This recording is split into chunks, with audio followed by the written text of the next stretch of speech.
Coming in, flex, I just wanna win, LABB, who we running with, 2, 2, 3, 3, I'm on 10 again, state your name, big been dope on flame, I just switched the lanes, damn he did it again, I just flipped the pain, stripping and dipping in bass, slab on everything.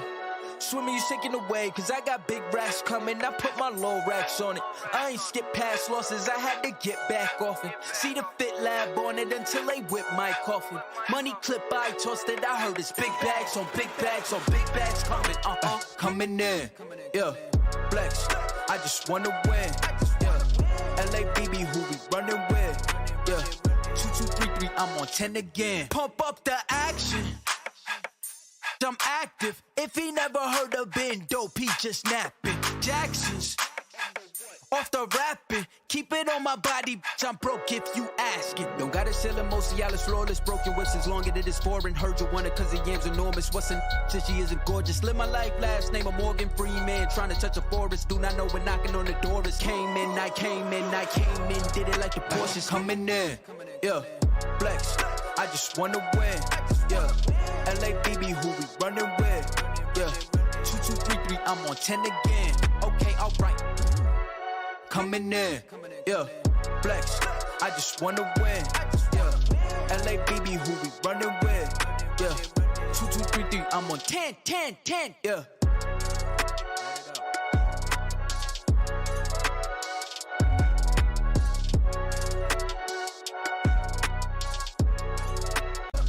LABB, who we running with, 2, 2, 3, 3, I'm on 10, 10, 10,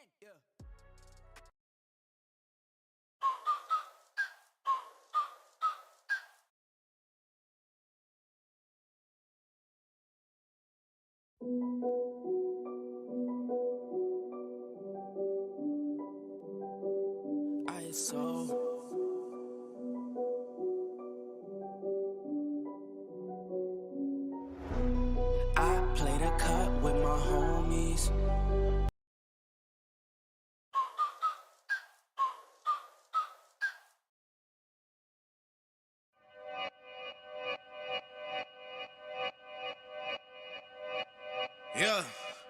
Talking to my mirror like I love you so much. Curving on my critics like I heard you, so what? You can't kill my confidence, I think I'm the man. Tally all the I ever gave on my head. Lately I've been living like I can't take a loss. They ain't wanna help me, that's what made me a boss. You can't kill my confidence, I think I'm the man. We don't give a that's what they don't understand. Back again like flu season, I broke records while loose leafing. I'm coming down my roof leaving, don't give a I don't care. Did the by my lonesome, no wonder now I'm on one. No shortcuts on that long run, all I really want is my share. Get on my God, on my totem it's nothing. In the discussion, all them feelings I throw all my pain on percussion. It's disgusting, I hear them bragging about that they did and it do not move me, not in the least. They ain't been dropping no seeds in the soil, but swear that you on my spot at the feast. I've been on go mode, showboat, rowboat, wave ride. Cool shorty, too naughty, pool party, wet for the face ride. Annie up, penny down, hand me down, thrift store, old drip. New money, too funny, old shorty talking about old. I'm on they now, can't get a pass now. I'm a cash cow, keeping it brash now. It's trash now, I'ma spaz out. I've been killing my lows and living on highs. You see in the sky's the proof. You could just see in my eyes that there is no lies. I cannot disguise the truth. I've been duck dog, getting to my new merch, color duck sauce on the new couch with my chucks on. Get the on with that hate. I'm big cool on the small chat, cause I know now that I'm bald at. Got a hawk guy on the ball cat, get the out of my face. Talking to my mirror like I love you so much. Curving on my critics like I heard you, so what? You can't kill my confidence, I think I'm the man. Tally all the I ever gave on my head.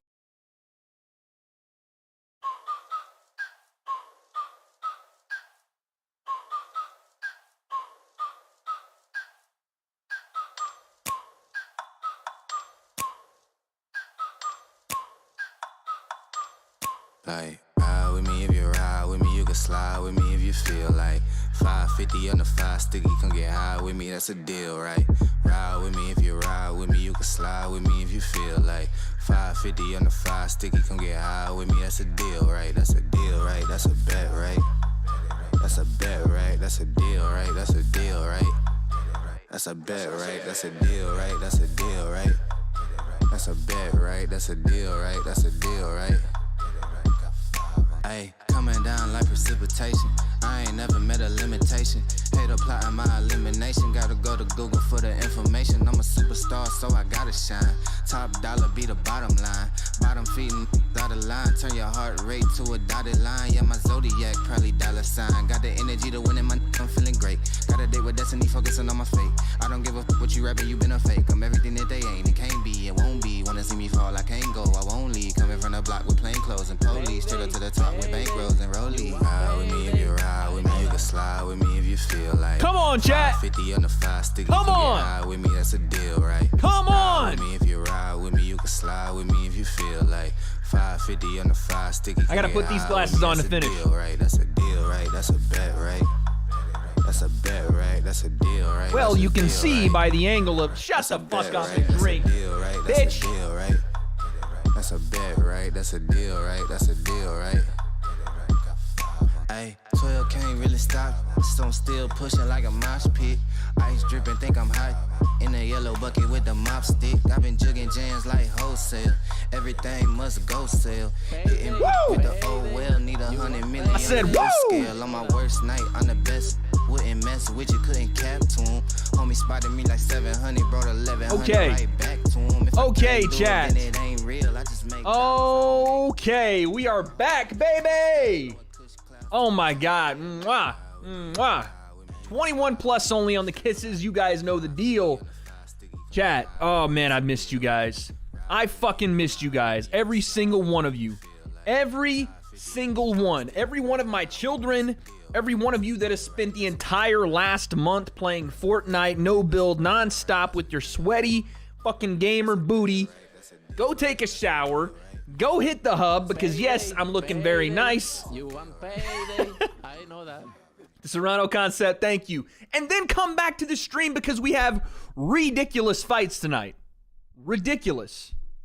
Insane fights. And we're putting the song back on because I don't give a fuck. I truly don't give a fuck tonight. I am so pumped to be here with every single one of you guys. Oh my God. And then somehow I've lost the actual fights that we were on. There we go. Let's throw that back on there. Woo!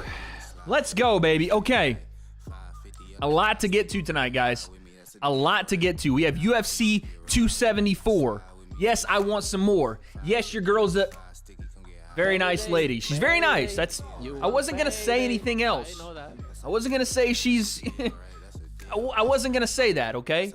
By the way, how are we liking the new lighting setup, chat? Type 1 if I'm looking crispy, fresh, and clean.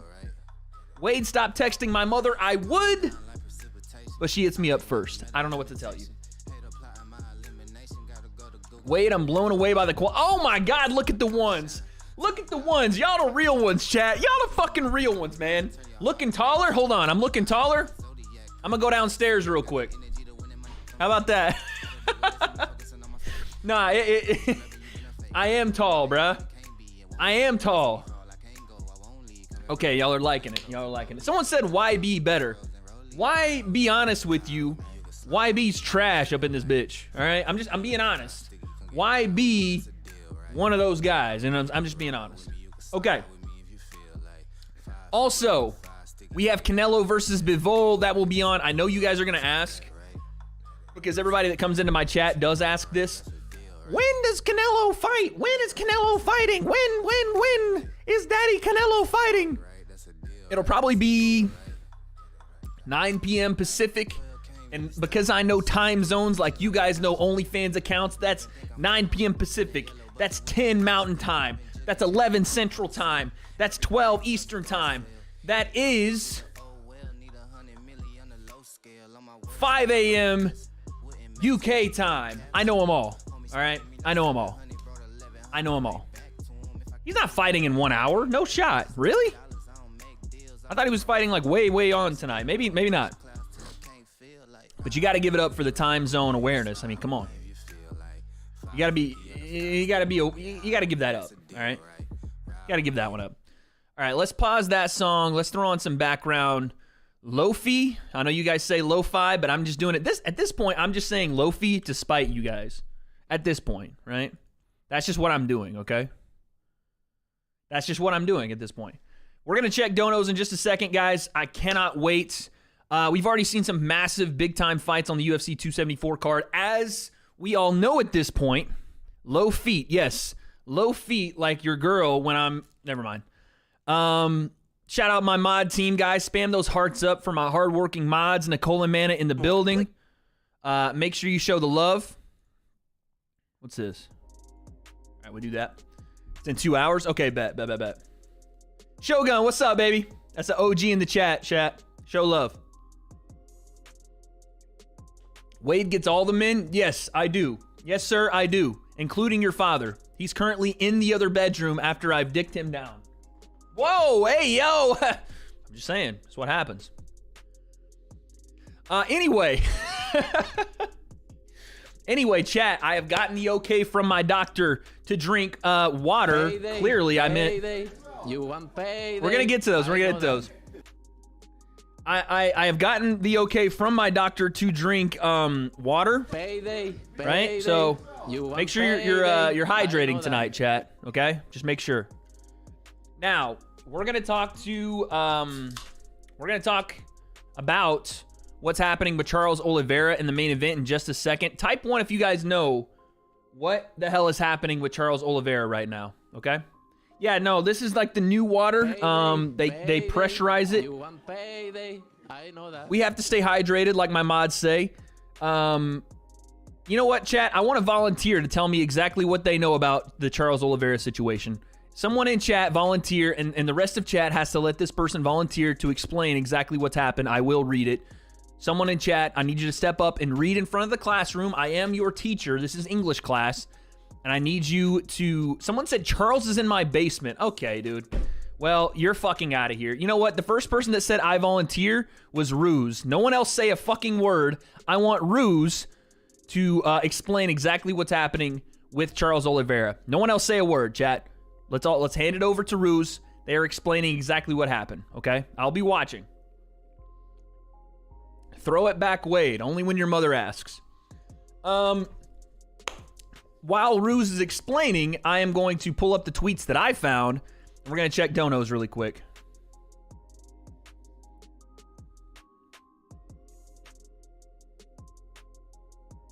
He got robbed from his belt. 6 minutes ago, the Serrano Concept said, who do you got if Jake versus Chev Clark happens? Chev Clark by whatever way he wants to dominate that fight. That is how that's going to go. I don't think people understand how good Chev Clark is because obviously he's a 1-0 guy. Someone just said, don't fuck this up. Ruse, you got a lot of people on your ass right now. Pause. I know that. Okay, so basically what happened, Ruse is basically saying, yes, Charles Oliveira missed weight. By the way, yes, Chev Clark beats Jake anyway once. JC with the 1, no message. Thank you, JC with the 1 again. Thoughts on Charles missing weight and how it may factor into the fight. Also, Stipe versus Jones prediction. We'll talk about that in a second. Avi with the 1. What do you think of Taylor Serrano fight? I watched it twice without commentary. I scored it 6-4 to Taylor. I saw others saying it was a robbery. Listen, we'll talk about that too. Ruse with the 1. Appreciate that. Listen, this is how this is going to go. Studio Saga with the 5. Can I finally hit the gym because you're on and I won't miss the matches no more? Who's going to win today? I guess we'll find out. Wade voice. I like that. Studio, thank you. So, let's talk about what happened with Charles Oliveira, okay? So, I'm going to show you guys. Let's just go here really quickly. We're going to do the MyBookie read in just a second. So, as you guys can see, Charles Oliveira is no longer champ. He re-weighs in. This was, I think, the third time or second time. I could be mistaken, but I think even the third time that Charles weighed in, but I don't know if you get the third allowance. I'm pretty sure there's only 2 times. Anyway, Charles came in at 155.5. Now, this was a very, very strict 155.5, and they have problems with Arizona every time they go there. Listen, this is not something that, some commissions are a little bit more lenient with the weight. Some commissions aren't. Arizona is almost a round-up state, right? Where if you're over by anything, like 0.1, 0.2, and it's not even the 0.5, they will round up to that 0.5. This is a very on the dot, like, take themselves very serious commission, right? It is what it is. Yeah, they're doing their job, but at the same time, could they have given him 155? Absolutely. Would anyone have said anything? Would anyone have said a fucking word? No. They would have been like, okay, whatever, he's 155. Let's not forget that not only Khabib, who struggled to make 155, got the allowance by the quick man on the scale, and I'll show you guys exactly what I mean here.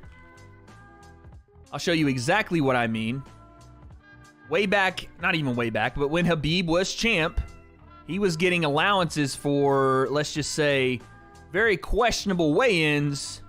Back in, well, I thought Ariel had posted it, but I guess not. He was getting very questionable weigh-ins allowed, even back when. Oh, it's right here. I don't want to put, like, the sound on, but I want you guys to see this. So check this out. It does depend on the commission, right? So watch, Khabib gets on the scale, right? And I'm saying this was for the Gaethje fight, his last fight, his retirement fight. Now watch this guy right here.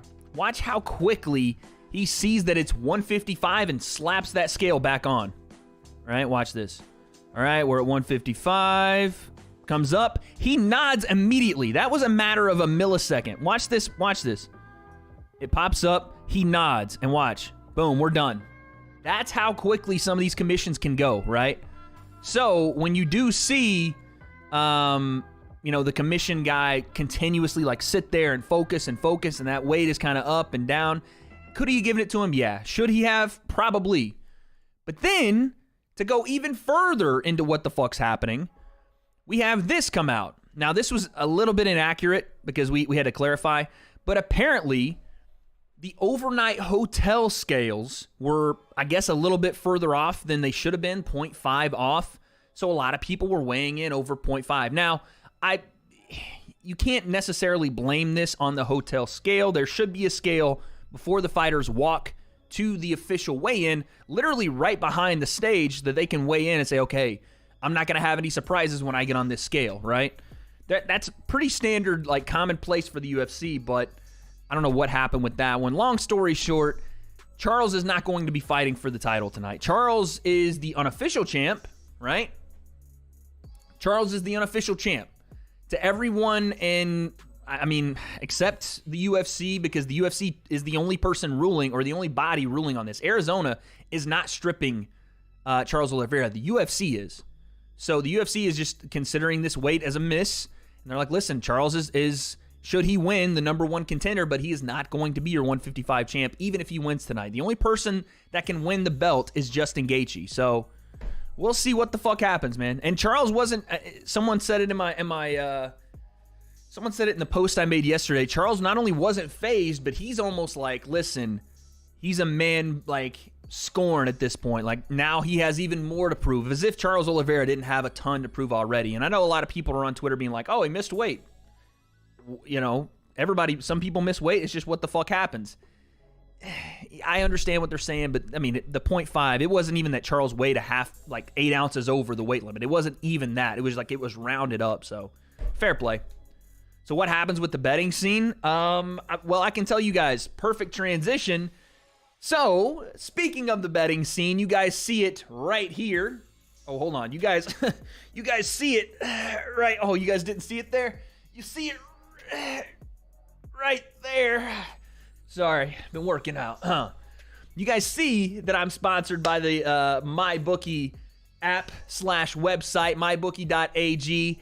And if you guys want, swipe in. Other way, fuck it. New setup, getting used to it. If you guys are trying to drop some money down on the fights tonight, use promo code WADE when you sign up at MyBookie. You guys can even click and use this QR code right there. And you'll get up to $1,000 in deposit match bonuses. Let's take a look at the actual MyBookie Sports betting screen here. Let us take a look. As you guys can see, Bivol and Canelo Alvarez, that number right there, plus 410 for Dimitri Bivol. We haven't even talked about it, but that is a massive, massive number. I would jump on that. By the way, I already have before the line shrank. I got Bivol at a plus, I think it was 450 when I got him. I'm betting on Bivol to win because the number is just too sweet. Just for me. I think that Canelo wins this fight via decision, but Dimitri Bivol is one of the slickest boxers at light heavyweight. He just is, right? And he has power. He has big time fucking power, okay? And it's not like he's like stopping power for every single person. He hasn't knocked a lot of people out lately, but he does have one punch KO power. Canelo continues to move up and his power does continue to carry, but at some point, someone's going to be as slick a boxer as Canelo is and possess the same power or more than Canelo does. I still think Canelo gets it done by decision, but he's just not a volume puncher, and it worries me him coming up in weight. We're going to take a look at it in a little bit, but let's take a look at UFC 274 really, really quickly. So, let's go down to our main event fights tonight.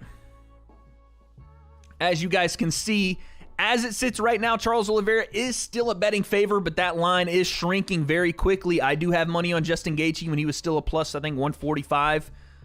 Listen, I think Justin presents a lot of problems. Charles Oliveira gets rocked a ton, especially early in fights, and Justin Gaethje will step on the gas pedal.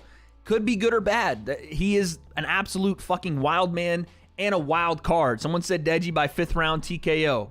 Don't know about that one. But Charles Oliveira has shown time and time again he can come back from adversity, and he has a lot to come back from today. I'm going with Justin Gaethje. It's my pick for tonight. I say he gets it done by TKO in round 2, but we'll see what happens. Charles has this unhuman ability to just continue to survive and just prove himself. Then we have Rose Namajunas, Carla Esparza. Carla Esparza training here in Orange County out of Team Oyama MMA.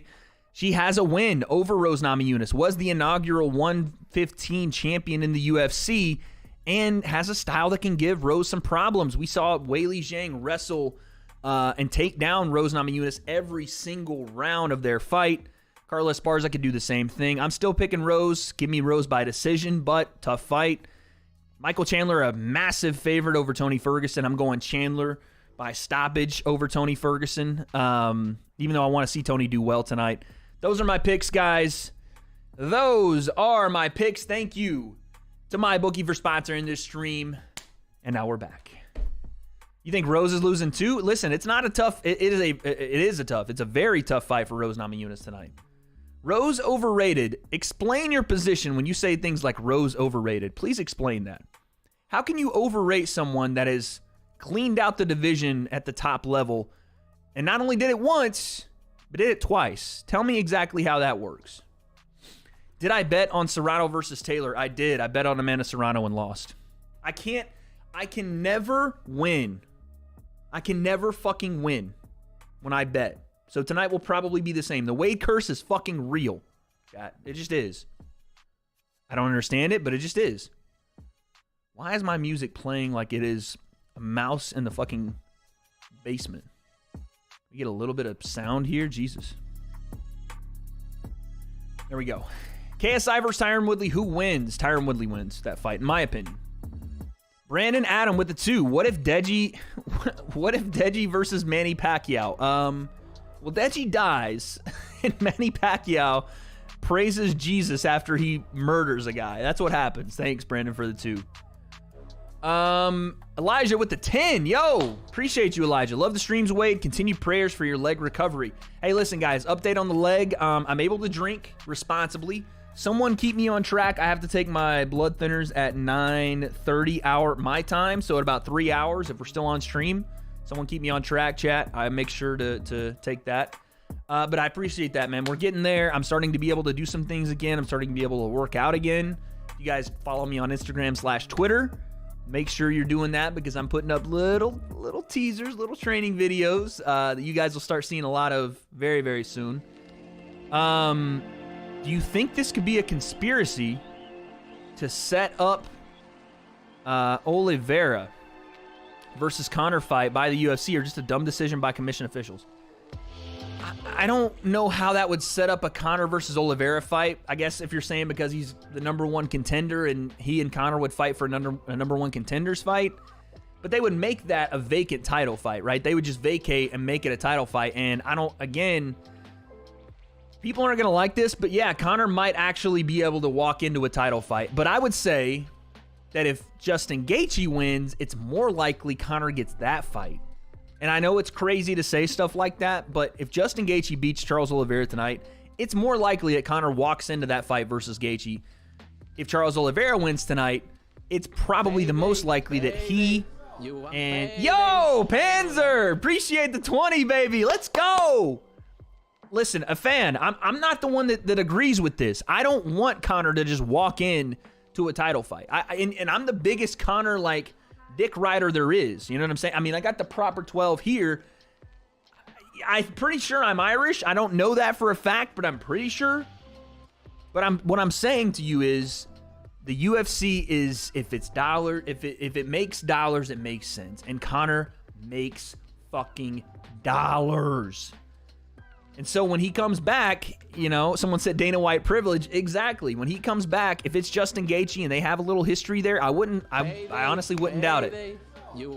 I would not doubt it if he walks right into that fight and they make Islam Makhachev versus Charles Oliveira for a number 1 contender. I'm just saying, I don't like it, by the way. I don't fucking like it. Just saying. The 5'4" concept. Chat, did you not see me on Instagram? Tell me if this is not a W picture on Instagram. Your boy was in New York last week. That's why the content slowed down a little bit, but we're ramping that shit right back up. Oh my God, I cannot wait. I can't say anything just yet, chat. I can't say anything just yet, but let's just say these next couple of months are going to blow your fucking mind. And by the way, the next stream we do from this setup is going to be something that you've never seen. Something that you couldn't even imagine in your head and be like, Wade, how the fuck did you pull that off? That's all I'm going to say. All right? That's all I'm going to say. You won't be able to believe it when you see it. But as of right now, Creator Clash, yes, next week we're doing Creator Clash. Very excited for that. By the way, if you guys haven't bought tickets yet, I'm pretty sure they sold out. They sold out Creator Clash already. That's pretty fucking... that's insane. Someone said he ducked Showstar to hide his true height of 5'8". You guys think I'm 5'8", huh? That's what you truly think? I'm 5'8"? How about this? How about this if I'm 5'8", huh? Your boy had an eventful week on Instagram, okay? Eventful week on Instagram. I haven't posted on Instagram in like 10 months, but there we go. Met Ryan Garcia at LAX. Chat, rate the fit. Let's rate the fit while we're sitting here. Let's rate the fit. Fake Photoshop, Ryan is 4'10". Okay, dude. That's not even true. Bro got leg extensions. How did I get leg extensions? Tell me how. By the way, I look like the boxer here versus Ryan. Socks long as hell. Those are my actual legs. That's how wide I am. I know that. Chat, y'all just can't let me have anything, huh? Stay out of rating the fit. Okay, let's go. Yeah, fit out of 10. I see 5 out of 10. I see 4 out of 10.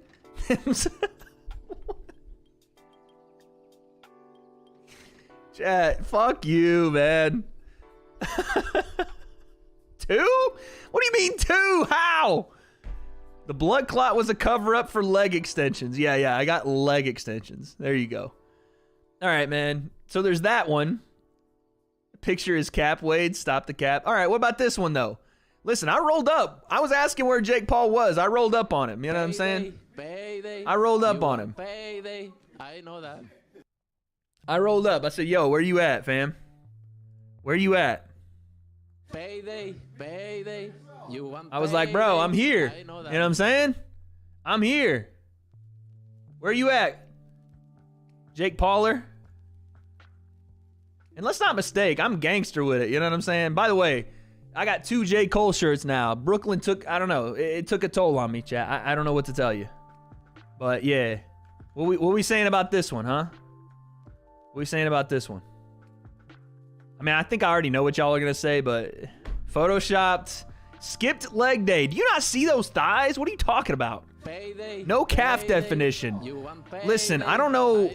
I know I have a chat full of experts and complete just You guys are science, like, geniuses. You guys know all parts of the human anatomy. You guys rock 8 to 9 to 12 inchers. But your calves aren't on the fucking front of your legs, bruh.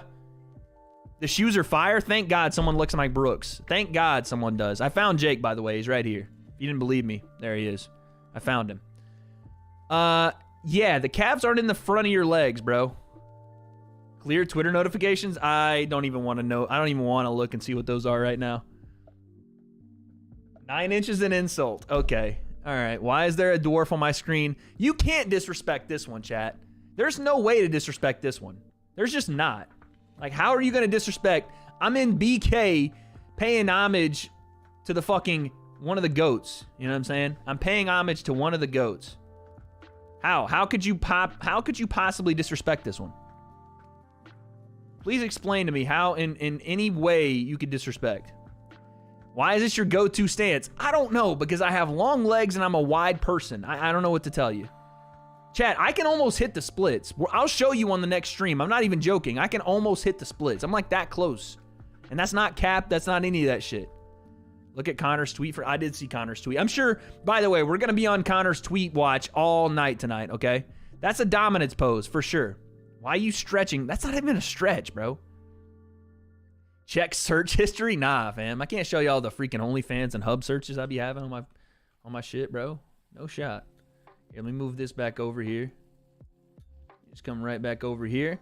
Chat, it's crazy, this is straight up disrespect. It's crazy. Hey guys, I horn. What a classic Conor tweet. I horn.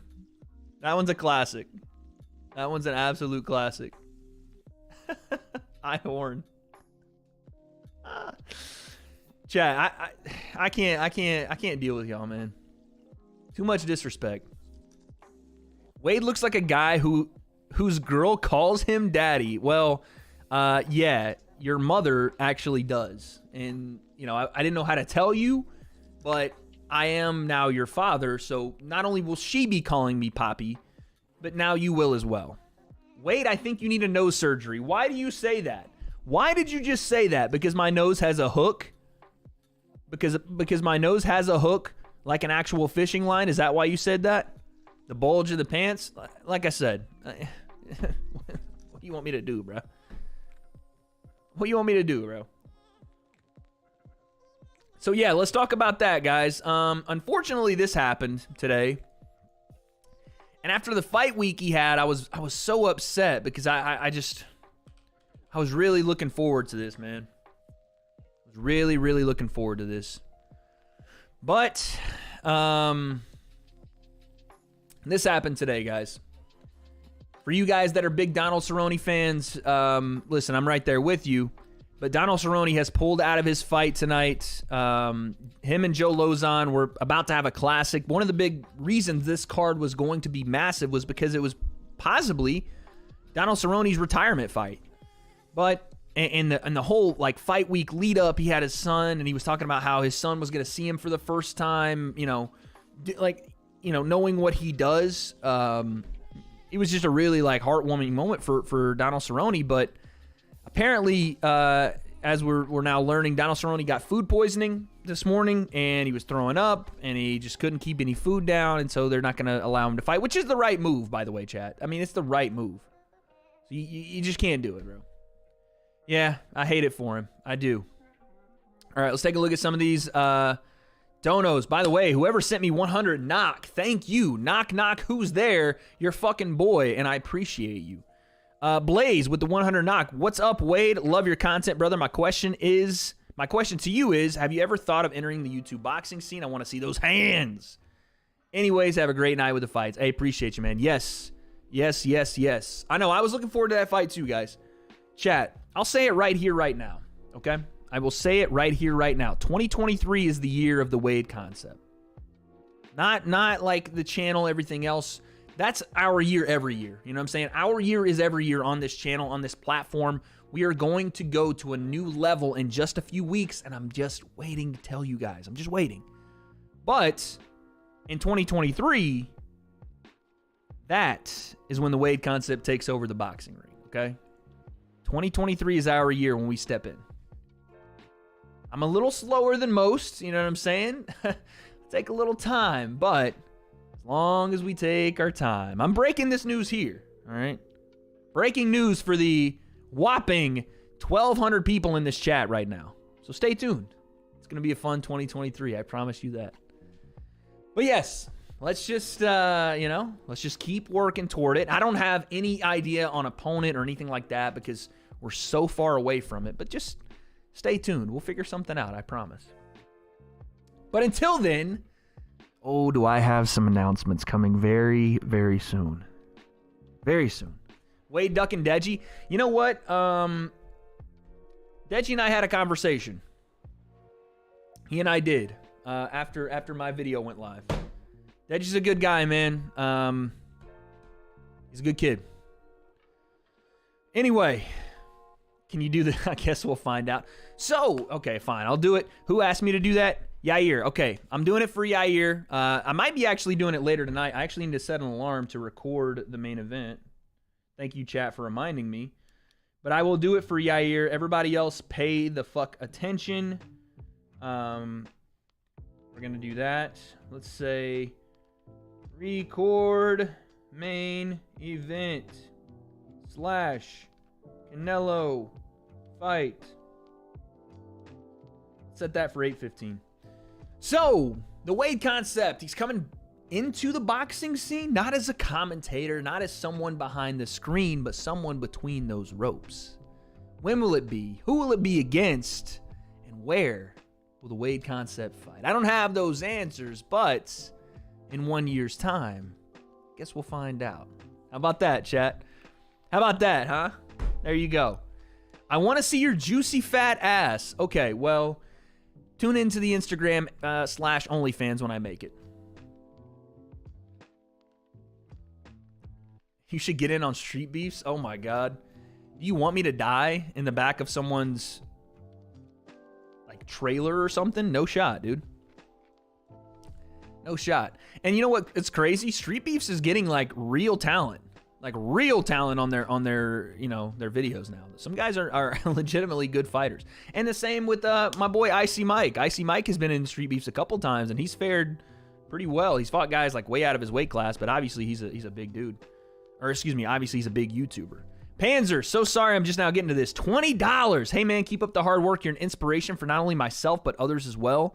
Panzer, appreciate that, man. Listen, if I can serve as an inspiration, as someone that takes you guys out of whatever struggles you're going through for at least a short period, or, that like I said, that inspires you guys to go on your own journey, that's all I'm trying to do, man. That's literally all I'm trying to do, because there was a time when that wasn't me. I was looking to other people like True Jordy and man, I know that. Let's just say soon I got some stories to tell you guys, and maybe on a different platform, including another host of a certain podcast that's going to be starting very soon.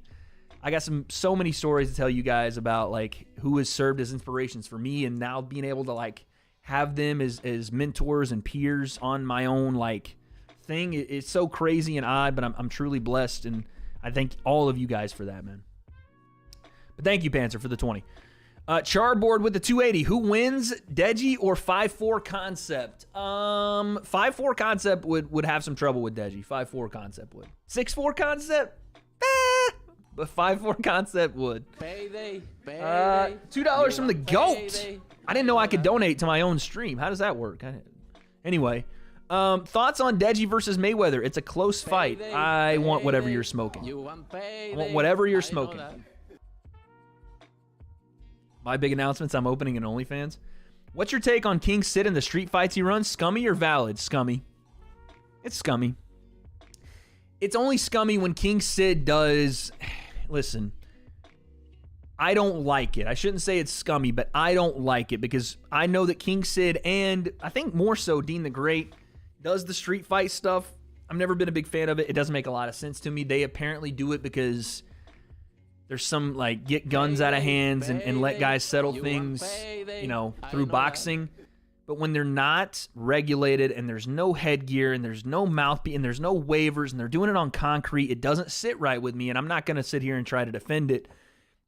It's part of the reason I don't cover it anymore, just because I'm like, what am I doing? I'm feeding it when I cover it, I'm feeding it more attention so that they do it more, and they're going to do it anyway. Fair play. They're making their content. It is what it is. It's just not for me. Doesn't mean that it's, wrong in everybody's opinion. I just don't like it. So I'm not going to be the one that sits here and be like, oh, yeah, it's cool. No, I don't rock with that. And it's not like they're bad guys either. I haven't met King Sid. I've had one interaction with Dean the Great on my own channel. I sing the praises of Dean Great all the time. I think he's going to be, whenever he does step in, one of the better YouTube boxers out there. I don't like that on concrete, no headgear, no mouthpieces, people that can't box and are at danger of really getting hurt. With no waivers signed and nobody taking care of them should they actually get messed up and hit their head or something crazy. I don't like it, bro. Brain with the 5. That picture is cap. Wade, stop the cap. Listen, that picture is valid in every arena, all right? There is no cap in that picture. I am 6'2.5" to 6'3", a whopping 200 pounds, and yes, I may have to go man spread in some of my pictures. Shout out to the Diaz brothers for the inspiration, but this is all it is. That's it. That's all you got to do. Easy pose. Although I will say, I was doing that pose before the Diaz brothers were doing it. Maybe not with the double fist, but I was here with the one. I was doing that way back in the day. Way back. Like 2002, 2003 era. I was doing that shit. Football pads, the whole thing. Batlos with the 2. Sup, Wade? Big fan here. Question, will you ever box? Yeah. 2023, I'm thinking that's the time for me. Gives me enough time to get prepared.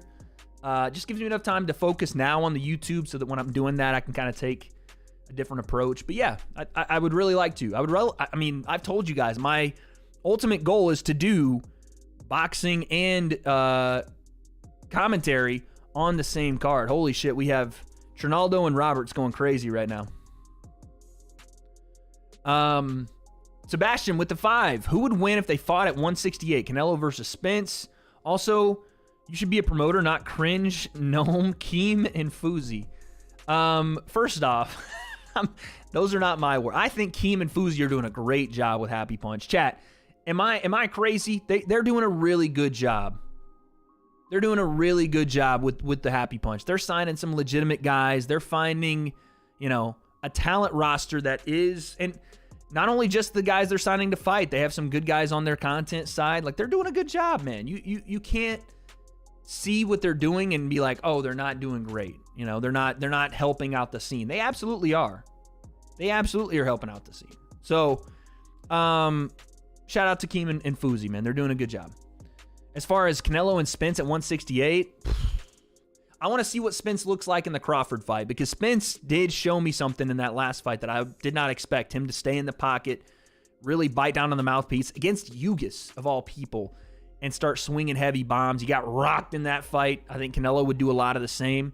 But Ugis has the same, I wouldn't say same style, but he's not a big volume puncher, and he really focuses on landing accurately when he throws. I think Canelo, I would lean Canelo, but I would have to see, like, especially after the car crash, like, what does Spence look like against the top, like elite of elite talent? And that's what I want to see with the Bud Crawford fight.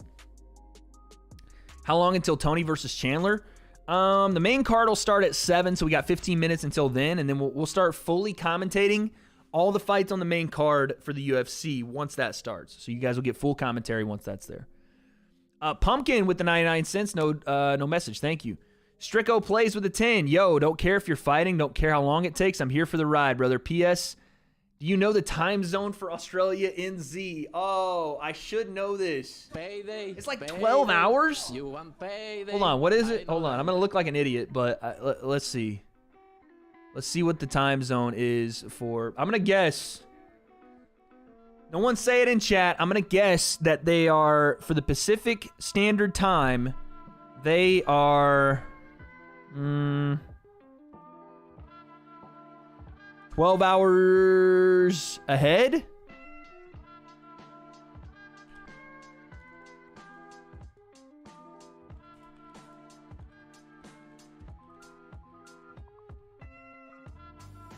What in God's name is that? How many hours ahead is that? 15. Damn it. If I was... Listen, I'm an East Coast guy, chat. I'm an East Coast guy. Oh, I see. Let's just say I see a certain MB in chat. I found her. Anyway, sorry, chat. Shout out MB. Anyway, yes, 15 hours. I did not know that. I was an East Coast guy, so I thought 12 hours was enough. But yes, I was confused. Damn it, I was so close. God dang it. What time Bivol and Canelo fighting? We're gonna have to see. Right now, it's looking like around 8:30 or so. Time is irrelevant. Don't let them spoil the fight. They already saw it. Wait, just because they're ahead in time doesn't mean they've already seen the fight. The fight is going on in the present time. They're not like God, who's omnipotent, that could just go forward and backward in time to see it. Wade, do the gritty. If I did the gritty, it would look like the Monster Mash skeleton dance from fucking Nightmare on Elm Street. It wouldn't look great, dude. Can we have sparring footage from you? Yeah, when I get back into the gym, we can do that. We can definitely do that. If I did the gritty, chat, it would look like I was shaking my bones. That's not what you want to see. I'm telling you. Gritty for the boys. How about this? Like I said, next stream, the shirt's fire. Hey, I wonder where I got that. Next stream, you guys are not going to believe like how much different this whole thing is going to be. Let's just say, chat, let's just say, I'm not going to be just sitting here at this desk for the entirety of the stream. Let's just say if you've ever been to any of my streams previously and you've seen some of the things that we were able to do when I very first started growing on the channel with the intros and things like that, we're going to go back to those kind of streams and let's say we'll do some live breakdowns, and that's all. I'll leave it there. Live breakdowns. I'm not going to do the gritty right now. You want payday. But I will next time. When's the next stream? I'll have to look. I'll have to look. Obviously, we're going to be gone. I know that. Wait, Shadowbox. Again, next stream. We're going to be gone. Obviously, this weekend coming up, right? Payday. You want payday. Canelo's going crazy right now. Okay. Yo, Dean the Original, how am I doing? D, shout out to you. I'm doing great. You want payday. All right, chat, let's take our first walk break because I still do have to do those, unfortunately. Let's take our first walk break right now, okay? And what we're going to do for our first walk break, You want payday. all these donos, I'm going to get to them in just 1 second, guys.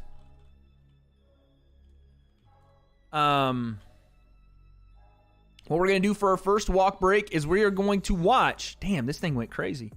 We are going to watch The Island Boys. Yes, we're going to do Gary Come Home, even though I still don't know the song. I can't keep lying to you guys and acting like I've learned it. I have to do it. Payday. All right. You want payday. I know that. Appreciate that, Canelo. Everybody that's donating right now, thank you. All right, we're going to watch The Island Boys, and it's going to be a full breakdown. Shit, hold on 1 second. I got to turn my music off. I'll be right back. You guys watch this, and we'll go right into our main card, which is coming up in just 1 second, okay? Give me 1 second. We're going to go here. We're going to go there. Boom. I'll be right back. Let me turn this off. Hold on 1 second. Hold on 1 second. I'm a boomer, but I can still do this. I'm a boomer, but I can still do this. Where's my webcam? Bang. Okay. I'll be right back, guys. All right, so you guys requested this. The Island Boys, they've lost their patented pixie stick hairstyles and apparently have gained boxing skills. So let's take a look at this. The Island Soys, boxing breakdown in under 3 minutes. Let's go. Okay, first off, we get the Southpaw I've never stood in a boxing stance and the Trailer Park Meth Head swinging at flies action here. Oh my God. He barely misses his own brother. Holy shit, with the big left hand. And then he gives the stare into the camera like, yeah, you saw that. You saw me do that. Well, we did see you do it. And it looked like two of Riff Raff's twin sons were playing patty cake. That's what we saw. Oh my God, I have no idea what I'm seeing. So I love that this one is calling for uppercuts. He's calling the shots out. But he had to get the uppercut, so then we follow with the left hand. And again, almost hits his own brother. Shovel hook, and he's sliding away like he's doing the electric slide out of frame. I have never seen a crispier hairline. That's definitely hair dye, no doubt about it. And this eagle on his forehead is trying to fly away like we all wish we could, so we didn't have to see that bullshit again. Show him that kick real quick. So then he says, show him that kick really quick. Yeah. And we get basically the crane kick from Karate Kid, the first movie. He's about to bite his fucking tongue in half, which would do us all a favor so we didn't have to listen to their shitty music anymore. But yeah, he lands this with the big toe, dead on the elbow, because as everyone knows, the correct form when throwing your kick is land with the big toe, shatter it completely on someone's elbow, and then not be able to walk. For sure. Nailed it.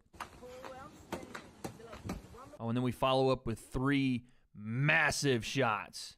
First one, big right hand over the top, boom, exposes a skeletorial frame, looking like if he turned sideways, he could fit through the cracks in the cement. But then he follows it up with a big uppercut that lands directly on the bottom of the glove for some reason. And then he continues to throw the big right hand over. Folks, there you have it. The Island Boys couldn't box if they worked at UPS, which, seeing as their last song is their only song, might be a reality sooner than later. And even though they are the Island Boys who live in Florida, which is a peninsula, they do continue to make waves. This has been The Breakdown. I'll see you guys next time.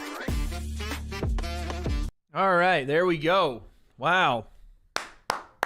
Clap it up, chat. Clap it up for the Island Soys. Once again, they're malnourished. Their musical talents are not the greatest, but they make waves because they're Island Boys, and I'm trying to make it. Oh my God, this Trinaldo fight. Swinging for the bleachers in the second round. I thought this was the third. They've been on for so long. Holy Jesus. I might have to commentate this bad boy. Beautiful fight we got right now. The clean technique. Island Boys fight Wade on the same night. I really am confused as to what they are doing. Like, genuinely confused as to what happens next for them. Like, you can't be a clout goblin forever, right? You just can't be. At some point, people will get bored if you have nothing to offer, right? If your only offer is being a clout goblin, you're going to fall by the wayside. And to be honest, they're not even not very good. This is not even me being a bad guy when I say they're just not musically talented. You know? I don't know what the appeal is there. Wade versus Roundhouse Radio. Again, guys, I don't think you realize how good Riley is. He's ridiculously good. He'd fuck me up. No doubt about it. You guys are asking for names. I don't really have a name, guys. I told you before, like, JMX would be fun. That would all be fun. Let's see. Kyle with the 20. Kyle with the 20. Yeah, he's my honey. I said that kind of funny. Yeah. He dropping me some money. All right, let me chill. Kyle says, hey, Wade, love the content. Looking forward to the stream. Not to get political, but Roe v. Wade BS got me down. Glad to vibe out with the rest of the Fight Fest. Yeah, listen. I'm not a super political guy, and to be honest, I try to keep myself as far away from that scene as possible because of, I don't know. It just seems like people are very visceral in that way when we talk politics. But the Roe v. Wade shit is so weird to me. It makes no sense to me.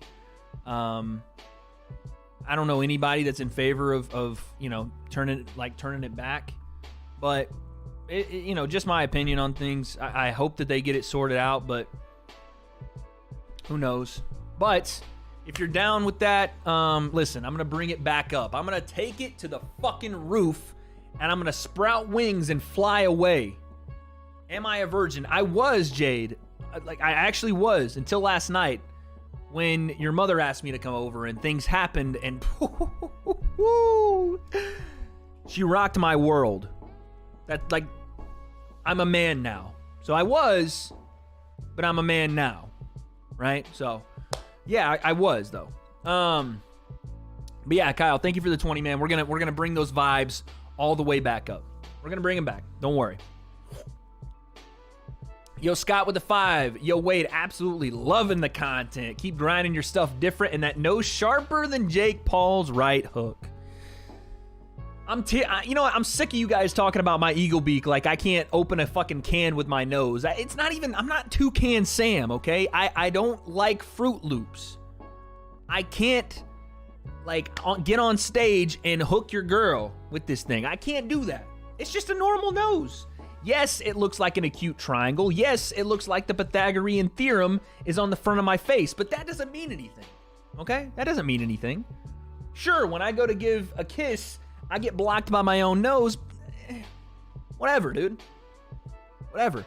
Okay, Epiphany again with the Just Bleed. I am not the Just Bleed guy, chat. I am not the Just Bleed guy. Main card hasn't started yet. We're still in our last fight on the prelims. A really good fight between Roberts and Trinaldo. But we're about to start the main card. Don't worry.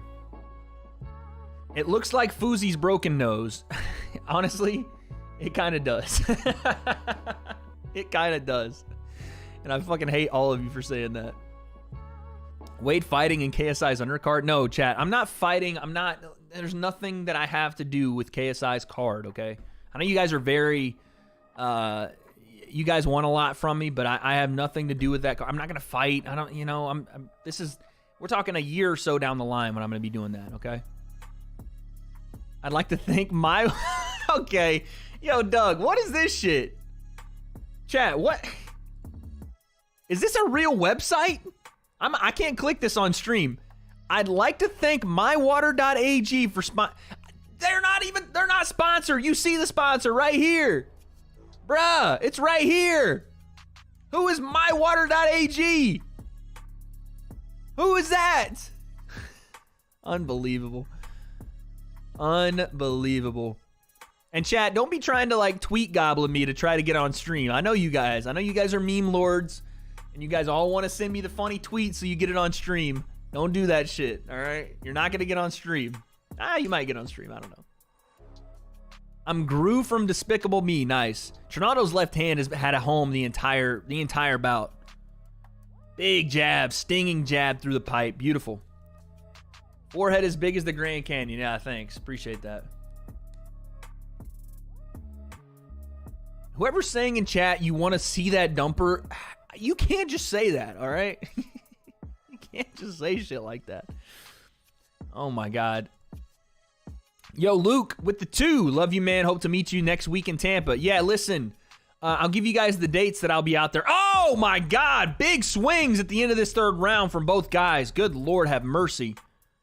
Roberts landed a beautiful left hand, but Trinaldo's just walking through everything like a fucking man possessed. Jesus. I'll be in Tampa this week. I'm actually going to go a little bit earlier than I think everybody else is because this event is going to be very well run. The production side of things, it's going to be a big step up in production for me, and I'm very excited for it. I am going to be leading the commentary team throughout the night, so you guys are going to see me in a more professional setting, and obviously none of this is going to be water. I will be having water, of course, but you'll see me in a more professional setting, and it's truly something I'm passionate about that I haven't necessarily gotten the opportunity to do yet. On the fighting side, I've done it on the basketball side, but yeah, it's going to be very fun, man. Very, very fun stuff. But what I was going to say is I'll be there on the 11th, okay? On the 11th, I'm going to be there, and I'll be around Tampa. If you guys see me, don't hesitate to come up and say hey. You know what I'm saying? Like, I'm not going to expose my guy, but someone was in Brooklyn and was in one of the pictures I took and was like, yo, that's me in the picture. I should have said hey or whatever. Don't ever feel like you can't come up and say hey to me. You know what I mean? Not that if you guys don't want to say hey, like I'm not like some crazy like big YouTuber, but if you guys want to, I'm here and I'll you know what I'm saying? I always want to talk with you guys and chat and stuff, so don't feel like you can't. But I'll be there 11th, and I'm leaving on the 15th. I'm coming back here on Sunday morning. So it's going to be a fun time down there. We have something really special cooked up, a start of a new series here on this channel. And obviously the start of something new on a different channel. All that coming up this week, and yeah, I can't wait, man. I'm so excited to just grow. You know, I'm really excited to take that next step here. So I hope you guys are too, man. We're going to really start to build out this channel to be so many different things coming up. Cannot wait. Reese with the 180. Jake's hair is more lost than Deji's record. Okay. All right. There you go.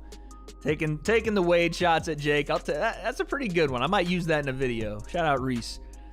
The Morningstar Show with the 2. Would Logan do okay versus Canelo like with Mayweather? No. Canelo's power has proven to carry a little bit higher than Mayweather's ever was. Like at 130, Mayweather was putting guys down and hurting them badly, but Logan's a 200-pound guy. First off, like, we're doing, fantasy booking here, really. Like, when we're really talking about it, we're doing fantasy booking. We're not actually talking about them fighting because that fight will never fucking happen, right?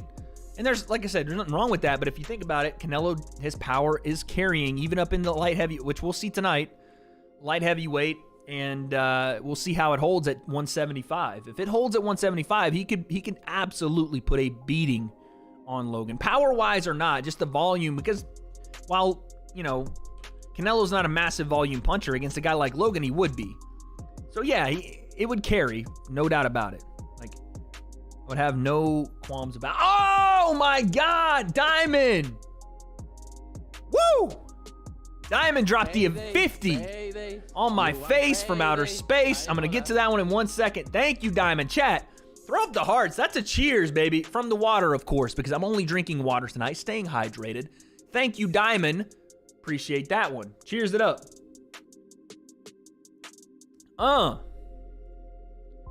Amazing. All right, main card time in the UFC. I'm going to be commentating every fight from here on out on the UFC side.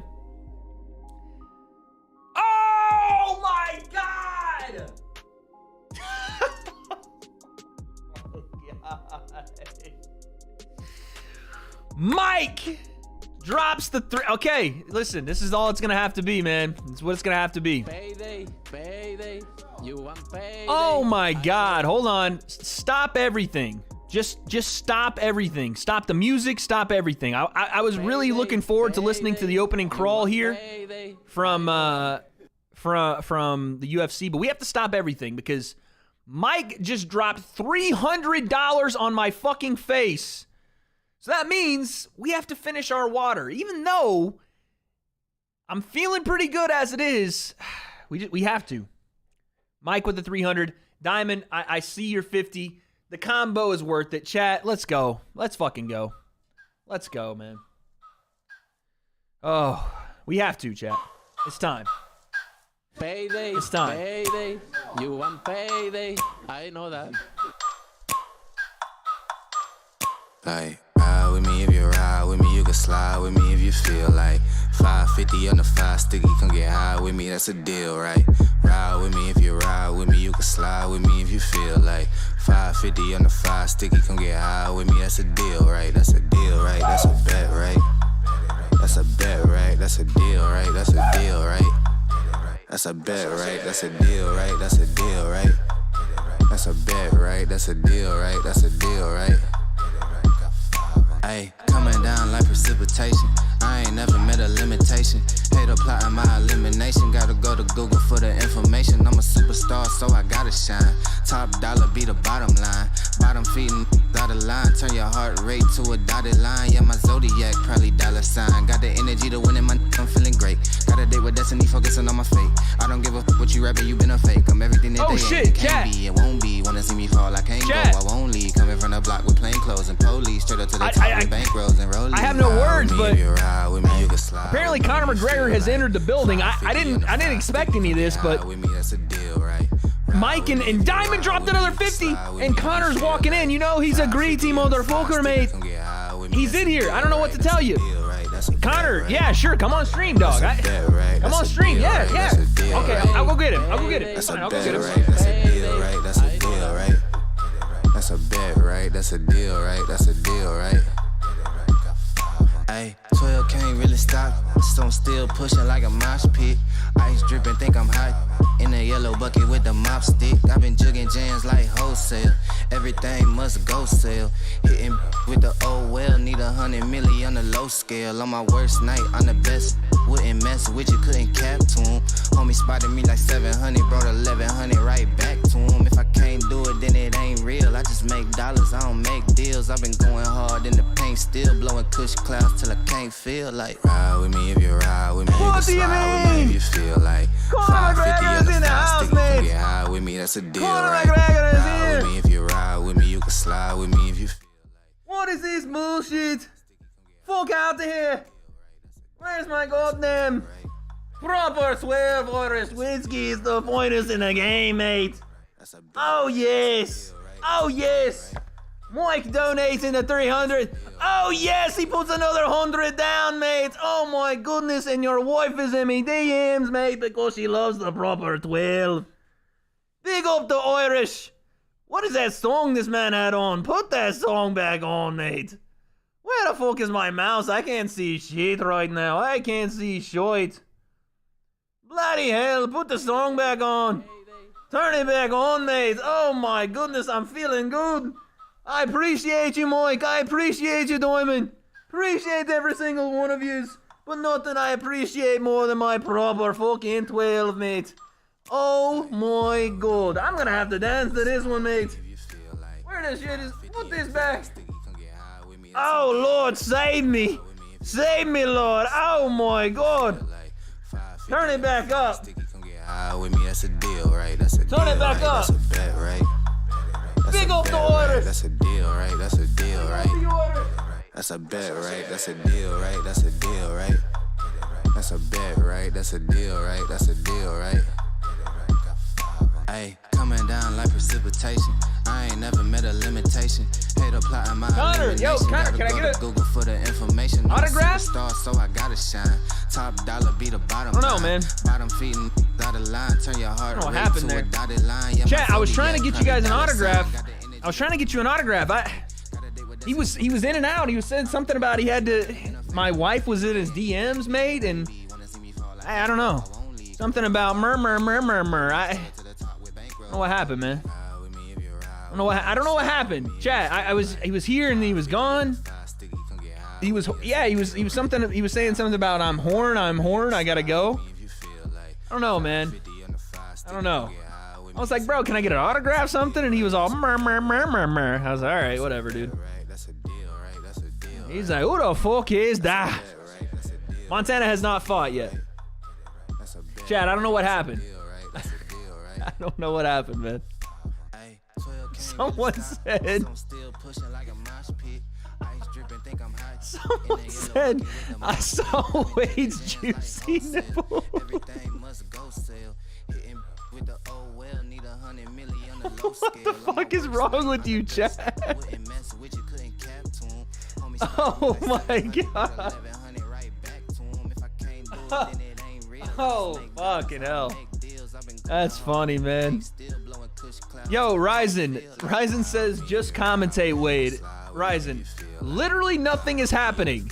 Part of me doing this, I hate having to explain this stuff because this is a show. I want to give you guys a show. But if I have to, I'll explain it. This is more than just me comment.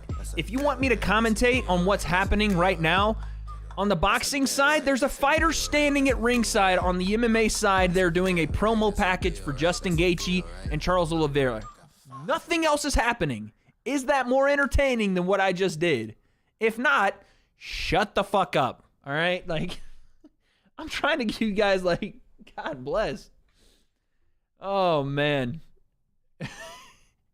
Chat, I don't know what just happened. I don't know how Conor got in here, but fair play. Fair play. And by the way, Ryzen, that's nothing. I just, I want to make sure you guys know what this is. Yes, I'm going to commentate when the fights are happening, but nothing's happening. Let's wrestle. But anyway, there was Conor McGregor, a rare appearance here. He's only been on my stream twice. When he comes in, he's like a wrecking ball. He's Miley Cyrus, and he just, he comes in and wrecks everything and then leaves. But man, hey, honestly, chat, let's spam up the hearts because that was like the amount of support that not only Mike, but Diamond and everybody. And by the way, you guys never, ever, ever, ever have to donate to this stream for any kind of acknowledgement or any kind of me seeing you in chat, or just to like you guys just being here and supporting the stream and rocking with me and hanging out is all I need. So don't ever feel like you have to donate or do anything like that. But damn if I don't appreciate all the support you guys are giving. Shout out to Mike dropping $400 in this stream. $400. Like, I there's not words to describe how much that kind of shit means to me, man. And how much it goes to support this podcast. For example, again, I can't say too much, but you guys coming in these streams and you guys, being able to support financially has allowed me now to start a podcast with Face Sensei. This is happening, and let's just say there was equipment that needed to be bought, and of course I could afford it, and there's nothing like that, but just know that every single thing you guys put into this channel, it goes right back into it, and it goes into other ventures that we're doing here, and I just appreciate you guys more than you know, man. Yeah, Montana Love should be up next, so thank you. Diamond again with the 100, thank you. Says, hey, my dude, doesn't know if you mentioned it already, but what did you think of Wifey Amanda's fight? And are we ready for all the goodies coming soon? I hope so. I hope you guys are ready, because I'm let's just say the content is evolving and there's so much coming down the line that I cannot wait for. Let's wrestle. What's Conor's next fight? Depends on what happens tonight, honestly. It really does. As far as Amanda versus Katie Taylor, listen, you guys have to realize something, okay? When we talk about boxing or we talk about combat sports, these fights, these MMA fights, boxing fights, they're judged round by round. And when we look at CompuBox numbers, although they were very, very close and Katie Taylor won some rounds by a very slim margin, she did win those rounds. And while Amanda Serrano won some rounds, especially 5, by a wide margin, you have to take every round individually. I know it's not necessarily, when you look at it with your eyes and you're like, she just beat the living fuck out of her in round 5, almost stopped her, had her wobbled, almost dropped her. You have to go round by round. It's just the way that it's scored. It's just I don't want to say it makes the most sense. It's just the way that it's scored. So, with that being said, Katie Taylor did win 6 rounds to 4. And even though those 4 rounds were far more in favor of Amanda Serrano, they weren't 10-8 rounds. At least, I would say, in my opinion, round 5 should have been 10-8. I don't know if they scored it that way.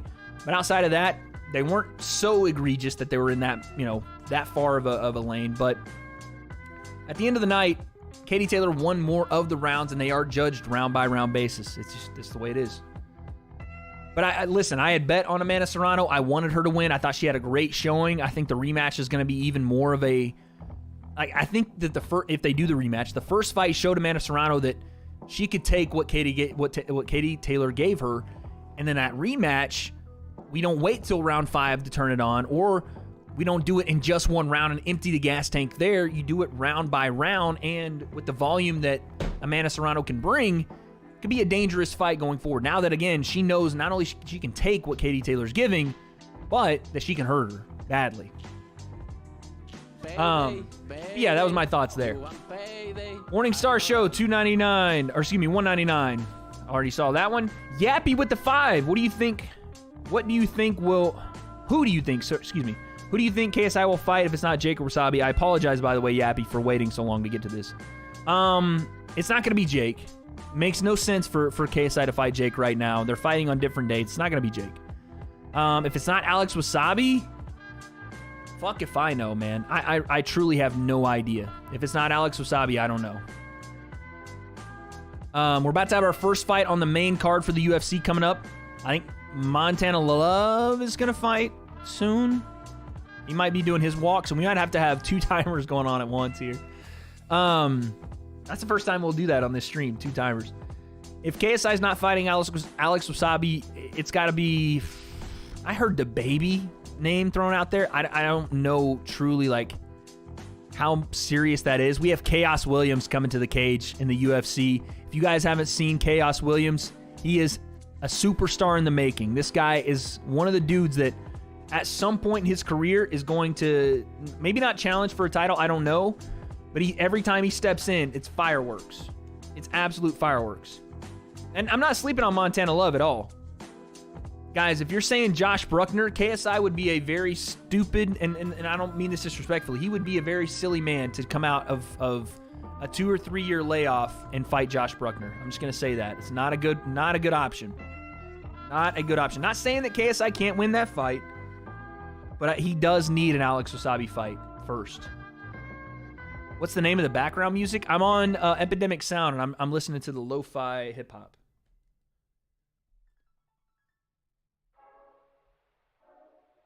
By the way, guys, before we get into our main card, I just want to let everyone know that tonight's stream is sponsored by MyBookie. That's right. Stop it. Chaos Williams has power, but outside of that hasn't shown much. I'm not saying Chaos Williams is going to be a world champ, guys, by the way. I think I specifically said that wasn't the case, but he's an entertaining fighter and he's a superstar. Guys that hold power like he does, especially at that weight class, it's exciting to watch him. Superstar level guy. Not saying he's going to be the next Habib or he's going to be even a world champion or anything like that at 170, but he's a big time power puncher and he gets people excited. You don't have to be a massive, world champion level guy to be a draw in the UFC anymore. You just don't. Anyway, here we are. MyBookie.ag is the spot to be if you guys are throwing down some money on the fights tonight. Like I said, I am going with Rose Namajunas. I am going with Michael Chandler. I am going with Justin Gaethje. All by, well, I should say, Rose Namajunas decision, Chandler and Gaethje by stoppage. I'm going with Canelo by decision. Guys, if you want to get in on this action, the time is running out. The time is now, all right? John Cena style. Your time is up. My time is now. You can't see me. My time is... Okay. Anyway, click the QR code here or go sign up at mybookie.ag. Use promo code WADE when you sign up for up to $1,000 in deposit match bonuses. Thank you to MyBookie for sponsoring this stream. And now, let's get to the first fight on the main card. Brown and Williams. Flip it back. Flip it back. Yeah, Nate Diaz is another prime example. A superstar, although he was, that was made off the back of Conor McGregor. And I know people don't like to hear that, but it is true. Like, Conor did make Nate a superstar.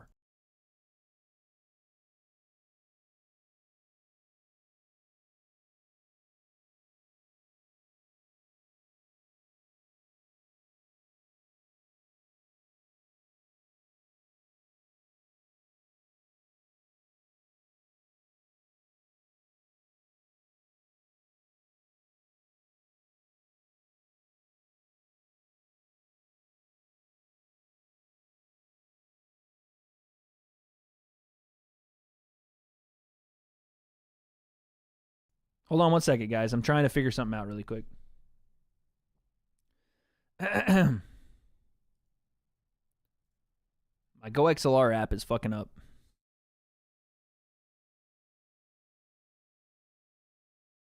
There we go. I think that... Yeah, okay. There we go. Better. Better. Better. Very good, mate.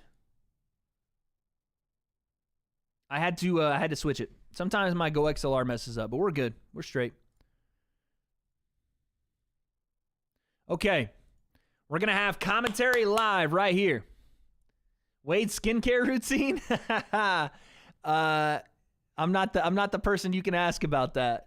But I have been doing one, actually. Believe it or not. That's crazy. That's so crazy that you noticed that. I have been doing a skincare routine, but I'm not the one you can thank for that. Yo, Harry, with the 5. This is, again, 30 minutes ago. I apologize, Harry. Hey, Wade, do you think McGregor will ever fight Ferguson? And if so, do you think he would win? I think, depending on what happens with Tony Ferguson tonight, it's a real possibility. And it's a tough fight for Conor, depending on, again, where Tony's at. Like, Tony's old now, and we'll see I shouldn't say old. He's past Tony's prime. And Conor, I still think, regardless of what you want to say about him, he's still in his physical prime. Outside of the leg break, I still think Conor could be competitive at the highest level. I would take Conor in a Tony fight right now, but who knows? Tony could come out tonight and just destroy Michael Chandler, and I'd be like, all right, fuck that. No, I think Tony will fuck him up, but we'll see. Again, Diamond, thank you. Mike, thank you. Boxing with the 280. My birthday's on the 9th. Your new pod is my gift. Hey, Boxing, happy birthday. Chat, spam up the hearts for Boxing's birthday, 9/02. And yes, stick around for that new podcast. We're going to have, let's just say, more than one episode coming out in a week.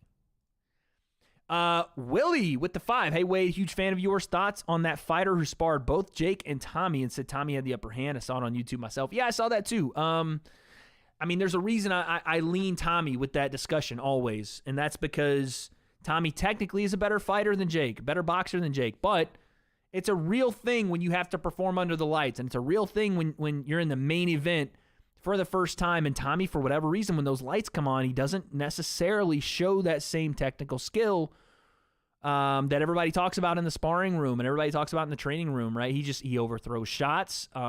Sometimes he's not as active with his offense, and sometimes even when he is active, he overreaches, overcrowds himself into a point where it's not viable for him to go in there and really show his best ability. So, yeah, I lean Tommy in that fight, but I still think it's a closer fight than people are giving it credit for. I respect his thoughts, though. He sparred both of them, and he's seen what they're like in there.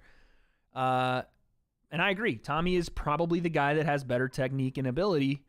It's just what happens on the night, you know? All right, here we go. Round 1, Chaos Williams. Boom. Let's get it. Williams and Brown.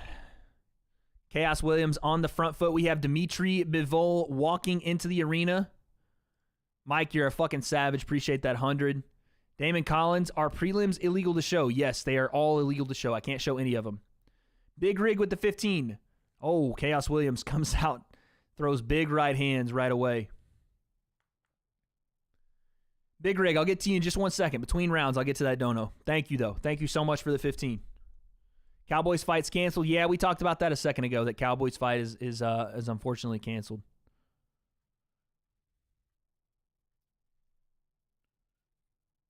Nice teep kick right there from Brown. Chat, make sure you're hydrating. Make sure you're hydrating tonight. Make sure. You got to hydrate, chat. We have to hydrate. It just has to happen. Oh! Chaos Williams, big right hand over the top. The hat concept. You guys are digging the hat tonight or what?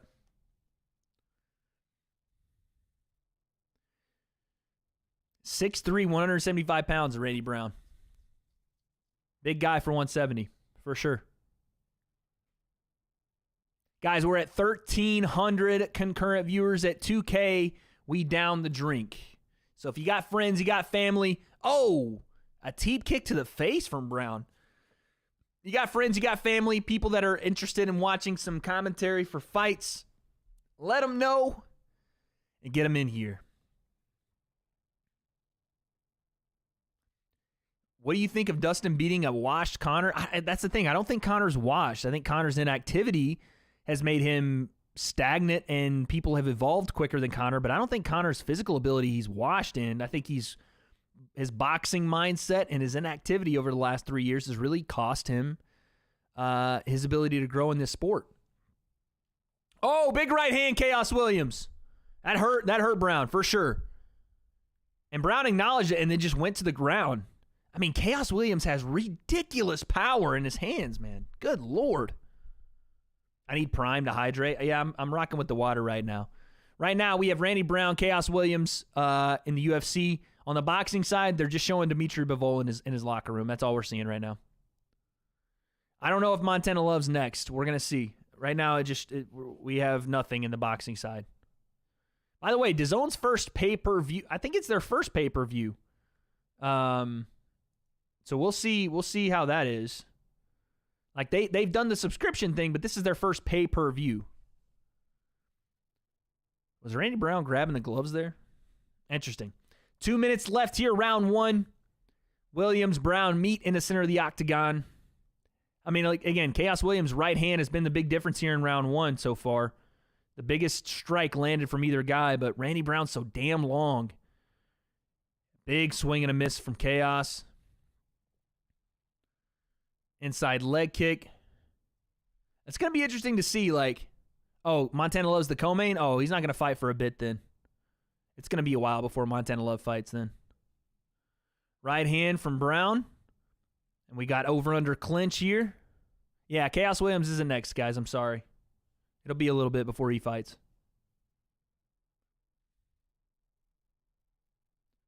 Chat, I'm sure you guys really like Nicole. I'm sure you all do. But if we could refrain from, like, being weird to her, I'd appreciate it, okay? All she's here to do is rock with you guys, hang out and chat. I don't mind you guys complimenting my mods and things like that because they do a great job and everything. Oh, big uppercut from Brown. But just don't be weird. You know what I'm saying? I'm not saying that to anybody specifically, but just, you know. Randy tries to shoot takedown. Nice defense, Chaos Williams. That was solid takedown defense from Williams. Randy Brown looking guillotine at the standing position here. Nope. Chaos Williams gets out. 25 seconds here. Round number 1. Chaos Williams has Randy Brown on the cage. Brown trying to look the standing guillotine, but it's just, I think it's more of a position holder so that Chaos can't lift up and start raining down shots. But I don't think that he's really in any position to land this guillotine unless he jumped to it, right? He went flying guillotine right here. Oh, and he does right at the end of the round. He tried it. A Dustin Poirier special there at the end of the round. Round 1, I think it has to go to Chaos. The most significant measure in that round was Chaos Williams with a big right hand. Oh, Montana is walking out right now. Why did I was behind. Fuck. Chat, we do have Montana Love walking out right now. Okay. I was way behind. Sorry about that. But we're good. We're good. Chat, we're all good. We'll watch Montana Love. We'll have the round timer on screen for Montana Love, too.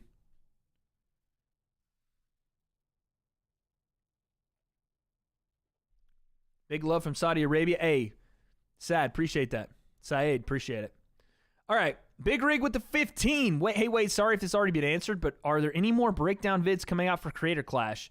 Not necessarily breakdown vids, maybe after, but we will have something very special coming out this week for Creator Clash. Here we go, round 2. Let's just say I got a hold of both the main event fighters, and we're cooking up something very nice for you guys. Right hand from Brown to start the round. But thank you, Big Rig, for the 15. Appreciate that. Randy looks very loose right now, and he did in the first round too, even though he got caught with the big right hand, but he looks very relaxed in there, whereas Chaos, he throws big power, and sometimes he gets a little stiff, and he's Randy looks very loose, and he's playing the hand games, and he's throwing kicks. Looks very nice right here. Who was walking to the ring with Montana Love? Interesting. 408 left here in the UFC bout. Montana Love about to start his fight as well. Chaos is really relying on that right hand right now, but Randy Brown's doing a good job of not getting caught by it. Nice head movement, Randy Brown. Really nice. Pops the jab right after.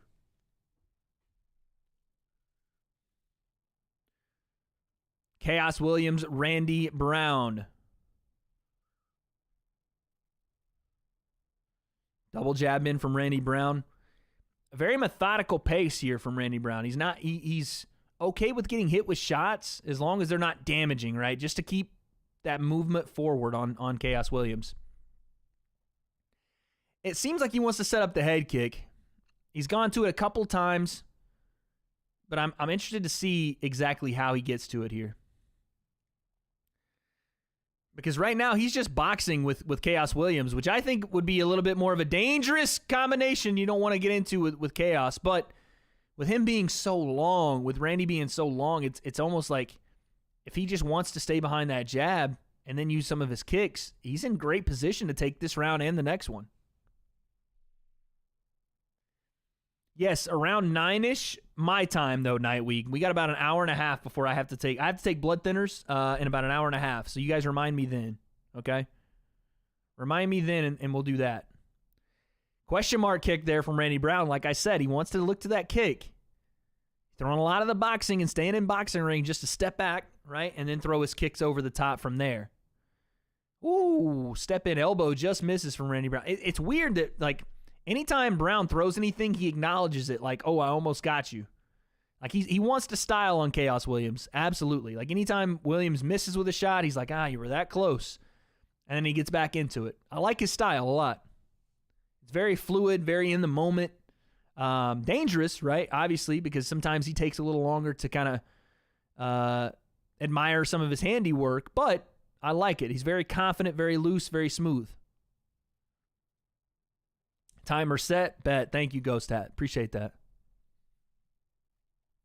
1:45 left here, round one. Montana Love's just about getting set to go. We'll have the boxing timer ready for you guys on that one as well. This is going to be so weird. You guys are going to see. So on the left side is going to be boxing, okay? On the right side is going to be the UFC timer. I should have had that ready. I didn't think we'd go like back to back like this, but just be prepared for that, okay? I'm going to be commentating both fights at the same time, all right? It's 7:30 for me, guys. It's 7:30 for me. Commentating both fights at the same fucking time, mates. Here we go. Montana Love just got set to kick off in their fight. Round 1 of 12 over there.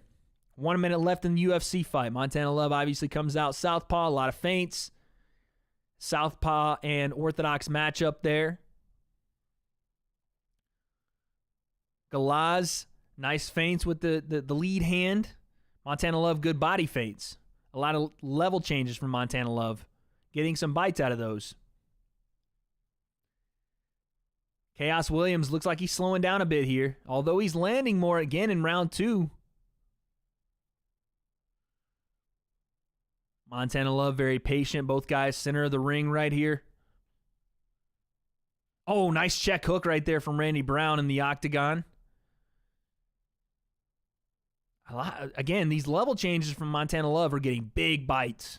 Big bites. Like I take at your fucking local Applebee's. Big bites.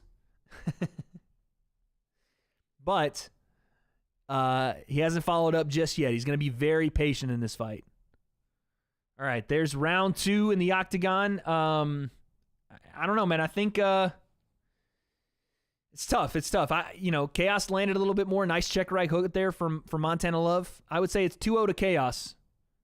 Applebee's? Y'all don't fuck with Applebee's? Sorry, Chili's. Is that my basic white guy place?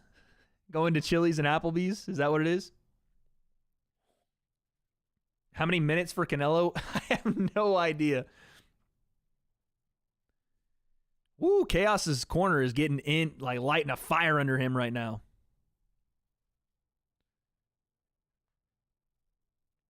They're telling Chaos he doesn't want the judges, and Chaos is answering with an amen. Ooh, nice right hand there from Galas. Landed flush on Montana Love. Montana Love shows the check right hook, wants to definitely throw that. Man, hey, listen, Chaos Williams' corner in the UFC just fired me up. Woo! Just fired me up. My goodness. All right, here we go. Round 3 in the UFC. Let's get it. Chaos Williams, Randy Brown. I think Chaos needs to win this. Wow, really? The live odds are swaying to Brown, even though Chaos Williams is landing at a higher tick. Very interesting. Oh, we had a slip there, I think. Oh, wow, we had a knockdown. They're going to consider that a knockdown in the Montana Love fight. It looked like a slip, but wow. Already we have a 10-8 round in round 1 from the Montana Love up based off the knockdown, I'm assuming. It definitely didn't look like that, though. All right, my stream froze, or my, what's it called? Froze on the UFC side, but we have Montana Love just finishing up his round there. Bada bing.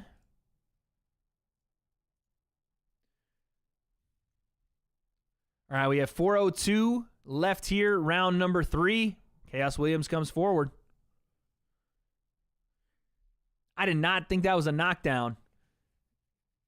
Gallus got knocked down in the Montana Love fight, and I thought it was more of a slip.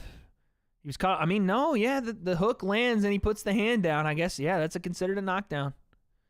He just got off balance. The hook didn't, hurt him at all. He just got off balance off the jab, leaned in a little too much. Check hook over the top from Montana Love. Put him down. Yeah. All right, 3:26 left here in the UFC bout. Randy Brown, Chaos Williams.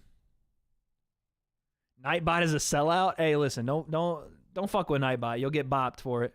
Nightbot's a savage too. He might be a sellout, but he's a savage too. I got Chaos winning this fight, chat. I do. Here we go. Round number 2 from the boxing arena. I might be a little late on that, actually.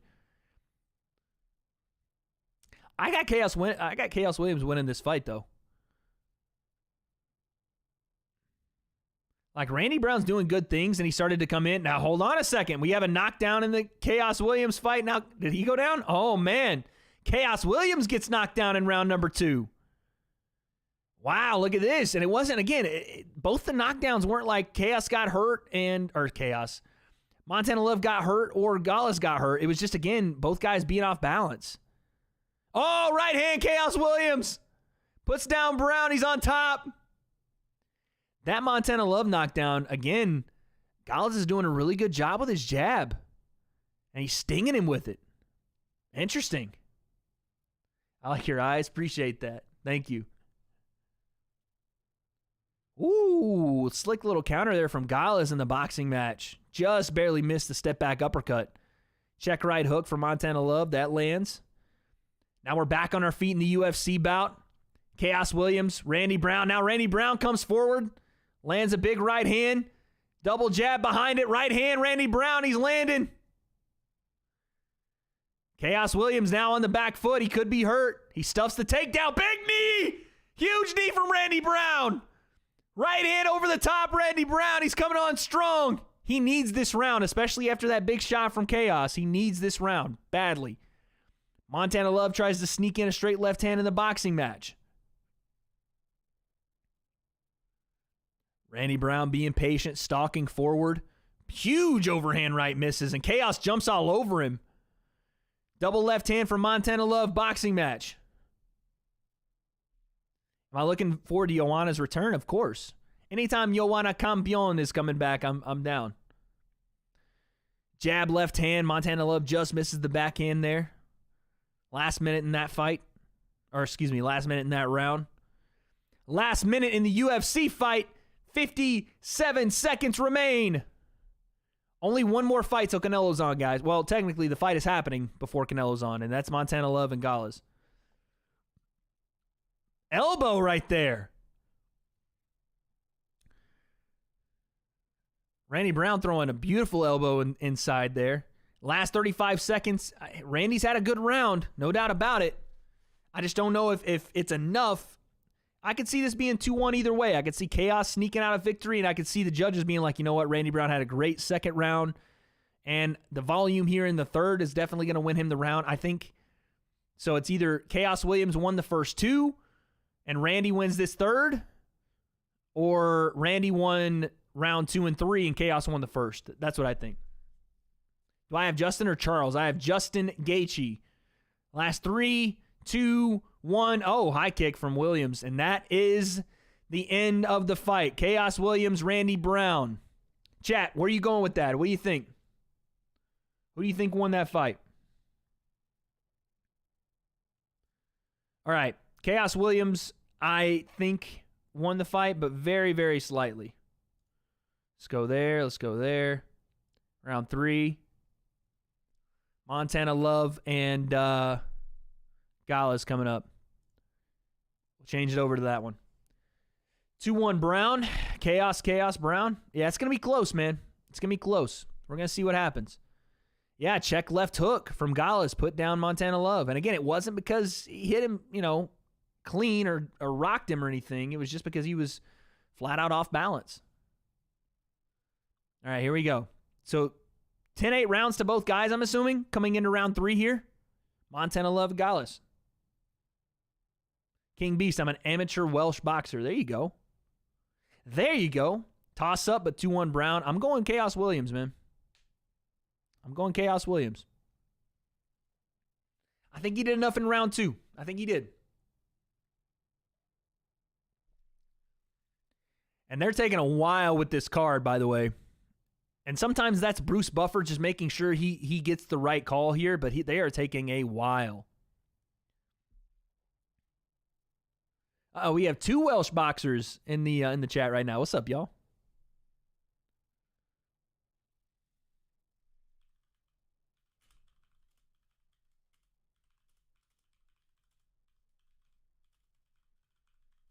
We have a split. We have a split. Give me chaos.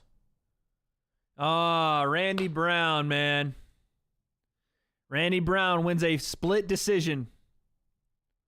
I didn't say chaos 3-0. What are you talking about? Who said chaos 3-0? I didn't say that. I don't know what the fuck you're talking about. Randy Brown wins a decision. I'm assuming they gave him rounds 2 and 3 on 2 of the judges' scorecards.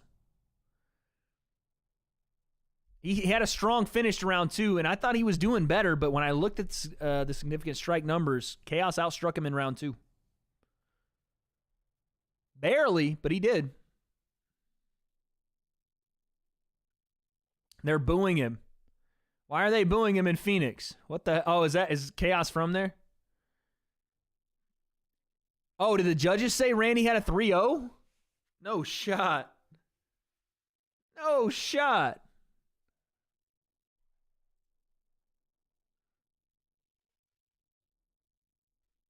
Someone said didn't age well. Like I put the tweet out knowing... I put it out after they read the decision, you idiots.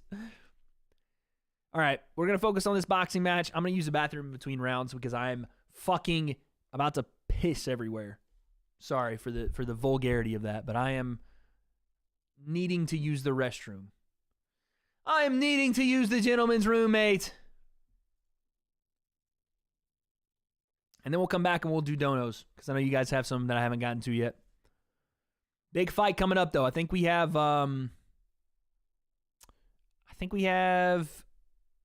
Chandler and Tony Ferguson next, if I'm not mistaken. All right, there we go.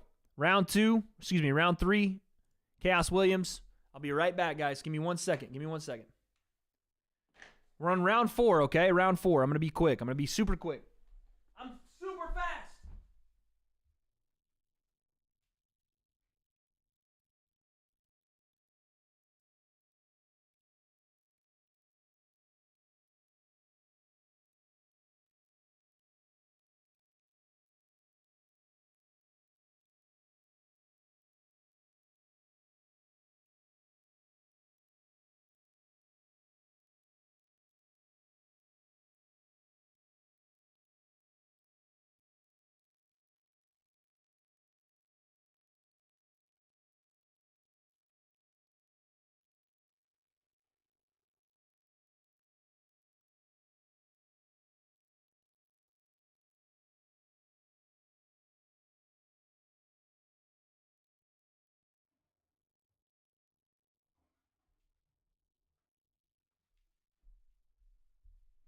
Well, shit.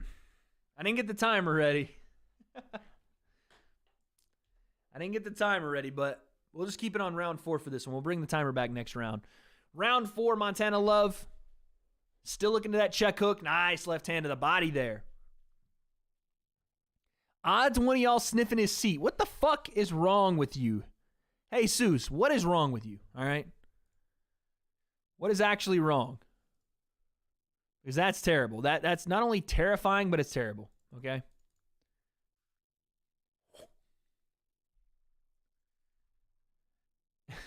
Someone just told me December is one of the thickest months because I put DEC. Meaning decision, obviously. Nice jab and gets out of the way, Montana Love. Barely slips out of the way. The uppercut. 155 left here, round 4. Montana Love, obviously, we've heard about him now for a while. The first time I'd actually seen Montana Love, and this is probably my ineptitude as a boxing fan as of the last year or so, was actually on the Jake Paul card. Beautiful left hand as he slips out of the way. But listen, fair play to Jake. You know, he's giving guys platforms that I would maybe not necessarily be able to keep up with in the meantime. I wasn't trying to say anything suspicious, but when you stood up, Wade. Okay. Yes, I have cakes. Yes. I have bodacious booty, all right? I don't know what to tell you. It is what it is. Ryan Garcia or Tank Wade? Listen, I've always been on the train that Ryan Garcia is a great boxer. And hopefully he gets on the channel very soon and I can ask him that myself, that fight. But it's hard to go against Tank. It really is. It's hard for me to pick against Tank when I know how hard Luke Campbell hits. And for him to be able to drop Ryan Garcia with the left hand over the top, it's scary stuff if Tank gets a hold of you with that shot. You know what I mean? Kyler says, you don't even know boxing. Hey, Kyler S., educate us all right now in the chat. Here's your moment. Here is your moment. Since you're the boxing expert, Kyler S., please educate us all. Oh, then he says, box me. Oh, look at how cute. How cute is he? I thought you were going to educate us. What happened? I don't know. So you could tell me. Here we are. Like, it's your time now. You know? This is it. This is your moment. 1,500 people. Let's hear it. We're all going to wait on you. Teach us, please. We're all here.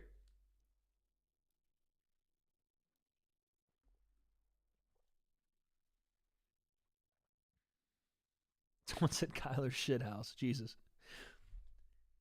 Let him explain in voice chat. Ooh, that would be fun, actually.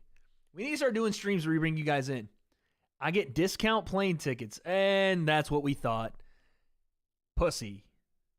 Chat, it is what it is. It is what it is. When the spotlight comes on the rats, they start running, right? They start flicking all over the room.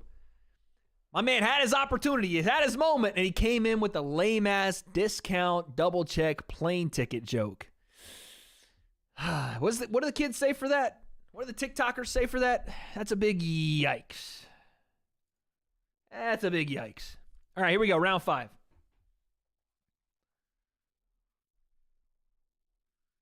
Shit's just kind of sad. Listen, yeah, you hate to see it, man. Had the opportunity. Montana Love starts the round 5 out. Solid level change feints again. I just want to see him follow up on him. Woo, nice slick head movement there from Gales. Y'all are spamming L plus ratio. Jesus Christ. I don't know if that's what I want y'all to be spamming right now. Again, what you're seeing here, I know. Actually me right now, by the way. Actually me right now. That is actually me. What you want to see from Montana Love here, though, is following up off the jab, right? There's a difference between being patient and what he's doing now, which is strictly sticking behind his jab. There's nothing outside of that jab to follow up. The straight left hand is being slipped continuously. I want to see combinations. I want to see him really follow up here. And I think the reason he's not is he got a taste of that check left hook early, and definitely cause for concern, right? Definitely a cause for pause. So it's not like he's not aware of that shot now, especially being a southpaw, opens right up behind your jab. So let's see what happens. Kyler might be an L, but still destroys Deji. Okay. Okay.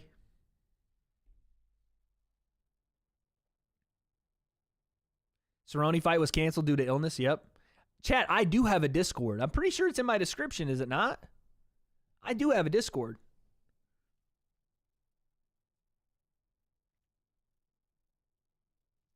Is Izzy fighting soon? Yeah, they just ran the promo on Izzy's fight with Jared Cannonier. I think it's on July 2nd. Oh, we have Oven St. Peru next, and then we have Chandler and Ferguson. Yeah, so let's do donos while we're watching the Montana Love fight. 38 seconds here. Again, Montana Love sticking behind his jab. Being slick behind it. Winning rounds just by peppering his jab out. Kind of what we're seeing right now. Damon with the 5. Oh, yeah, we already read that. Big Rig, good. Kyle with the 10. Is Izzy fighting soon? Why are they promoting him? We'll see improved Izzy the next time. Yeah, he's fighting Jared Cannonier, I think on July 2nd. which is a massive fight, right? Not because Jared Cannonier is he's dangerous for sure, right? Big time power, great chin, can definitely take some punishment just to give out one. We saw that in the Robert Whittaker fight. Like, he'll be there for the entirety of that fight, you know? Why is my round timer moving so slow? Do I need to move up? Do I need to speed up my round timer? I ran into this issue last time we did this. Let me see if I can speed it up. Let's go 150 on this bad boy. All right, let's do that. Let's go there. Round 6. Yeah, so is he coming back in July is a big deal. Brunson almost KO'd Cannonier. Brunson's a better fighter than people give him credit for, man. Devil Monkey's cooking steaks. Anybody in chat, raise your hand. You want one. I'm going to be in Europe on July 2nd. Hopefully you can still watch, man. It's gonna be a fun fight. I think Izzy is still in that like unappreciative or people are not appreciating him phase, right? Where it's like he is still one of the better middleweights that's ever done this, but because of the way he won fights versus Yoel, in some other cases as well, the fight's not being necessarily as interesting. But then again, you look at what he did to Rob Whittaker the first time, what he did to Paulo Costa, what he did to Brunson on his way to that title. Like, when guys come with the right strategy and they security just dapped up someone in the over in St. Peru walkout. When, a fighter brings it to him, he's a great counter fighter, but as far as being offensive and on the front foot, he's not going to be a guy that just walks you down, knocks you clean out unless you give him something, right? Very smart fighter. His kickboxing is insane, absolutely. But he is a reaction fighter. He is a reflection fighter, right? Whatever you do, he sees and mirrors with the correct response. Woo, nice right hand there from Gales. No, I like Izzy, man. I think Izzy is he's a unicorn in this game. He's a guy that once he's gone and once City Kickboxing has their run, we're going to look back at that entire gym, even Kai Kara France now, and be like, wow, whatever they were doing on that, like, whatever they were figuring out in there is just revolutionary to the game, Like, completely revolutionary. The way they throw, their rhythm behind the way they throw on your half beats. They're great counter punchers. They throw right over the top of you. Stuff that Conor McGregor does really well. You'll see from Alexander Volkanovski too. But I would say Alex is a more complete fighter. He incorporates a lot more leg kicks. Again, he splits your timing. Obviously, he has some great grappling as well.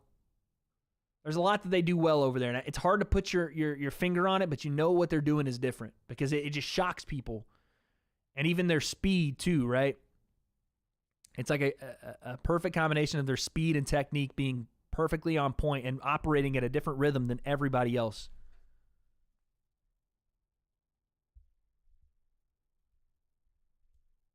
We got a chess match going on in this Montana Love fight. No doubt about it. We got a chess match going on. And now my timer's too fast. I have no idea what's happening. Let me slow it down to like 125 maybe.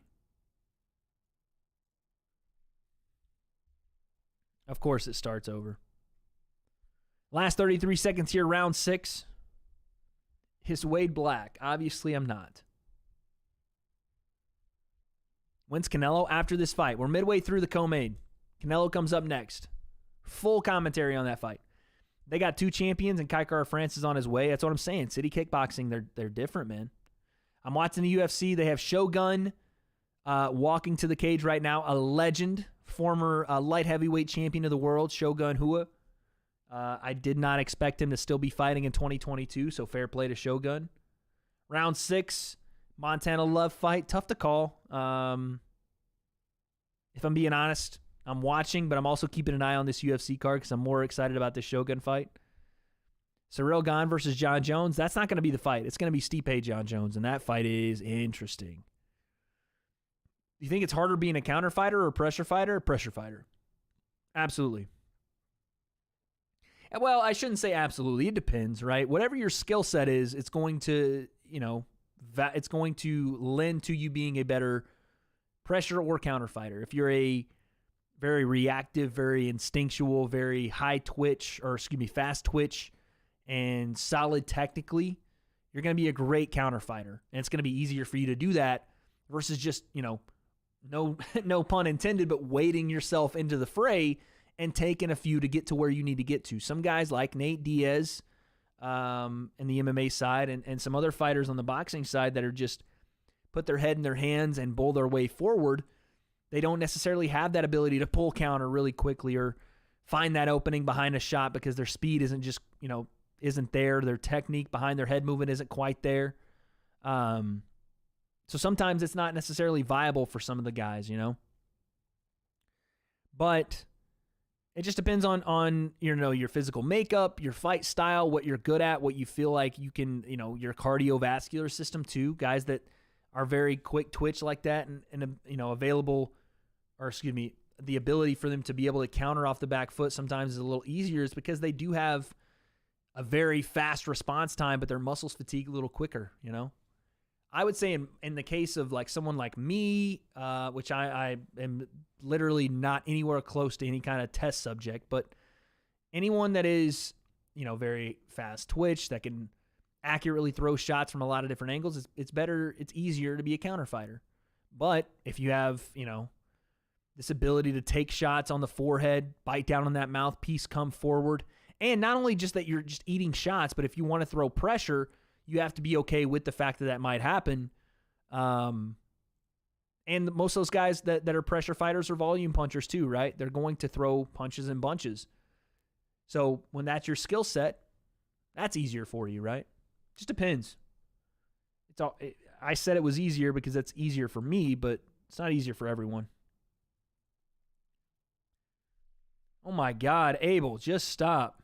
What are you spamming me for, bruv? When's the Tony fight? Right after Shogun Rua. Montana Love and Gala's still going back and forth. Would it be possible to mix up pressure and counter? Yeah. I mean, that's the idea too, right? To be able to have variety. You don't want to be just a stagnant fighter that just fights off the back foot and allows, like, if you get two counter punchers in a ring and no one wants to control the dance, it's going to be, it's going to be a technical fight, but it's going to be a very, very slow and measured and low volume pace, right? Where no guy really wants to pull that trigger because they know they know the damage is going to come to them, right? They don't want to overcommit to something because they know the other guy is just like them. So yeah, you have those fights, or you have two pressure fighters and you're going to get an absolute banger, right? Where both guys are trying to, like, example would be, again, I refer to the UFC because it's the sport I grew with. It's the sport I love. But you could go to the UFC and most recently you could see, Michael Chandler, Justin Gaethje, one of the best rounds in UFC history. Or you go to the boxing side and you could see Marvin Hagler and Tommy the Hitman Hearns, right? That fight, that first round in their fight, two guys that just came out swinging for the bleachers. See you, Joseph. Yeah. Orthodox or Southpaw, which one's better overall? I don't think there's a better or worse, Like right now, we have Oven St. Peru, Southpaw, Shogun Rua, Orthodox. There's not a better or worse here. It's just how you utilize your stance, Because I've seen right-handers that exclusively thrive with Southpaws, even though they're, Southpaws are not necessarily as common as Orthodox fighters. I've seen it. And I've also seen, obviously Orthodox guys that struggle with Southpaws. I've seen Southpaw guys that struggle with Southpaws, So it's not necessarily a better or worse. It's just where you're, more effective. In the UFC arena and the MMA arena, you're going to be having a little bit more out of your, skill set and your weaponry from either stance. But even in the boxing realm, right? Just to be able to give a different look.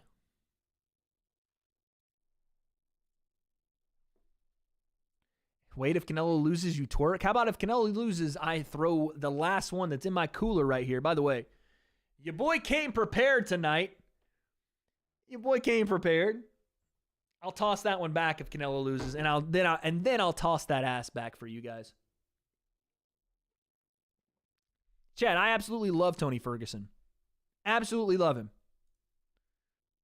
He's one of the better guys I've ever laid eyes on in this scene. It's just Father Time will tap you on the shoulder at one point or another in this fight game, and it comes quicker than most sports, They say the NFL stands for not for long, and the reason that is because they play so many games, but the fight game is the same way.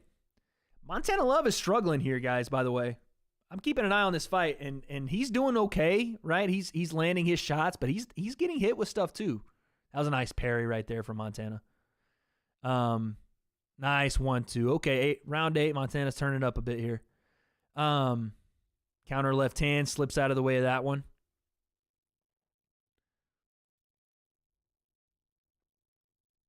What I was going to say is, listen, a guy like Tony, I love him to death, but it's just at a certain point, your skills start to diminish, right? Your speed starts to diminish. Your reaction time, your ability just starts to diminish, and I feel like that's what's happening with Tony. That's what I feel like. NFL isn't many games compared to other sports. Well, Pug, you gotta look at it relatively, right? Because they play a sport that isn't as physically, I guess, I don't want to say easy, but it's more demanding. Nice left hook there from Gallus. It's more demanding physically on their bodies than sports like basketball and football in the UK and baseball. The NFL, especially at certain specific positions, is far more physically demanding than those sports are, and that's why they don't play back to back to back, right? I mean, essentially, if you're playing in the NFL as a safety, running back, receiver, you are sometimes having head-on collisions at about 20 to 25 miles an hour, where just colliding with another human being, right? And even as an offensive/defensive lineman, you're colliding just continuously, play after play. And if you're on the field as a defensive lineman for 60 to 80 plays, that's 60 times that you've gone heads up, probably helmet to helmet with an offensive lineman, right? So it's a very physically demanding sport. And the reason that running backs and these high skill positions outside of quarterback or something like that, they don't last very long is because of that, right? Round 8. I think Montana Love takes round 8. Who would have won, Khabib or Tony? The more I watch it, the more I say Khabib. But again, it's Tony that I'm watching outside of his prime. So it's round 1 between Shogun and OSP is done. By the way, shout out Oven St. Peru, a Knoxville native. That's my guy. University of Tennessee volunteer. Oven St. Peru. Always going to root for Ovens when he's fighting. A fellow orange and white volunteer, baby. If the current fight is in round 8, when will Canelo be on? That was a nice left hook from Gallus. I will say Canelo should be on in about an hour. They're saying Montana Love's down, and I don't disagree. It's a close fight, and he's really having some trouble here. Here we go, round 9. I think he just has to get going. He's been so patient that it's almost been a detriment to him. By the way, I did see the donos. We'll get to those in just a second. Messi or Ronaldo, I'm going to get hate for this, but I've said this so many times, I like Ronaldo more. Wade, time for meds. I got 1 hour. 1 hour. 1 hour till meds. I like Ronaldo more. Does Chandler win tonight? I think he does. I think Chandler wins tonight. Here we go. Round 2. Shogun and Oven St. Peru. OSP continues to look for that head kick off the back leg out of Southpaw. Shogun's been pretty keen to it the entire fight. No disrespect, but who is Kyler? Yeah, Kyler dipped. Kyler ain't in here anymore. Oh, big right hand from Gallus. And he's slipping out of the way of the jab behind it. Montana Love is not an easy fight here, guys. He definitely, he might need to win the next 3. At least 2 of the next 3. Soy!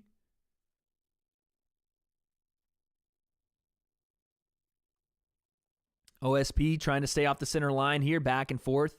How old is Shogun Hua? He's got to be 40, right? At least. Straight left hip from OSP, that lands. Terrence Crawford versus Errol Spence. I think Bud Crawford gets him.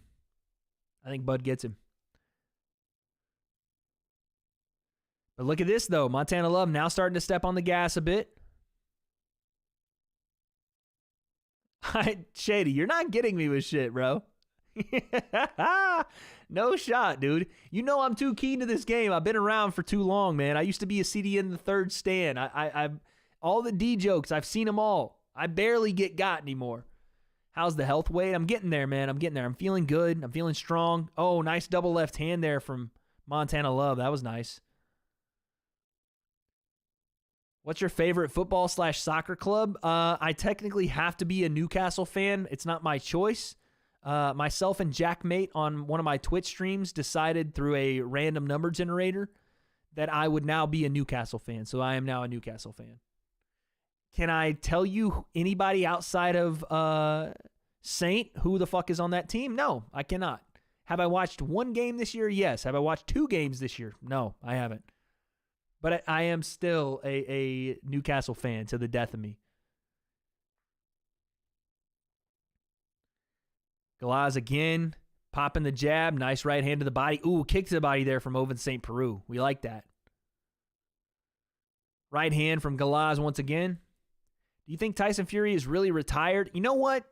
That's an interesting question because, a week ago, I would have said yeah. He's retired and it's just, it's unfortunate, but that's what he wants to do. But the way that Tyson Fury continues to tell everyone he's retired is starting to make me go, Are you though? Are you though? Who do I have in Oven St. Peru and Shogun fight? I have St. Peru. And I think he won the first round. It's just like Tyson is telling people how much he loves retirement continuously to the point where I think he's laying it on a little thick. And I'm like, again, do you? Because it seems like you're telling everyone. It's kind of like that couple that has to tell everyone how much they love each other, when in reality they're telling themselves that to convince themselves of that. You know what I mean? That's what it seems like with Tyson, that he's convinced himself, or he's trying to, that he loves retirement, when everyone around him says he doesn't or he won't. I don't know. Maybe it's just me, but that's just kind of the way I'm looking at it. That's just kind of the way I'm looking at it. We're at 1.6K, baby. Trying to get to that 2K mark.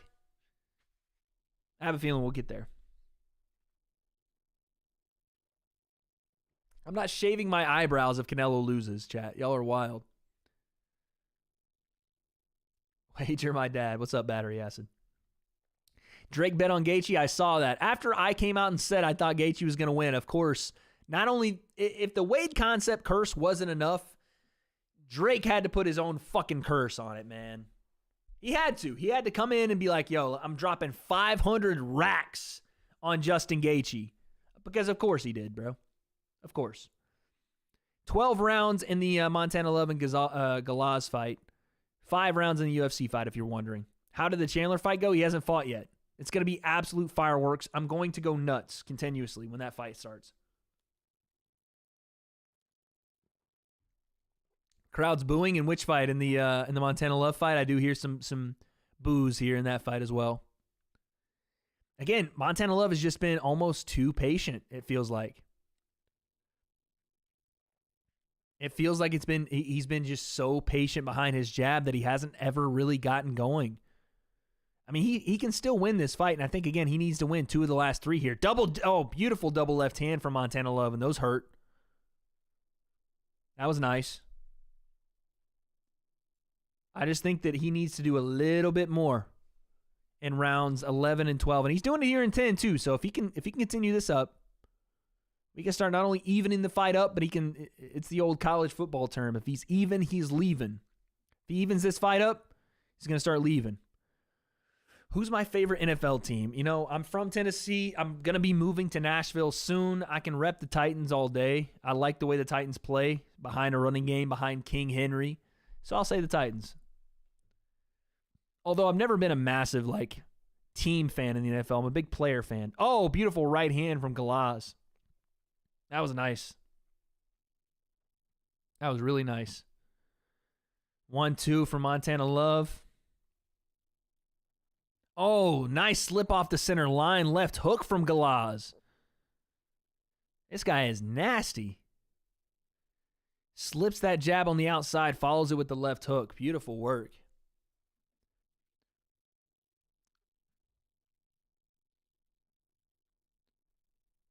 Do you think KSI can back up what he's saying about improving? I mean, I hope so, for his sake.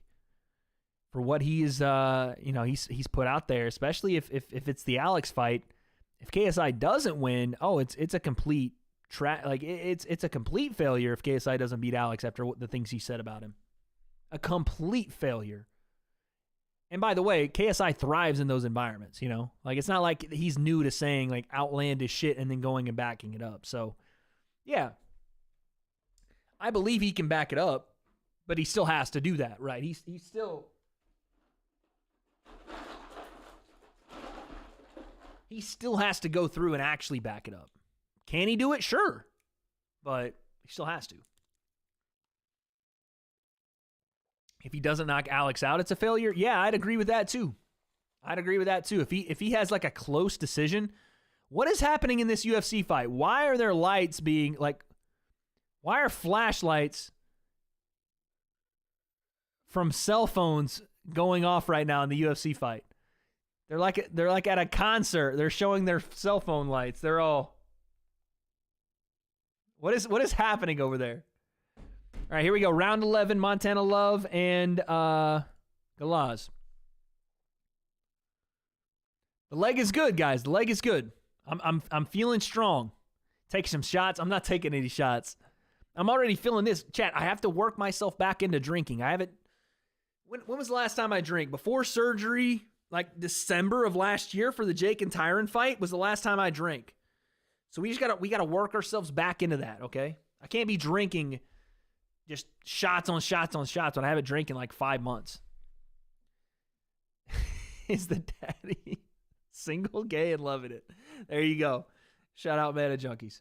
Unpopular opinion, I feel like Rocky Marciano is undeserving of the top 5 greatest heavyweights. I think as time goes on, that's not an unpopular opinion, Julian. Just put 9.8K on Canelo. Okay. All right, Papa Big Stacks. You have to come in and flex your wealth on us all? Okay, then. My timer's not on time. I started a little late. We're about 20 seconds behind. Maybe I can speed it up here. Watch this. Let's see if I can speed it up really quick. See if I can catch up. It resets. Never mind. Damn it. I forgot it resets when I do that. Round 11, 1 minute 30 left in the Love and Galaz fight. 2 minutes and 5 seconds left. Round 3 of the St. Peru and Shogun Hua fight. Wade should do boxing. That's coming. Wade, you're a lesbian. Okay. I mean, I guess. Except I'm not a girl. I put 40K. Okay, D. So now we got people dropping 40K on Canelo. That's what we got now? New camera? Chat, I saw a lot of people talking about that in my last video. I didn't actually get a new camera. I just got a better lighting setup. My lighting setup is way better now. If Canelo loses, what happens next? Good question. I have no idea. I mean, he probably goes back down to 168, right? Maybe even down to 160. You got 2K on Bivol money line. Not a bad bet, to be honest.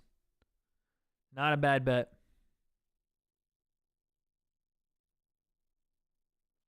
Yo, what did y'all think about... I'm just now seeing this. What do y'all think about Jack Harlow's album? Last 10 seconds, round 11. Galaz comes forward. Left hand, Montana Love. Right hand to the body, Galaz.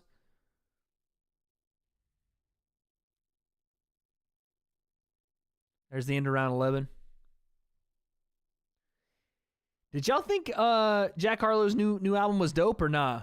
30 seconds left here, round number 3. This is going to be the end of the fight here from Shogun and... Oh, damn. Nice 1-2 Shogun. And St. Peru. It was mid. I love the album, A Young Drake. Never heard, but it's probably good. I'm kind of in between, like, it was good and it was okay. I don't know how I feel about it. I think I need to listen again because I like Jack Harlow a lot. And I just need to see. Shogun is ending the fight, just kind of skating away from Ovince St. Peru. I don't know who wins this fight either, man. I got to be honest. I thought St. Peru took round 1, skated by round 2, and then I thought maybe Shogun came on there at the end of round 2.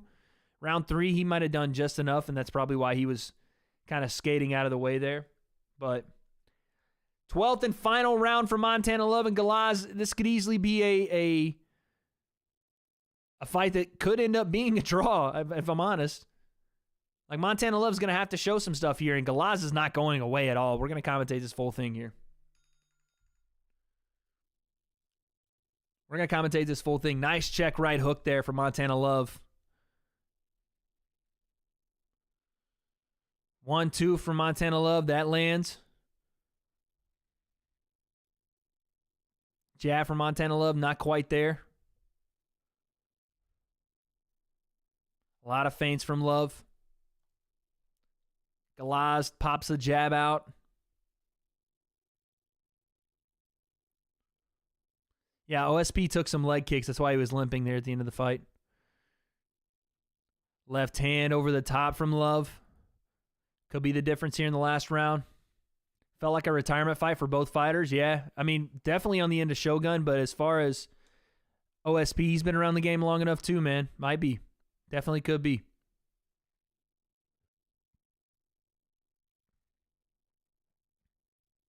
Montana Love eats a jab there from Galaz.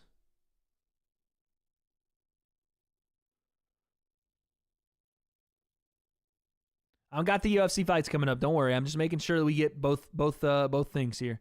It's going to be brutal to try to commentate Canelo and whatever's happening. Oh, nice straight left hand from Montana Love there. Crowd's not feeling it, but he turned up a little bit in this round. Galaz on the back foot a little more here. Trying to show different head movement. Trying to slip off the center line and counter. Woo! Nice straight left hand there from Montana Love. It's been very successful. Shogun, who had thought he won the fight. Ovince St. Peru won the fight by split decision. Split decision victory for Ovince St. Peru. Let's get our first poll of the night, guys, huh? What do we say? First poll of the night. Who wins? Because this is a big fight coming up, chat. Big fight coming up. I want to see, what do we got? 2K people in here? Look at Galaz come forward now. Now Galaz coming forward to end the fight. Oh, Montana Love, check right hand. Galaz, 20 seconds. He's trying to walk down Montana Love. 18 seconds. My round timer was too fast. 13 seconds. Right hand Galaz. Oh, but he gets countered with a right hand over the top. Montana Love. Left hand Montana Love. And that was it. All right, 1,800 people. I want to see 1,800 of us voting. Who wins? Michael Chandler, Tony Ferguson.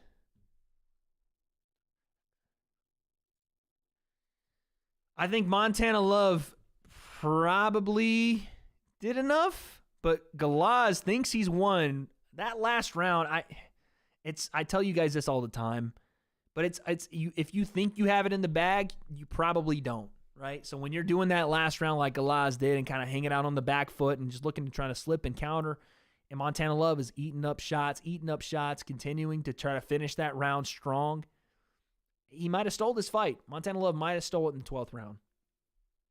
He might have stole it in the 12th. But Galaz definitely in his mind thinks he won the fight. I don't like that coasting stuff when it's a close fight like that. And again, if it's a close fight and you think, oh, I've got this in the bag, you probably don't. Let's see it, chat. If I look at this thing and there's not 1,000 people voting, I'm going to be disappointed. 500 people have voted. I'm giving you until 8:20. You got 2 minutes. Come on, at least 1,000 of us. At least 1,000. And then we're going to go to the Canelo one, too. 2 predictions here. 2 predictions. Chandler by first round KO? Oh, Jesus. Wade versus Shab? Yeah, I'm waiting on that day. I am waiting on that day. Me and Shab go at it. Not necessarily fighting because he'll whip my ass, but as 2 commentators in the YouTube boxing and normal MMA/boxing scene, waiting on that one. Because I'm going to eat that man alive, especially for what he did to me when I met him. We'll leave it at that. Let's just say I used to think I needed guys like that. Not anymore. All right, let's see Montana Love and Galaz here.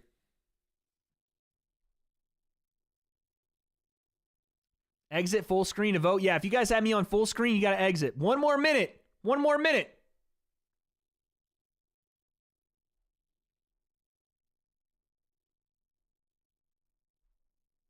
Montana Love wins to a rousing boos from the crowd. They just said if Galaz would have won one more round, he would have won the fight. What did I just tell you guys about coasting in fights like that?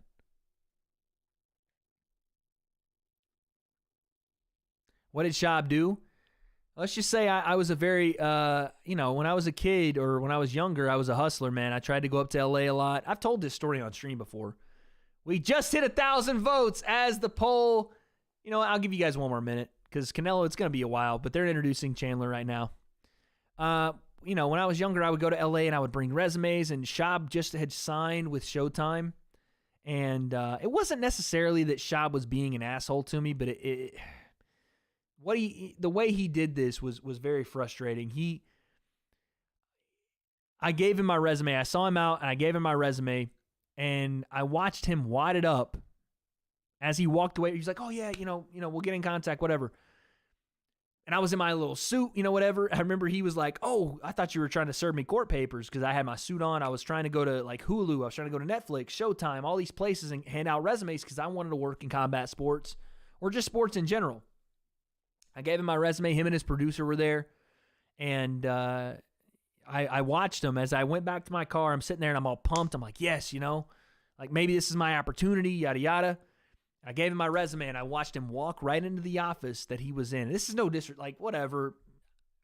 One day I'll have my talk with Shab, but I watched him walk into the office, look at my resume, wad it up, and throw it in the trash. And I was like, that was kind of my first like LA experience. Like, oh, these people don't give a fuck. So, yeah. It's funny how things come full circle. Let's just say that. I was going to say, look at me now. I'm not someone that holds a grudge or anything like that. I'm hoping that Shab's doing well. I saw Gringo Poppy, and I hope he's doing well in the combat sports scene. But yeah, I hold no grudges. That just serves as motivation, guys. It serves as motivation. Asked this question before. Let me get to donos, but I'll read this. Would you rather get hit in the balls by prime George Foreman with boxing gloves or Francis with the UFC glove? Prime Foreman with the boxing. Because you didn't get the answer last time. I don't know. Who is Shab? Brendan Shab? He's probably on live stream right now, actually. Okay. Let's take a look at some of these donos, man.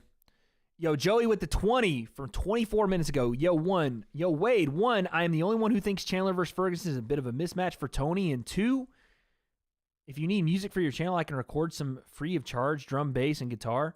Hey, Joe, yeah, hit me up, man. Hit me up, and we won't do it free of charge. You know what I'm saying? If anything I use on my channel is from you, I'll reach out. We'll figure it out. We'll get you compensated for it. But thank you for the 20, man. Appreciate that. As far as the mismatch for Tony, are you trying to say that Tony versus Michael Chandler is a mismatch in that Tony is far superior to Michael, or that Michael Chandler is out of Tony's league right now? Because I would agree that right now, Michael is, again, I don't know, because Tony has only lost to really high-level guys, so it's hard to be like, oh, he's done. It's over for Tony Ferguson. I don't know that. It's so hard to say that because of who he's lost to.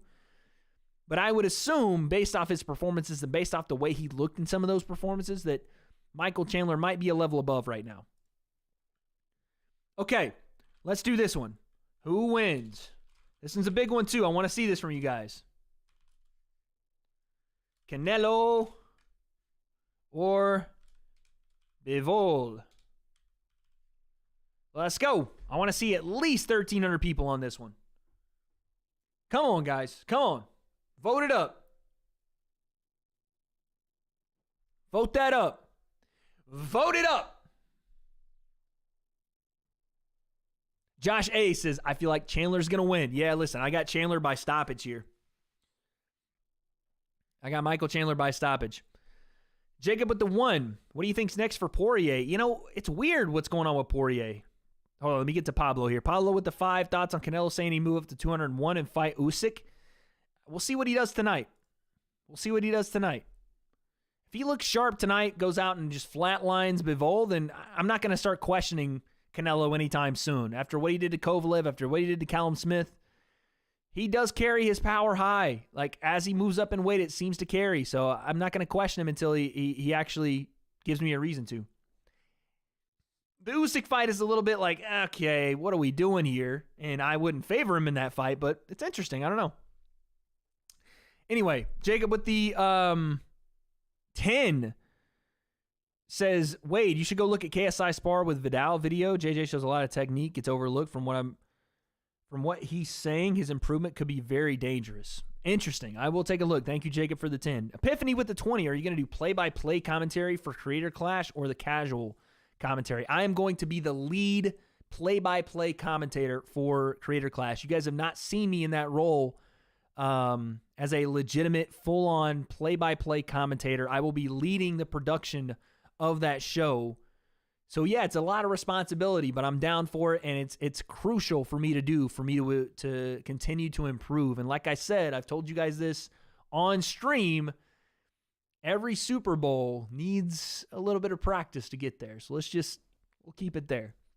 But thank you. Jacob with the 1, what do you think is next for Poirier? Do you think he gets the Nate fight? I don't think he gets the Nate fight because they would have already given him the Nate fight on the July card because Nate's been wanting that fight. I'm not exactly sure what's next for him, to be honest. I have no idea.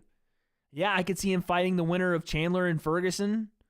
I could see him fighting the loser of the main event, Oliveira and Justin Gaethje. I don't know. I have no idea. But it doesn't look like he's going to get the Nate fight. Lunar with the 5. Sorry if you said your pick already, but who do you have for the UFC main event? Give me Justin Gaethje in the main event by stoppage.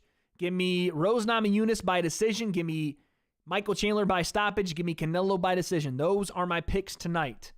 Yo, Zeke with the 20. My boy Taylor. What's up, fam? Sucks I'm always at work during these big events, but rocking out with you and the chat tonight, baby. Appreciate you, Zeke. Thank you so much, man.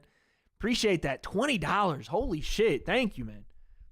We're going full commentary on this Chandler fight, and I have a feeling it's about to get fucking wild. So lock in, strap in, whatever you want to say. I know that sounded weird when I said it. I didn't mean like strap on. I meant strap like your seatbelt. I'm not asking anyone. Never mind. 21 plus only, by the way. But yes, lock in because it's going to be a banger right here. Nomadic with the 12. Hey, I wanted to ask what you thought about Yoel Romero's recent win. Yeah, Yoel still got it. Yoel's a freak of nature. I watched that fight. He's a freak, man. He's never going to be a volume fighter like that ever again, and he never really was. He's a hang back and explode fighter, right? He's going to be explosive. He's going to be very fast twitch. And when he lands heavy. And that's what you saw in that fight twice. And he got the stoppage at the end of the fight.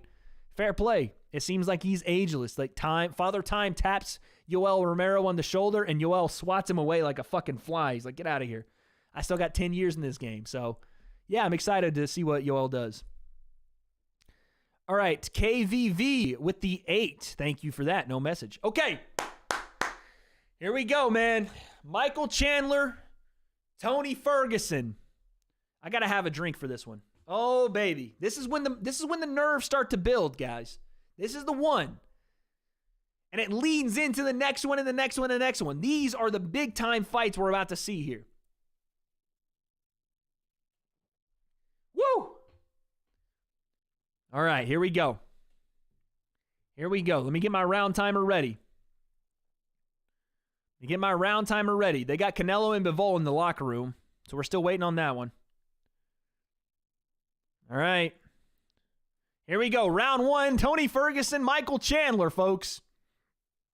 Oh, baby. Oh, my God. Both guys center of the octagon. The Tony chants are raining down from the Phoenix crowd. You have Michael Chandler taking center of the monster logo. Now here comes Tony. Both guys doing a lot of feigning. Tony showing a lot of decent footwork here, shuffling back and forth, a lot of head movement. Tony bites on a feint and tries to throw an elbow. Doesn't quite get there. Nice jab to the body, Michael Chandler.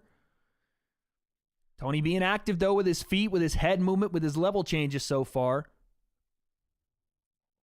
Head kick from Tony doesn't quite get there. Inside leg kick from Michael Chandler gets there. This has been something, again, if you've seen Tony fight lately, he's been susceptible to the leg kicks, no doubt about it. Slows him down a bit. Outside leg kick, Ferguson.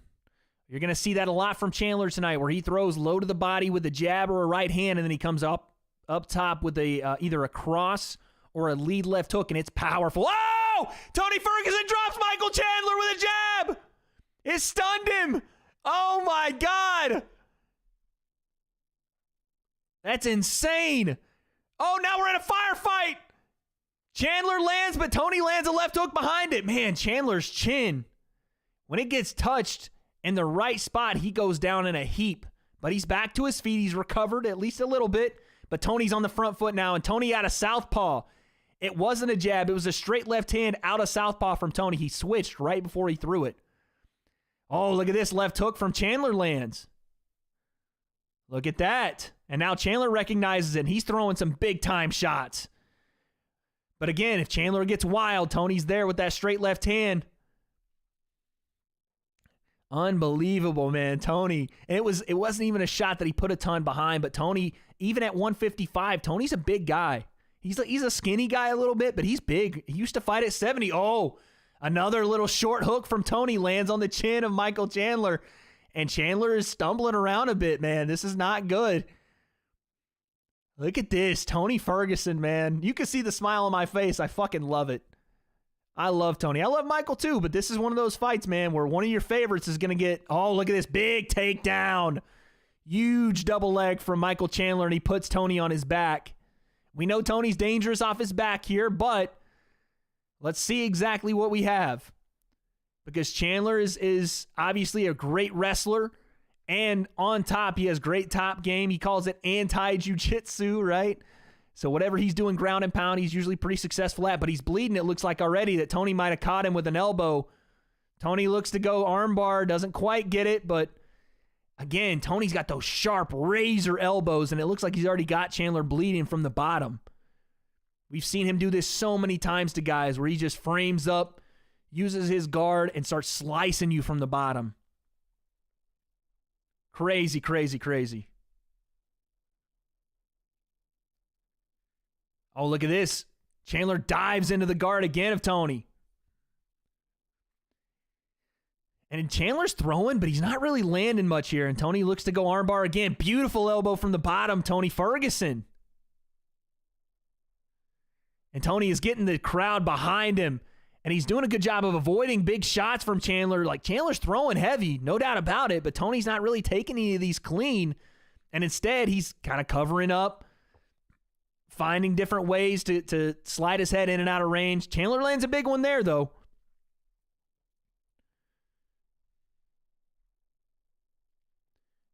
Tony grabs the cage there. Gets warned by the referee. Last minute of this first round. Woo! We're having a fun one, man. Vintage Tony. We've seen everything from him. We've seen the heavy hands. We've seen him slicing up from the bottom. I'm just looking for an Imanari roll or some kind of Wing Chun at this point from Tony. Last 30 seconds here, round one. He's trying to grab onto that cage. The referee's stopping him from doing so. Chandler trying to rain down shots here in full guard from Tony. 3-round fight, guys. Yeah, 3-round fight. Right hand again from Michael Chandler on top. He's starting to land a tad bit more accurately here. 9 seconds left, round one. They're about to start the walkouts in the Canelo fight. I think they're doing the Mexican national anthem right now. And there's the end of the round, round one. Tony smiles at Michael Chandler. He's loving it. Michael Chandler, not so much, even though he ends the round on top. All right, we're going to end the Canelo poll. Woo! That's Tony's round. I mean, listen, outside of the last little bit there, and maybe that did it for Michael Chandler to be able to take Tony down with that power double and get on top of him. The fact that Tony dropped Michael early in that round, I think, is going to be the deciding factor in it. I think it's 1-0 Tony. Nothing has started on the side of Canelo yet. They're still doing walkouts, and I have a feeling it's going to be about 20 minutes before we actually get that fight. So we're probably going to have to do the Rose Namajunas and Canelo fight at the same time, it looks like. 10-9 Chandler? I don't know, man. I think Tony landed a far bit more strikes, although Chandler did land a couple. And the takedown was big, but Tony landed from the bottom. Chandler landed on top. Close round, but I think Tony dropping Chandler is the definitive factor in that round. I'll go 1-0. I'll go 1-0 Tony. 1-0 Tony. Here we go. Round 2. Round number 2. Chandler did have success with the left hook in that round. So let's see if he got... Oh, my God! Tony Ferguson's out cold! Oh, my God! Michael Chandler! Huge! Huge kick! Oh, my goodness gracious! A teep kick, a front kick to the face, and Tony Ferguson's out cold! Front kick to the face! Oh, my God! Michael Chandler wins with a front kick, and Tony Ferguson goes out cold. Whoa. Whoa. Holy shit. I haven't seen Tony Ferguson get put like out cold like that, flatlined in a while, if not ever. I don't think I've ever seen that. Holy shit. Woo-wee. Oh my God. Lights out. That was huge. Front kick to the face. I don't even think it was a front kick. I think it was a back. Oh, man. Oof. Wow, wow, wow, wow. That was huge. Huge. Tony hasn't woken up yet, guys. Joe Rogan just said that Tony Ferguson hasn't woken up yet. Michael Chandler's crying on the top of the cage. I think he just saw his son. He's crying a little bit. God, the emotions must just be overwhelming. Dimitri Bivol is walking to the cage. He has his son. Okay, Tony Ferguson's awake. Thank God. He's awake. He's awake. Whew. Oh, he's awake. That's good. We got to see this, though. So they reset. Chandler came forward and boom! On the chin. Huge front kick. Bang! Chandler, I mean, it's basically a soccer punt directly to the chin. Perfect on the button. The ears went wiggly and Tony went good fucking night. My Lord have mercy. What a shot and what a knockout for Michael Chandler. The timing, the power. Rogan, I don't know who has better reactions to knockouts, myself or Rogan, but good Lord. That was insane, man. Okay, Tony's awake and he's on the stool. That's all good. Woo! Oh, man. That is, that's what you expect from those two. Absolute fireworks. One guy was going out, man. One guy was. The first round, Chandler got put down and got up. The second round, Tony Ferguson got put down and did not. Wow. KO of the year, it might be, man. It might be. I don't know, though. There's so many good ones that have happened this year. I don't know. But that one and who he did it against. And yes, Tony is in the back end of his career here. And this might, we'll see what happens with Tony next. But I don't know.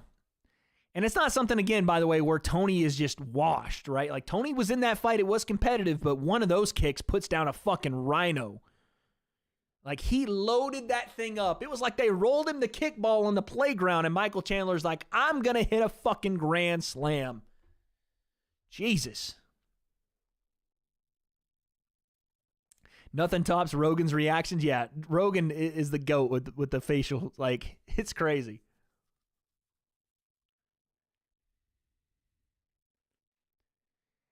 Chandler said, we don't even train the front kick like that.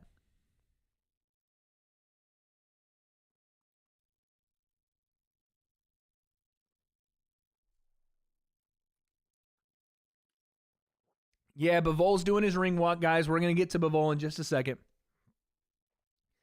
Chandler basically said, listen, he holds his hands very wide, and there's a lane up the middle, and yeah, he took advantage.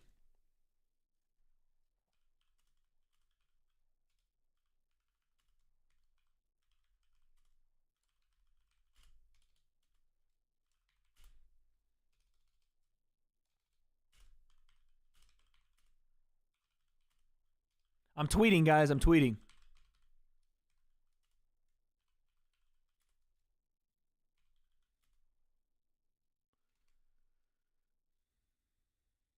Said, don't tell the commission.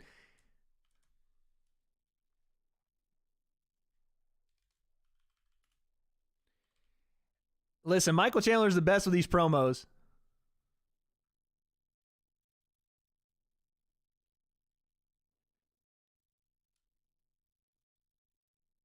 Yeah, he's putting on a big time promo right now.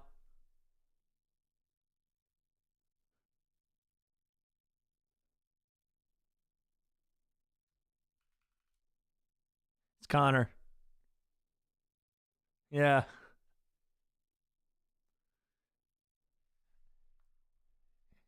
Chandler says, I want the title shot.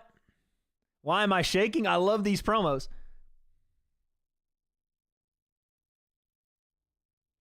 I'm going to let him do his thing. See you at the top. Beautiful, man. Hey, Chandler's the best with the like post-fight promos. He's the fucking best, bro. Basically, he says, listen, I want the winner of tonight's fight for the title, or if Hunter Campbell and Dana White have a lapse in judgment, give me Conor McGregor at 170. I can't argue with him. I like both of them. I like the call-outs. And that's the thing, man. It doesn't take a lot. It doesn't take a lot to get the people on your side. Wade is 5'6". Okay. All right. Sean O'Malley gets a shout out in the crowd. The Sugar Show. Canelo is making his walk to the ring right now. It's like WWE, guys. It's like WWE, but it's a real fight. So, yeah, he's doing a promo, and he's trying to get people on his side and getting people behind him for that fight. But he's also going to go in there and fight. Your reaction was priceless. All right. Yeah, Chandler adopted he has a new son, too. Let me use the restroom before Canelo gets out. We're going to commentate the Canelo fight as it comes out. God damn. Woo! Chat, I need a cigarette or something, you know? I need a fucking cigarette. I'll be right back. Holy Jesus.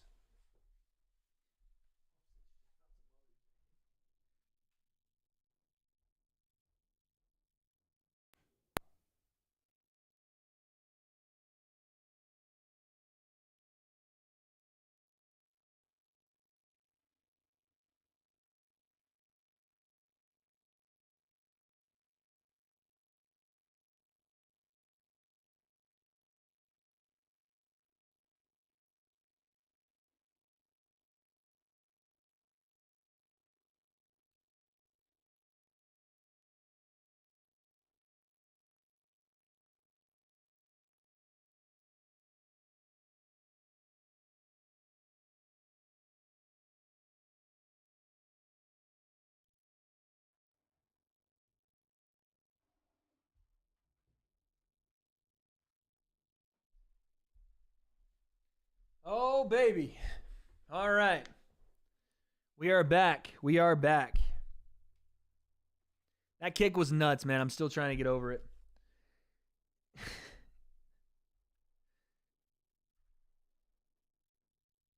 Chat, my mom just texted me and said, shout out to Mother's Day. So if you guys are not already, call your mom. Tell your mom you love her. I love my mom. She's a saint in this world. Without her, I'm not anything.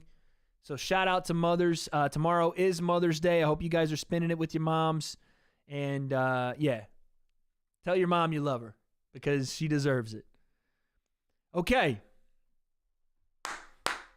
Woo! We have Canelo about to come to the ring, played in by a mariachi band. Oh, Daniel Cormier is getting inducted into the UFC Hall of Fame. Look at this. Look at this. Daniel Cormier is getting inducted into the UFC Hall of Fame as we speak. That's pretty fucking cool.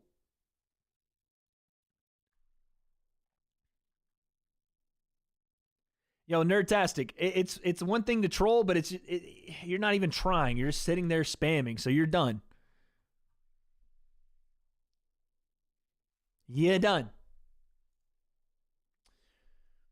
All right, we have a massive fight coming up here. You've never seen a chin kick knockout? Oh, you've missed when, who was it? There's been a couple. Anderson Silva did it to Vitor Belfort. Lyoto Machida did it to somebody as well. I think he did it to Randy Couture way back in the day. Wade's bopping peeps too. Yeah, listen. What the hell? Now Chael Sonnen's telling me I'm 5'6"? What is this? What is this? Canelo is being raised from the floor currently. While the mariachi band plays him out, fireworks are going off in the background. It looks like the Ringling Brothers circus as he makes his way to the ring. What is happening? What is actually happening? I wouldn't be surprised if we see a Conor tweet about that Michael Chandler promo. I would not be surprised.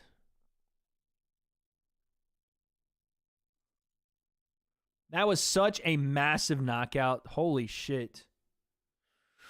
Woo! I mean, it wasn't even just that he got knocked out. It's the way that Tony went down on his face. Like, could not catch himself, just face planted. Boom. It was like he got shot almost, you know?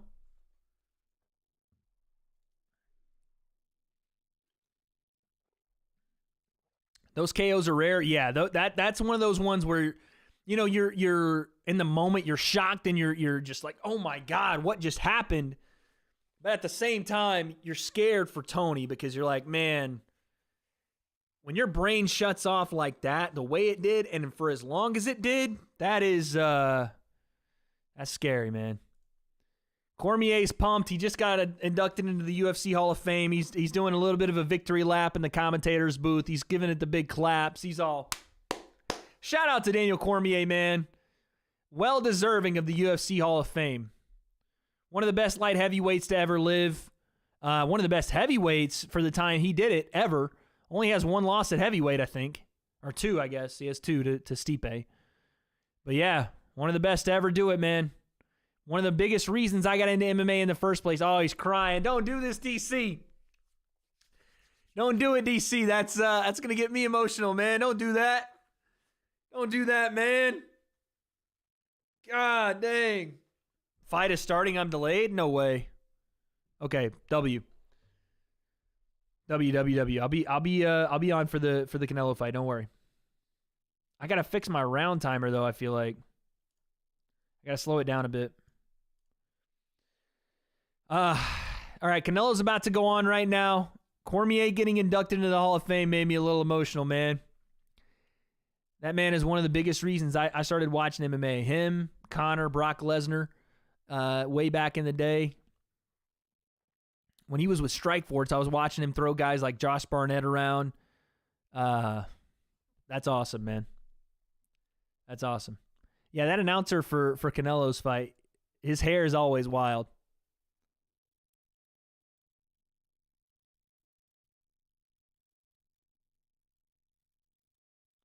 Shout out Daniel Cormier. Okay, let's focus on Bivol and Canelo next.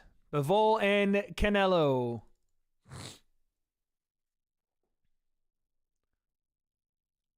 Don't start doing that. What do you mean the dick eating is crazy? Sorry, Scott, you didn't have a fucking role model and I have to father you because you have no one. What do you mean that? What does that mean, bruv?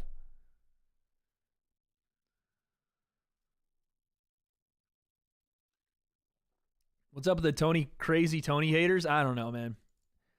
Everybody hates something, bro. Damn. Michael Chandler got a shout out from The Rock. Pretty crazy.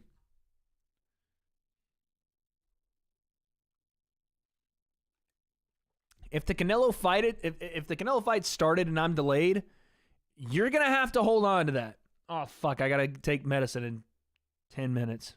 We'll do it in between rounds. Chat, remind me at 9. I gotta take medicine, okay? Remind me at 9. All right, Rose Namajunas and Carla Esparza are gonna be happening at the same time here, but we're gonna take a main focus on the Canelo fight, okay? Main focus on the Canelo fight.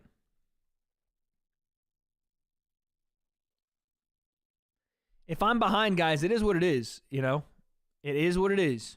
You're just going to have to wait on me.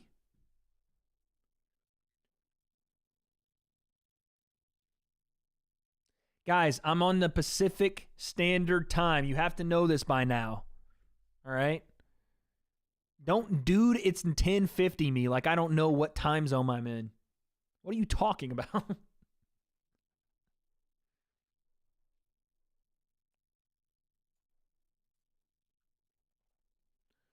All right, here we go. Canelo Alvarez. Wait, let me do this. Canelo Alvarez versus Dimitri Bivol. Let's get it. Super, super massive fight here. Light heavyweight implications. Can Canelo's power maintain at this level? Or is Dimitri Bivol about to shock a lot of people? One of the best boxers at light heavyweight. Slick, very fast. Let's see. I want to turn off alerts for a second, guys. Here we go. Round number 1. Boom. Round 1, Bivol and Alvarez. I sounded like the Crypt Keeper. Anyway. Jab Bivol. Wide stance from Bivol as he comes out. Big guy, too. For 175, he's big. Canelo obviously undersized here, but coming up to that weight. You're going to see probably a very patient Canelo early. Dang, he tries to stick that right hand immediately. Looks like he wants to go big overhand right behind his jab. He's showing that early to Bivol. So you're going to see a lot more volume here. Oh, nice jab from Bivol. You're going to see a lot more volume here from Bivol than you'll see from Canelo, in my opinion. But Canelo does want to try to walk him down, it looks like, early on here. Double jab right hand from Bivol. Canelo likes to throw that double jab, big overhand right behind it. Almost lunging in on that shot. There's like 25 different ways to pronounce Bivol, by the way. I'm hearing Bivol, I'm hearing Bivol, I'm hearing Bivol. I've heard a couple times. Like, it's just too many ways to pronounce this guy's name. I'm sticking with Bivol. Canelo, again, just showing that overhand right continuously around the guard.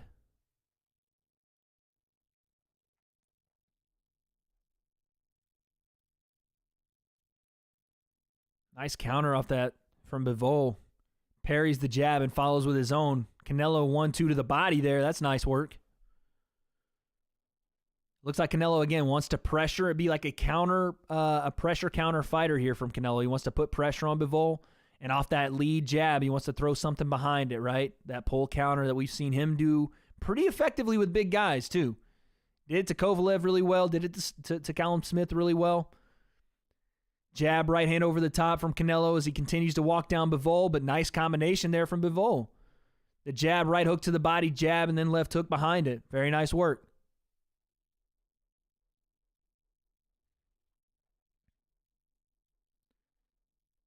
Good footwork from Bivol. We like that. Pivots off the lead foot, circles out, doesn't get caught on the ropes. It's nice work.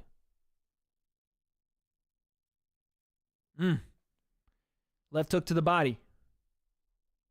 His pull counter ain't nothing like Mayweather's. It's going to be tough to be like Mayweather's at this weight.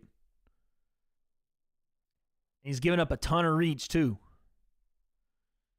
And I expected Bivol to come out and win the first round, and he might very well do that here. Oh, nice 3-punch combo there from Bivol. Straight down the pipe. Canelo's throwing around the guard. He's not quite landing clean around the guard just yet, but if you remember, he did a lot of this. Oh, uppercut on the right at the bell there from Canelo. If you guys remember, Canelo in the Caleb Plant fight wasn't landing a lot of these shots around the guard to begin the fight, right? He was throwing the big left hands, throwing the big overhand rights, and Caleb Plant was doing a good job controlling the fight with his jab on the back foot. It looked pretty similar in round 1. I'll give it to Bivol 1-0. But it's a 12-round fight for a reason, right? And we're going to see that the more this fight goes on, I mean, I don't know, we'll see, but Bivol's going to have to make some adjustments, obviously, but Canelo is going to continue to go to the well. Bivol's going to have to try to keep him on the end of the jab. Definitely follow up with combinations when Canelo throws out that big-time shot, the big overhand, the jab, left hook to the body, because he does load up on those shots from time to time, and he does so knowing that he's going to get countered, but Bivol's going to have to make him pay for it. Make him pay for exerting that kind of energy coming forward. Here we go, round 2. Round 2.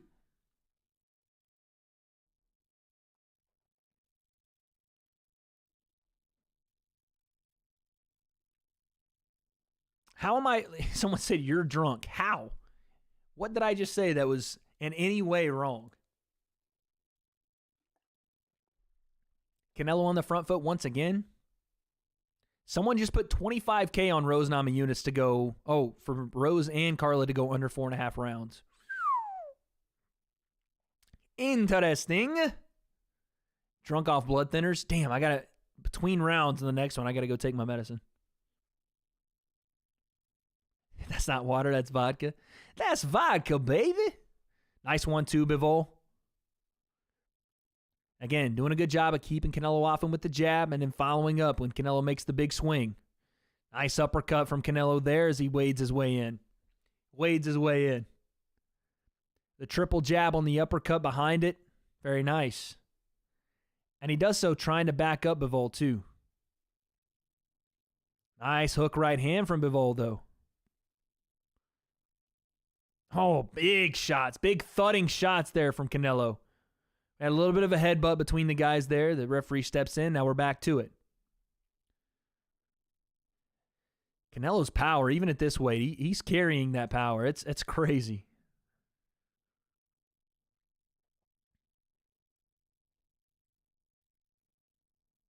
Fighting a bit in the phone booth here from both guys. And Canelo, even when he lands on the arms here or on the shoulders, he's turning Dimitri Bivol. Like he's hitting him and he's feeling those shots. Oh, big right hand, Canelo. Right hand to the body. Bivol's gone away from the jab a tad bit here in round 2. That's the flurry we were looking for. 5-punch combo there from Bivol. And it's someone in chat said the straight punches from Bivol would be the difference. You're 100% right. Right now, when Bivol throws straight shots down the pipe, doesn't waste time with the hooks or the overhands or anything like that, in combination, that's when he really has success. And when he's showing success is based off the 1-2. And throwing it back to back to back. 4 5-punch combos, just jab right hands. But Canelo, for every one that Canelo lands, it feels like it just thuds. And it lands, obviously, with more power. And it's just more damage behind that shot. But even still, Bivol is still landing. I want to lean Canelo this round, though. I want to lean Canelo for this round. Tries to throw the pull counter there. Canelo does. Slides out of the way. I think we're going 1-1. I think we go 1-1 there. I think we go 1-1. Rose Namajunas and Carla Esparza is about to start. We're going to try to commentate both live here. I'm going to try to do this. Shit, let me take my medicine. Thank you, chat. I love you. Mwah. Damn it. Go, go, go.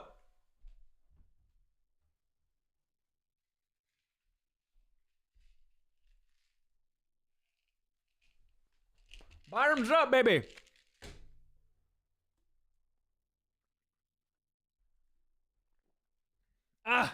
Headphones. 2-0 to Canelo, DAZN judges. I mean, listen, you're going to get this with every Canelo fight, but that's Bush League. He lost the first round. DAZN judges gave Canelo the second and the first, huh? What do we expect? All right, here we go. Round 3. Yo, chat, fucking love you for that, man. I would have forgotten. Thank you guys. Honestly. Thank you guys for telling me to take my meds. That's some real OG shit y'all just did. Appreciate that. Oh, nice 3-punch combo, Vivol. That was nice. And listen, Canelo's got heavy hands. When he lands, it's definitely Bivol's definitely feeling it. But that one that Bivol landed, that right hand down the pipe, Canelo felt that. Nice short, cheeky hook to the body, Canelo. Look at the fast hands from Bivol. Oh, my goodness. And Canelo's having trouble dealing with him a bit, but then he comes back with his own power shots. What Canelo is seeing here with Bivol is that he's not going to be able to push him around like he did Caleb Plant. At least not right now. Maybe later on in the fight when he wears him down with some of these big power shots on the arms, kind of like he did with Callum Smith. But as of right now, even when Canelo does land, and he lands heavy, right? These are big-time shots. Bivol's not standing there and just taking them. He's countering behind it. Definitely a back-and-forth fight right now. Liver shot and Bivol goes down. He's been hit a couple of times there. He's wearing them well.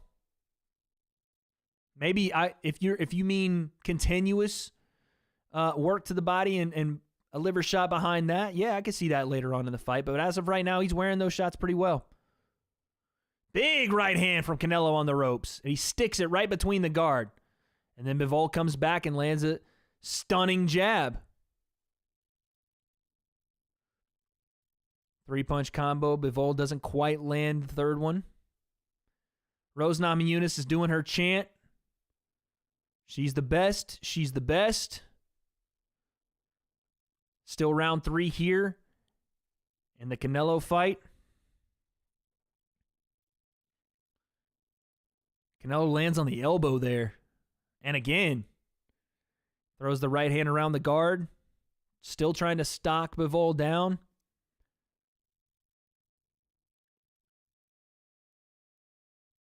On the front foot pretty much the entirety of this fight, Canelo's been.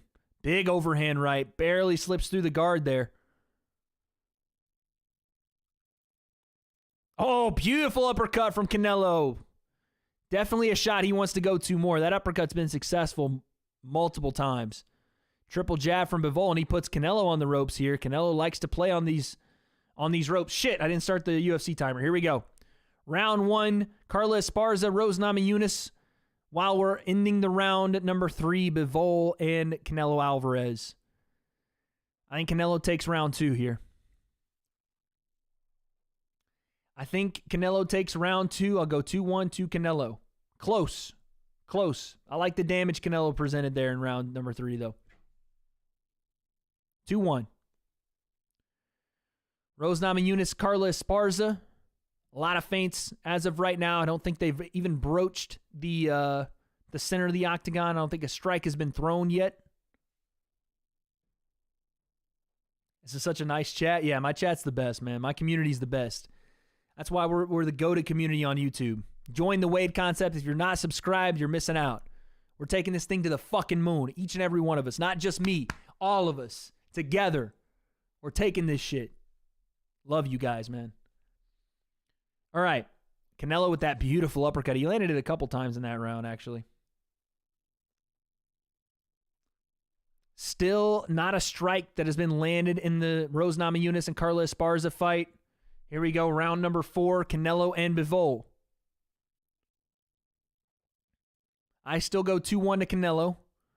Close one, though. You could go either way with round 3. I think that Canelo edged it. Superman a punch attempt by Carla Esparza. Now Canelo looking to utilize a little bit more head movement, trying to slip some of these shots versus standing in front. Canelo tries to throw his feint lead hand, uppercut behind. Very nice. Doesn't quite land it. But that's some classic Canelo. Canelo tries to throw pull counter there. Doesn't quite get there. So now Chris Mannix has 10-9 to Bivol last round. So it would be 2-1 to Bivol. Interesting. Nice jab for Bivol. A lot of swinging and missing going on in the Carla Esparza and Rose Namajunas fight. Triple jab with the right hand behind it from Bivol, and the volume starting to add up for Bivol. We like that. Very nice. It was a 5, 6, 7 punch combo there from Bivol. And then Canelo triple jabs his way in. Big right hand over the top behind that. Another right hand, Canelo. Bivol with the double kind of touch jab. Really just kind of finding range with that. Really tapping Canelo. And then Canelo throws a big right hand behind it to the body. Looks to the uppercut, not quite there. And we reset last minute and a half, round number 4 there. Still a very stagnant fight on the UFC side of things between Rose and Carla Esparza. And the zone freezes up. Son of a bitch. Chat, help me out. Okay, we're back.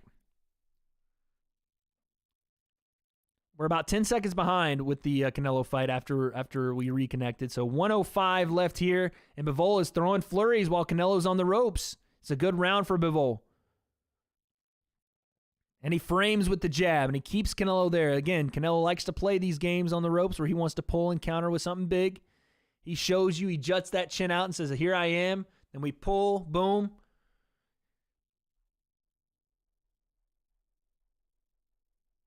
So let's see if he can find any way off the back foot to really land something here, because it's been pretty much all Bivol this round.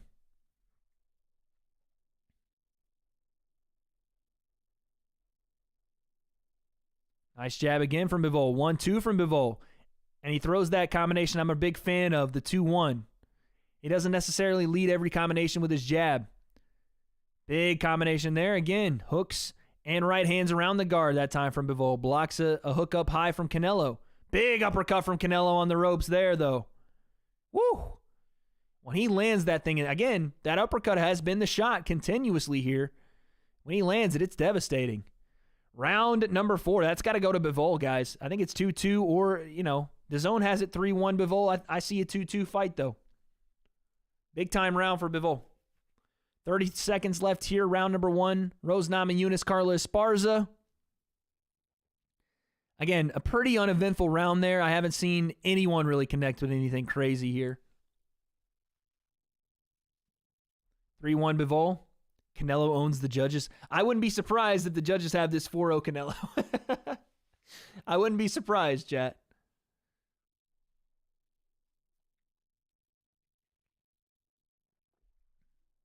But Canelo's definitely having a ton of success with his uppercut. It's landing flush.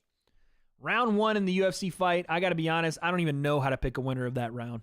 I have no fucking idea. Conor tweet? Of course. Hold on. We'll take a look at it in a second. All right, here we go. Round number 5. What did Conor tweet?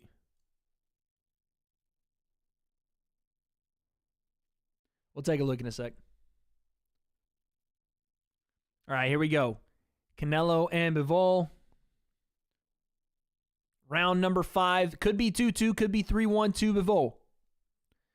Canelo's going to have to figure out this rangy, long, technically sound light heavyweight, because he's getting caught on the end of punches here, and he's having a hard time landing his way in, and once he gets in, he's even having a hard time landing. Outside of the uppercut, nothing's really landing huge for Canelo right now.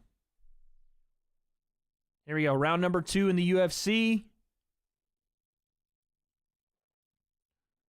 Canelo comes forward, triple jab, big right hand over the top behind that. Bivol hasn't really stayed with his jab to start this 5th round. Now he's starting to pepper in a little bit, but Canelo's definitely leading this round so far.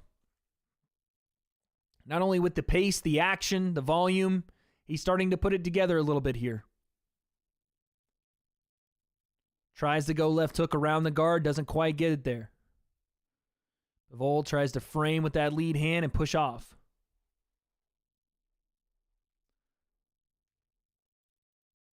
Double jab, right hand around the guard there from Canelo. That lands.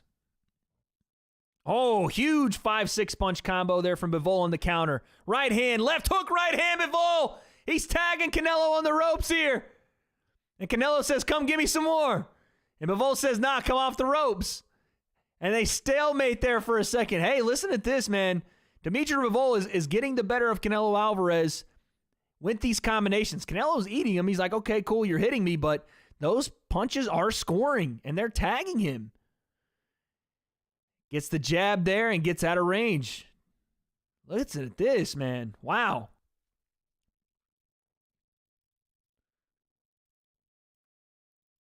They called Bivol a boxing robot, and Carla Esparza goes to take down Rose Namajunas. Doesn't quite get her there. And again, you didn't see Bivol chase Canelo into the ropes there like so many others have. Even Triple G. Discipline, stayed at his range, said, no, we're not fighting. We're not playing your game. We're fighting my fight. Last 30 seconds here. Man, my timer is so slow. Jab, Bivol. 20 seconds. I can't tell if they're chanting Canelo or Bivol. Probably Canelo. Double jab, right hand, jab over the top behind it from Bivol. Woo, big left hook just misses from Bivol. End of the round there. I'm going to have to speed up my timer. That's Bivol's round. That's 3-2 to Bivol in my opinion. At least 3-2. Could be 4-1, but at least. I just turned off the wrong timer. God dang it. Jesus Christ. Round 2 in the UFC fight. Carla Esparza, Rose Namajunas. About 2 minutes, 30 seconds halfway through the round there. Listen, it's a close fight, but Bivol is having success in mounds right now. Could be 4-1 Bivol. I'm going 3-2. Rose Namajunas, Carla Esparza. Feints from Rose on her way in. Canelo must step up. Yeah, absolutely, because Bivol's landing. Even if it's on the guard, he's landing. Boom, big right hand landed through the guard there. Boom, another one. And Canelo's taking them, but those are big shots, and they're landing. Here we go. Round number 6. Canelo versus Bivol. Right hand, left hook from Canelo. And Canelo had a great start to round 5, and just, as the round went on, he started to get overwhelmed again. That volume is something serious, man. And that jab, it's not the Billy Joe Saunders jab. It's not the Caleb Plant jab, which, to be fair, both those guys have great jabs, but Bivol has got power in those hands behind it. And when he sticks Canelo with the jab, it isn't like, hey, get off me. It's like, hey, I'm throwing big-time shots behind my stuff, too. Big-time combination again from Bivol. Tagging him with the jab, right hand, left hooks. And now Canelo backs him into the ropes. We got a fight on our hands right now, folks. And now Canelo comes forward with the 1-2. Lands that flush. 59 seconds, round number 2 in the UFC fight. Uppercut Canelo, that lands. That uppercut has been Canelo's best weapon right now. Especially when he pushes Bivol back into the ropes and sneaks that uppercut right between the guard. That's been his best shot. And Canelo has shown his power will carry, so it does take one, but I'm impressed with Bivol right now.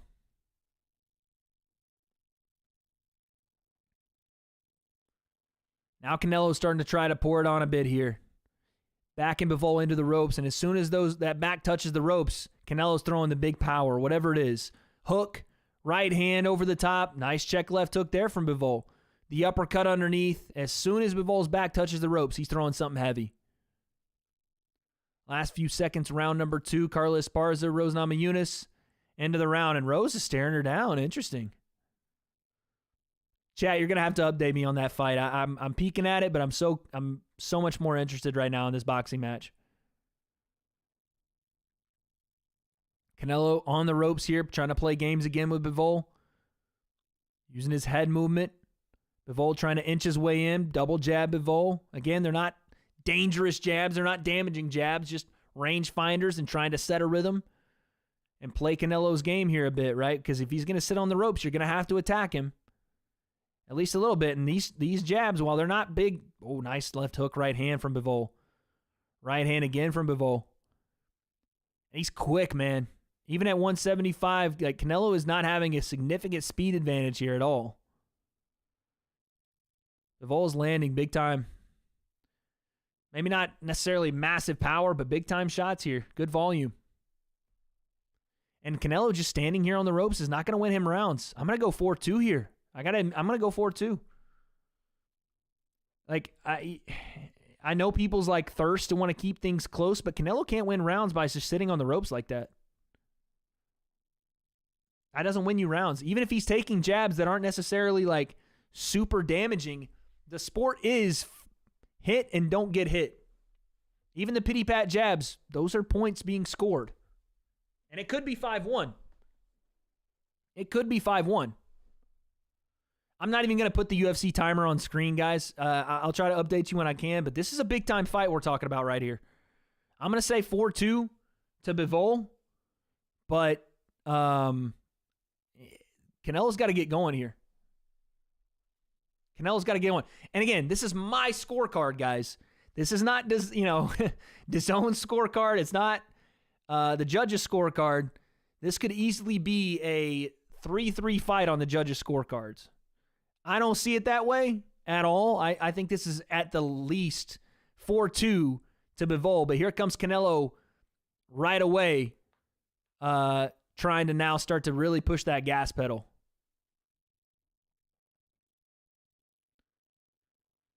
And Canelo, like, no doubt about it, he's having trouble with this volume. And it looks like he's frustrated with that volume, that Bivol won't commit to a point where he overcommits. And Carla tries to take Rose down, doesn't quite get her. I feel like Canelo's trying to figure this puzzle out. Like, this guy is legitimately a robot. He's not going to overcommit. I can't play, back on the ropes and try to get him to come in and play my game. And the volume that he's showing is giving Canelo trouble coming into range and throwing big-time shots. His speed is giving Canelo trouble. Look at this. 4-punch combo.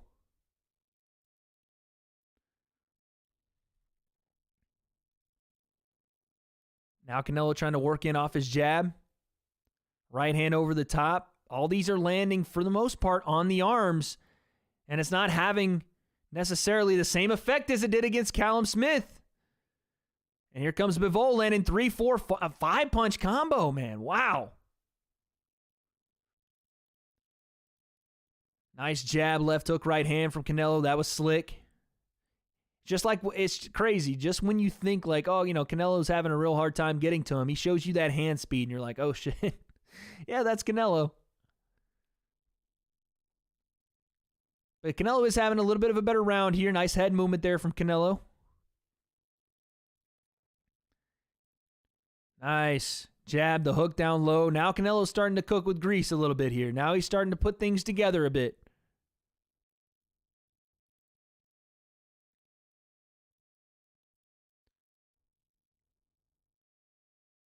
Ooh, Bivol, nice left hook over the top. Right outside around the guard.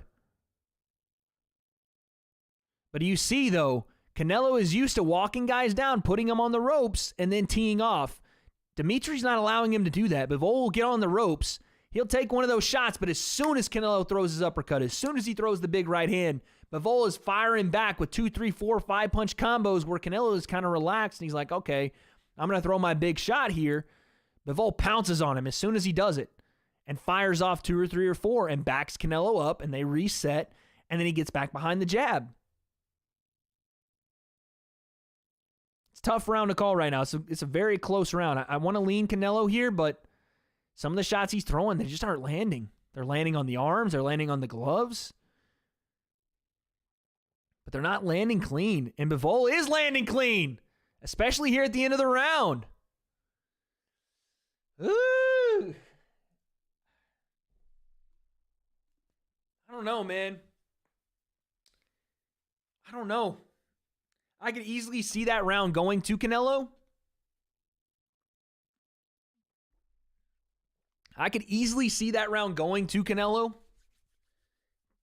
But I'm going to go 5-2. Is that crazy? The way that Bivol punctuates exchanges. The way he punctuated that round. Yes, Canelo was on the front foot early in that round, and yes, he was doing some good things coming forward, and he put together a nice flurry toward the middle part of the round, but I'm going 5-2, man. Because every one of these exchanges, Canelo trades 1 for 3 or 4. And Bivol is finding ways to, on the exchanges, on the timing break, he's the one that's coming forward and landing the big-time shot. Whether it's a shot that rocks Canelo super hard, anything like that, no, I don't think so. We're watching the headbutts again. But DAZN said they wouldn't go that far to say Bivol was winning 5-2. I think he is winning 5-2 to Dimitri Bivol. Yeah, I think it's 5-2 to him. And it's just the volume that's just really giving Canelo problems. Look at this, man. And another flurry from Bivol. Again, just behind the jab, the right hand, then a double jab right hand, left hook, double jab right hand. It's 7-8 punches. And they're accurate. They're not landing on the shoulders. They're not landing on the gloves. He is tagging Canelo with these shots, guys. At best, if you really want to be generous to Canelo, you could say it's 4-3 Bivol. But I think it's 5-2.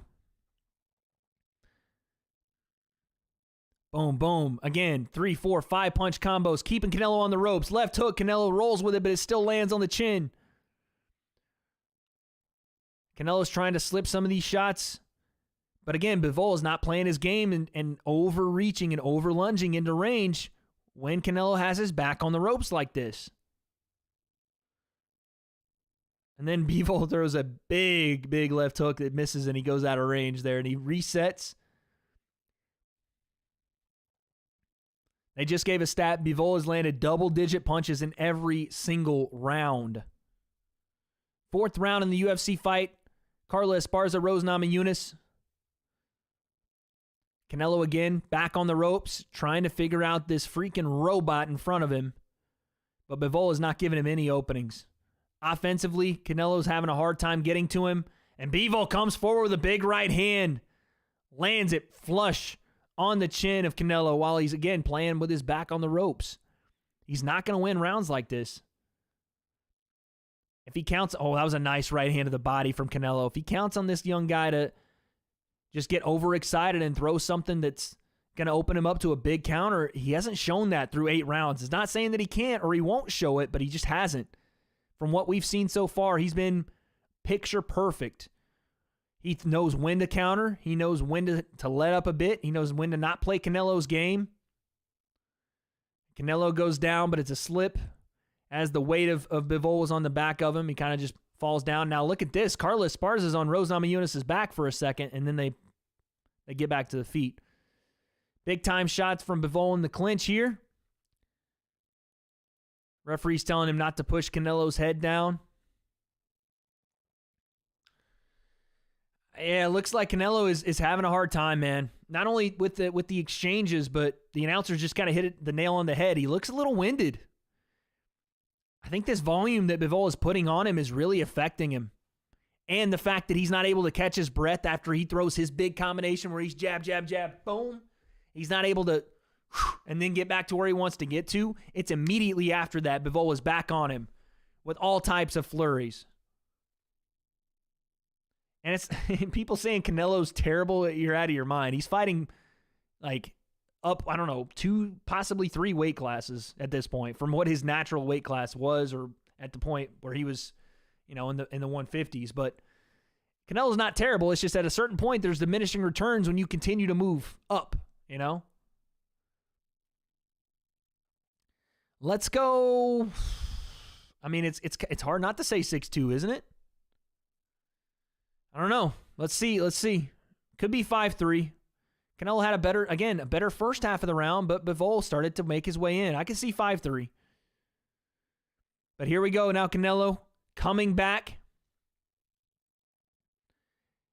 Now it looks like Canelo is going to try to pressure, again, like we saw in the first round, but Bivol snaps a jab at him as soon as his back hits the ropes, which we like to see. And now look, Bivol wants to walk down Canelo. Canelo now coming forward. Nice little jab. Little up jab there from Bivol. That was clean. Canelo has to win, in my opinion, every single round from now on. Starting right now, to win a decision, Canelo's going to have to win every single round.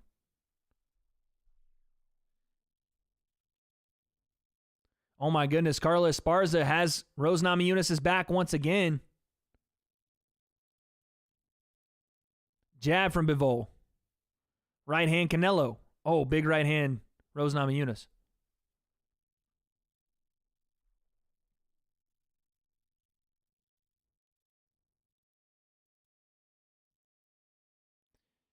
Making a great point, the announcers from DAZN. Canelo usually lands fairly accurately. Right now, he's showing great head movement with Bivol coming forward. But Canelo is still eating some of these shots. The difference in tonight's fight is that Canelo is having a really hard time landing accurately. He's landing shots on the arm. He's landing shots on the elbow, on the gloves, but he's not landing scoring shots.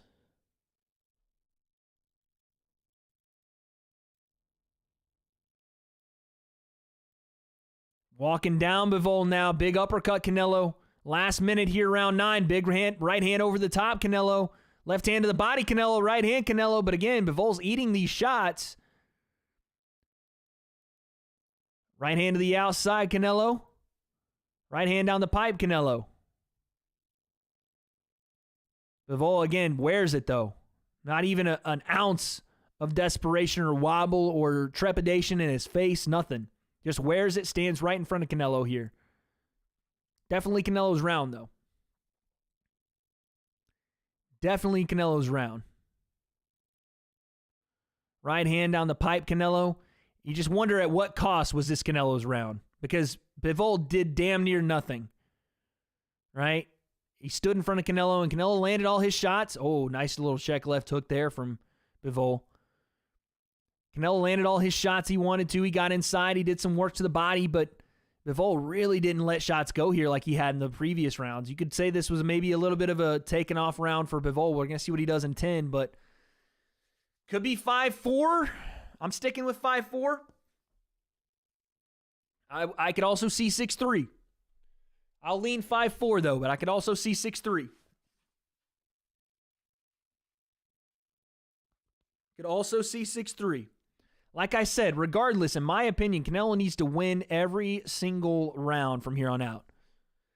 Even if I have it 5-4, just based off how close the rounds were, or excuse me, how not close some of these rounds were for Bivol and how he utterly dominated the early part of this fight, I think Canelo needs to win some rounds convincingly here, like he did this last one. I need to see another one like that here in 10. And I have a feeling Dimitri Bivol is going to come out pretty fresh here in 10. Like I said, at what cost did Canelo win round 9? Here we go, round 10. At what cost was it? Because I have a feeling Bivol's going to turn up the volume here. Nice left hook to the body from Canelo. Triple jab, left hook over the top from Bivol. Nice, again, up jab, little lead hand, cheeky uppercut. Right hand behind it. Oh my goodness, Bivol's heating up already. Right hand from Bivol again. Canelo lands the right hook on the arms. Nice snapping jab from Bivol. Canelo answers.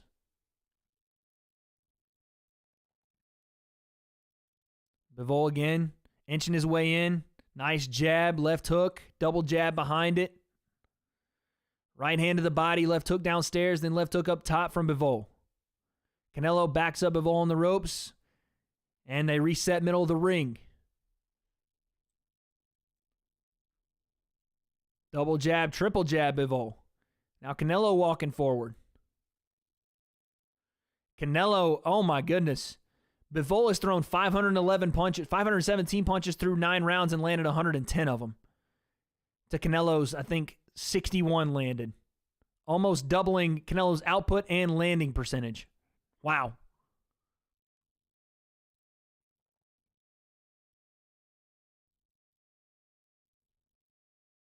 Now Bivol has Canelo on the ropes. Minute 30 left here. Triple jab. Canelo tries to answer 3 with 1. It's not going to win him rounds doing that, though.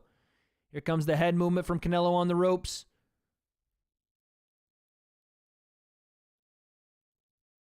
Right hand through the guard, Bivol. Jab upstairs, jab down low, Bivol.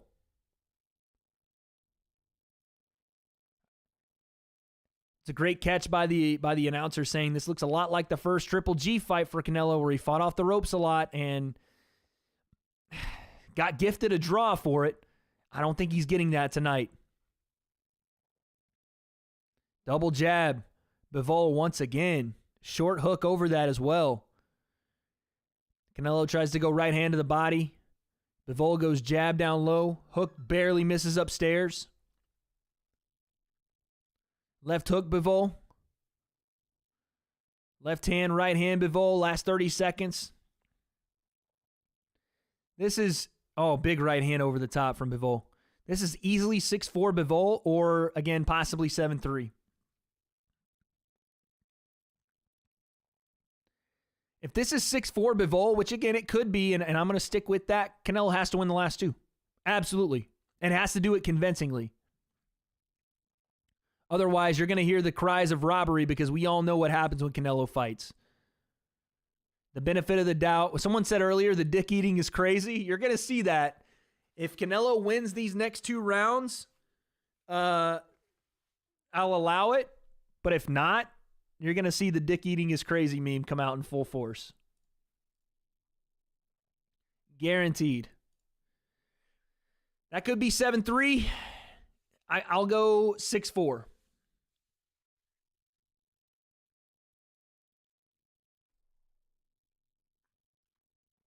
Chat, I'm telling you, it'll happen. The dick eating is crazy meme will come out live and in color. I'm telling you right now, it will. I'm telling you right now. Ian McKenzie with the 2 said, you missed my super chat, Wade. Ian with the 5, what fighting style would you want in a street fight, Wade? Striking, grappling, wrestling, jiu-jitsu, love from Scotland. Wrestling. I'd want to be a somewhat decent wrestler. All right, here we go. Championship rounds, number 11. Here comes Canelo right away on the left hook, right away on the right hook. I think Canelo has got to have some desperation here. No more back on the ropes playing the head movement game. You can't do it. You're going to lose. You got to go down in a ring of fire, and it looks like it's what he's trying to do right now. Really sticking in big-time heavy shots, trying to get around the guard of Bivol, but it's just not happening tonight, man. He's hitting these shots on the glove. He's not able to get through, at least not cleanly. Big left hook, but again, lands on the gloves.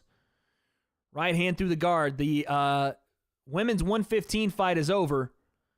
Rose and Carla. I'm not exactly sure who won because I couldn't even tell you what the fuck happened. I was so focused on this boxing match.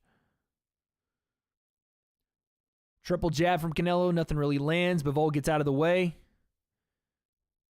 Canelo tries to shake off the left hook there from Bivol. Jab to the body from Canelo.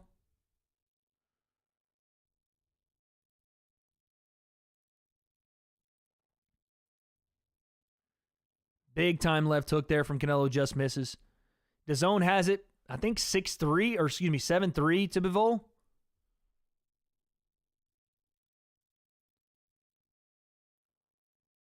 They just said it's one of the best judging panels you could ask for. Bivol comes forward with a 3-punch combo. Lands the last one of those 3. And now they're fighting in the phone booth. Canelo goes right hand to the body uppercut.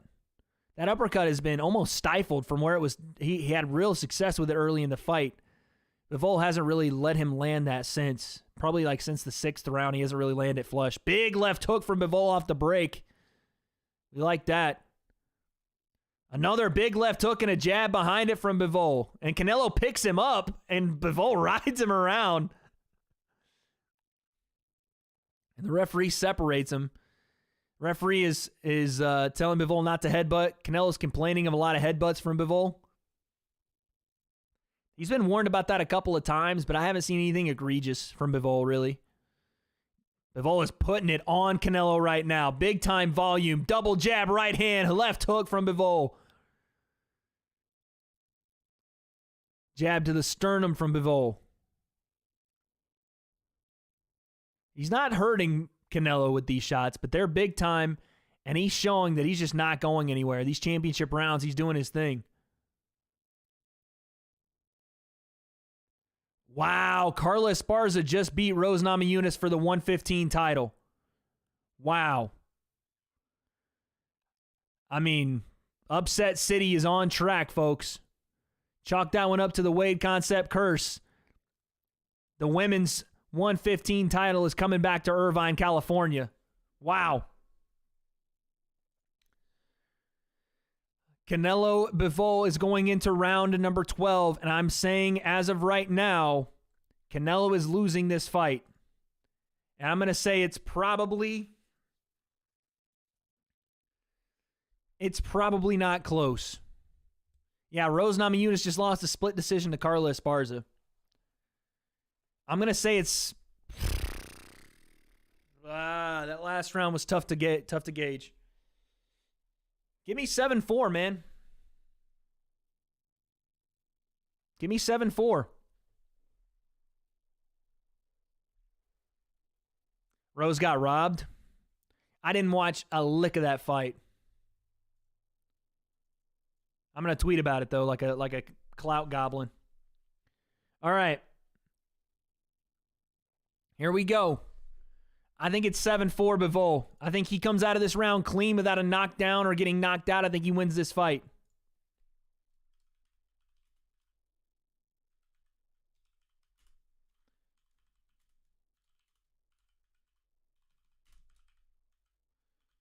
Canelo moving forward, big left hook, right hand.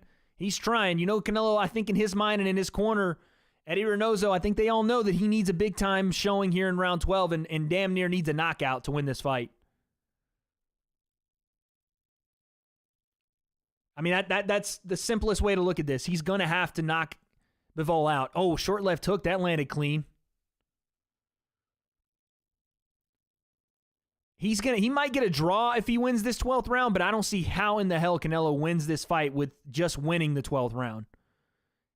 Oh, big left hook off the break. He's caught Canelo with that so many times. As they break, Bivol's had a great left hook. And again, he peppers him with the jab. Right hand to the body. Big time shots from Bivol. He's landing. And Canelo's eating them, but these shots are scoring shots. My goodness, Bivol off the break of the clinches has done such good work tonight, man.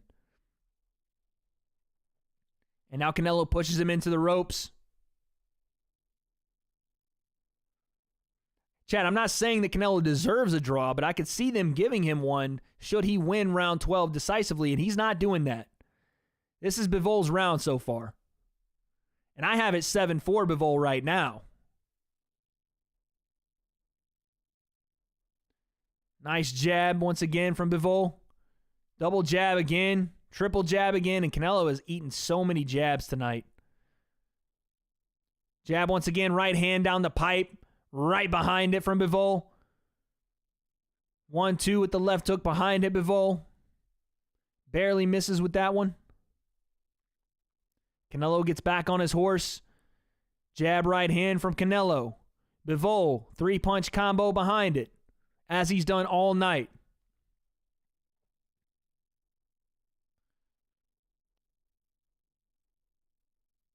And not only is Bivol kind of beating Canelo at his game here, he's starting to walk him down. And Canelo's starting to kind of stumble over himself. His hands kind of by his side a bit. Not because he's rocked. It's just it looks like he's tired as fuck. It looks like he's frustrated. He's tired. And he's just having a hard time dealing with this volume. When he wants a break, he doesn't get one. When he tries to throw big, he's blocked. When the volume just doesn't stop, he can't handle it. And Dimitri Bivol is going to fall away with the victory here. Woo!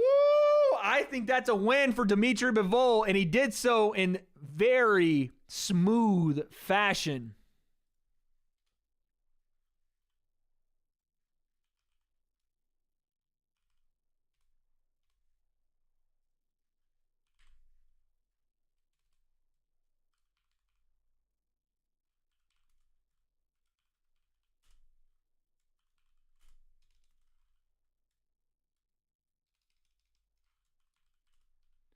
He had it 9-3. I had it 8-4. I think Dimitri walks away with a clear victory here. Clear victory here.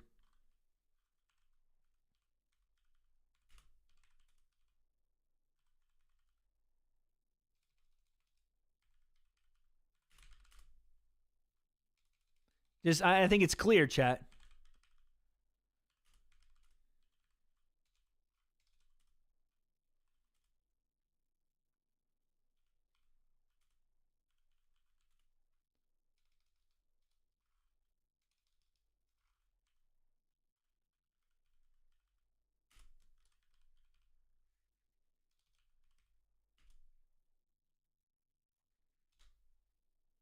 Just flat out outpaced him, outboxed him.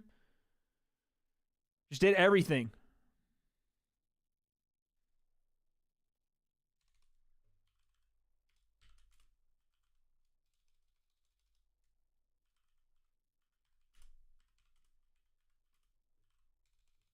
I'm tweeting, guys.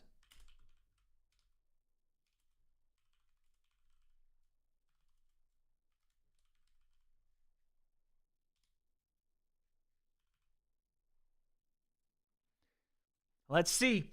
Let's see. Let's see, chat. I don't know. I don't know, man. That might be a clear. I mean, that's clear. That's the worst fight I've ever seen in MMA. Yeah, I didn't watch a lick of the Carlos Barza fight. Let's see what our judges look like here.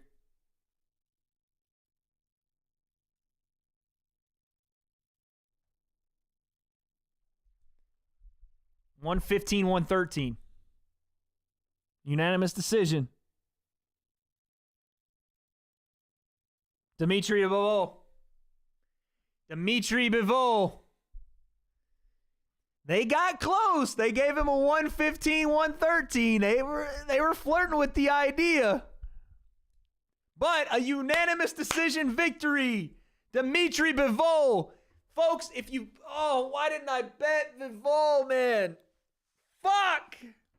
If you bet Bivol, it was like plus... It was something fucking crazy at the ticket office earlier this week. The Wade concept curse lives on, folks. It fucking lives on, man. I don't get it either. I don't know, chat. It was something crazy. No, it was plus 450 earlier, but to win by decision was something nuts, like 1,800. Oh my God, bro. And I was right there. I wanted to pull the trigger on it so badly, but I'm such a fucking pussy that I didn't. Fuck. Just made 500 Cheerio. All right, dude. All right. Rub it in. Just go ahead and fucking rub it in like Mr. Miyagi, okay? Fuck. Unbelievable. Guys, if you are going to bet, might as well, it's the perfect time to do it. If you are going to bet on these fights, as you can see, I didn't come out on top, but those that did are in chat right now saying stuff like easy clap, I just made 500. Wait, I just made a band. I just made $2 million. If you're going to make $2 million, if you're going to bet on these fights, one, you have to be of age. And two, please do so responsibly using my code WADE at mybookie.ag. And guys, there's still time.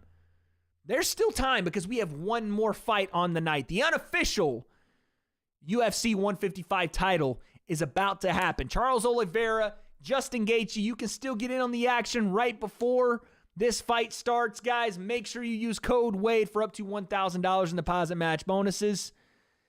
If you're going to bet on these fights, use MyBookie, code WADE. Thank you to MyBookie for sponsoring this live stream, even though I lost.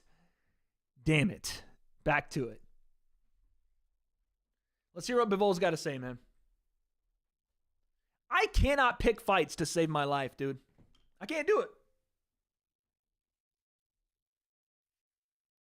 I didn't think we were going to get Canelo circa Triple G1 fight. We're definitely going to get a rematch if Canelo wants it. Jake Paul tweet? Oh, Jesus, what?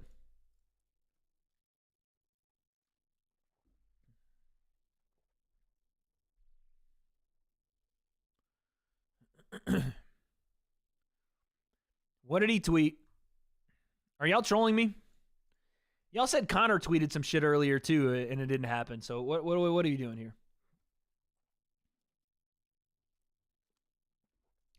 I can't even show this because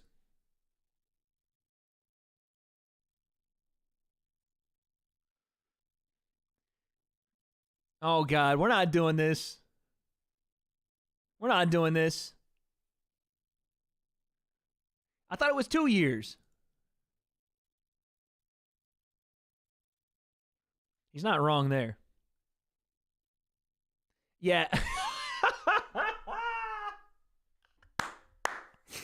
Yeah, that I was going to make a video on that, and I think I still might. Eddie Hearn, the way he was just telling Jake that real shit, definitely pissed Jake off. It pissed him off, buddy. And so Jake is definitely going to not, he's going to let him hear about it. I thought it was 2 years, like last week. He added another year on. Oh, he put it on his mama. Don't put it on Pam.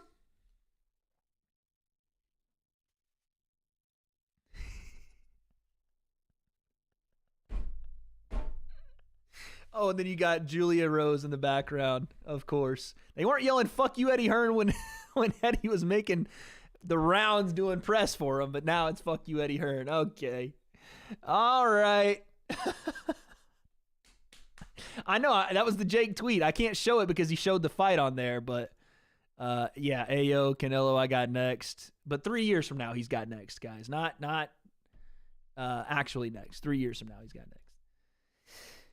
Jake's his reasoning behind why he beats Canelo is because Bivol was 2 inches shorter than Jake, and Jake's 20 pounds heavier. That's the reason why.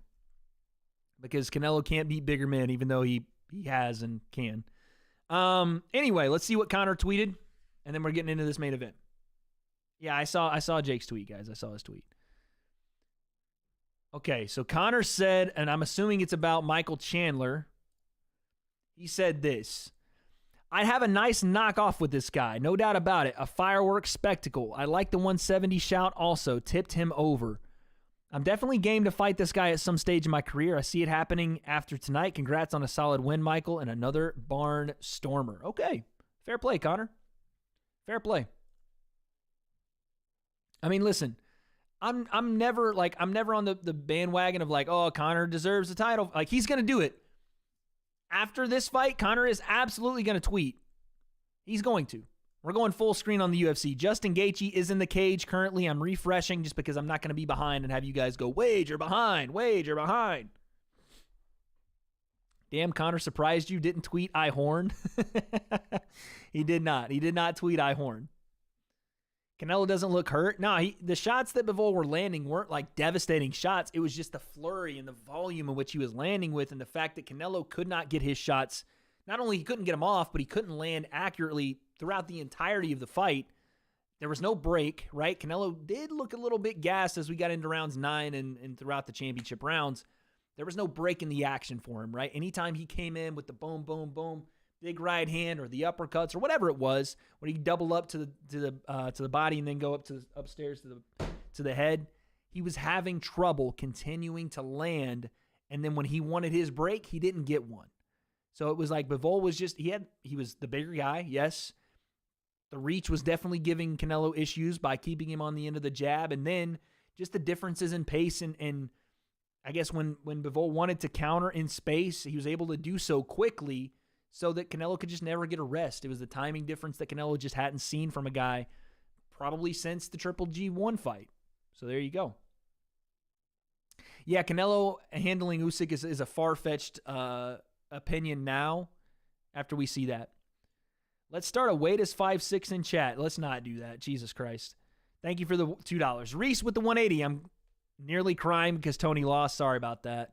Cyber Insanity with the 2. I think we're going to get an upset win tonight. Look at that. Cyber Insanity called it 27 minutes ago. MP Music with the 180. That Rose fight was trash. Who's winning boxing? Bivol took the victory. Canelo said it is what it is. Yeah, listen, chalk it up, man. Tried to go up out of his weight class. Now give me Canelo versus either Charlo or Benavidez. Anybody? Anybody? I don't know. We'll see what happens next with him. Okay.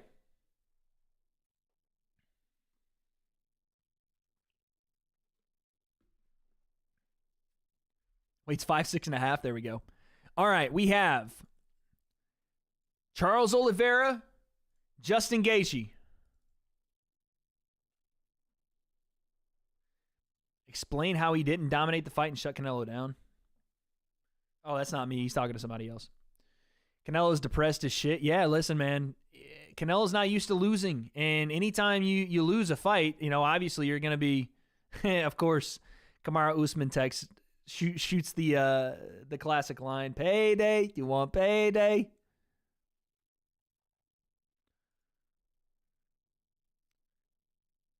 I don't know why that when I'm watching Jake on this Twitter video, it just looks so odd to me. Watching him do this is so funny. Jake's story, I can't put any of this shit on Instagram or on my feed, guys. Because he's showing the fight. I can't put that on the live stream. I'll look at it though.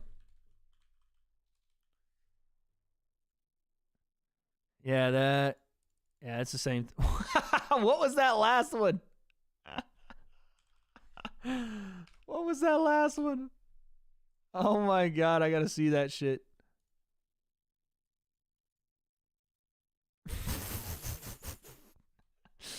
So Jake, I can't even show that on stream. Jake put a meme up that basically said he was hard because Canelo lost.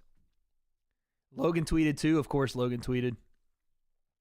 The Paul brothers came out of the woodwork when a boxer loses. Unbelievable. Unbelievable. All right, Canelo, time to fight Jake Paul. Like, in what world is that like the how we settle? Like, Canelo loses a fight against probably, not even probably, the best fighter at light heavyweight, the best technical boxer at light heavyweight, and then it's time to fight Jake Paul. What? Yeah, this is what Logan said. I'll show you guys before we start the main event here. Like, it makes no sense, man. It's all, hey, time to fight Jake Paul. Like, what? So anytime any fighter loses, it's time to fight Jake Paul all of a sudden. Oh, man.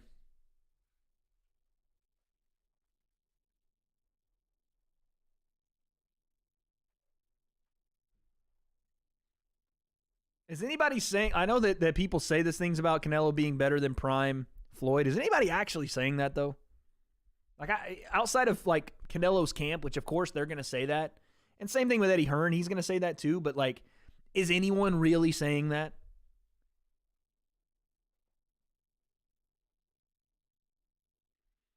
I know, like, the career arc of Canelo has just died because Jake Paul said, I want to fight him. It's so stupid. It's funny, though. It is funny.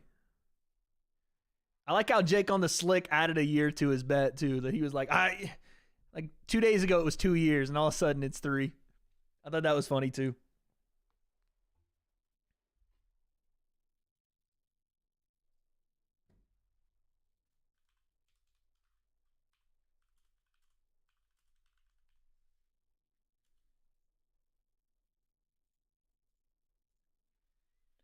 All right, here we go. Main event time, the UFC, baby.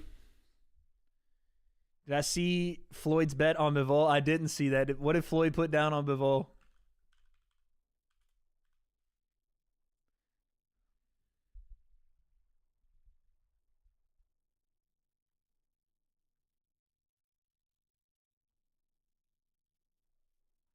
I'll have to look at it earlier. Or I'll have to look at it later, I mean.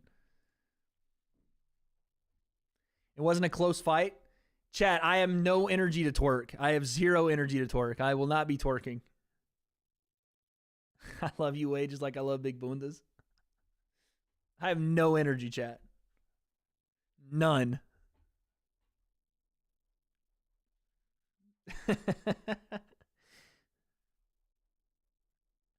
Chat is sus. I know.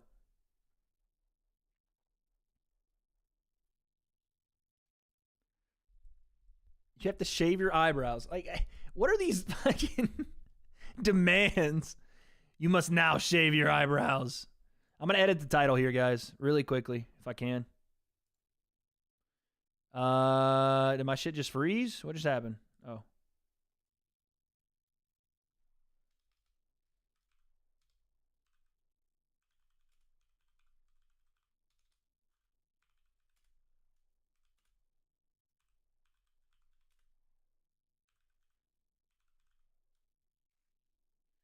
All right, let's go, baby.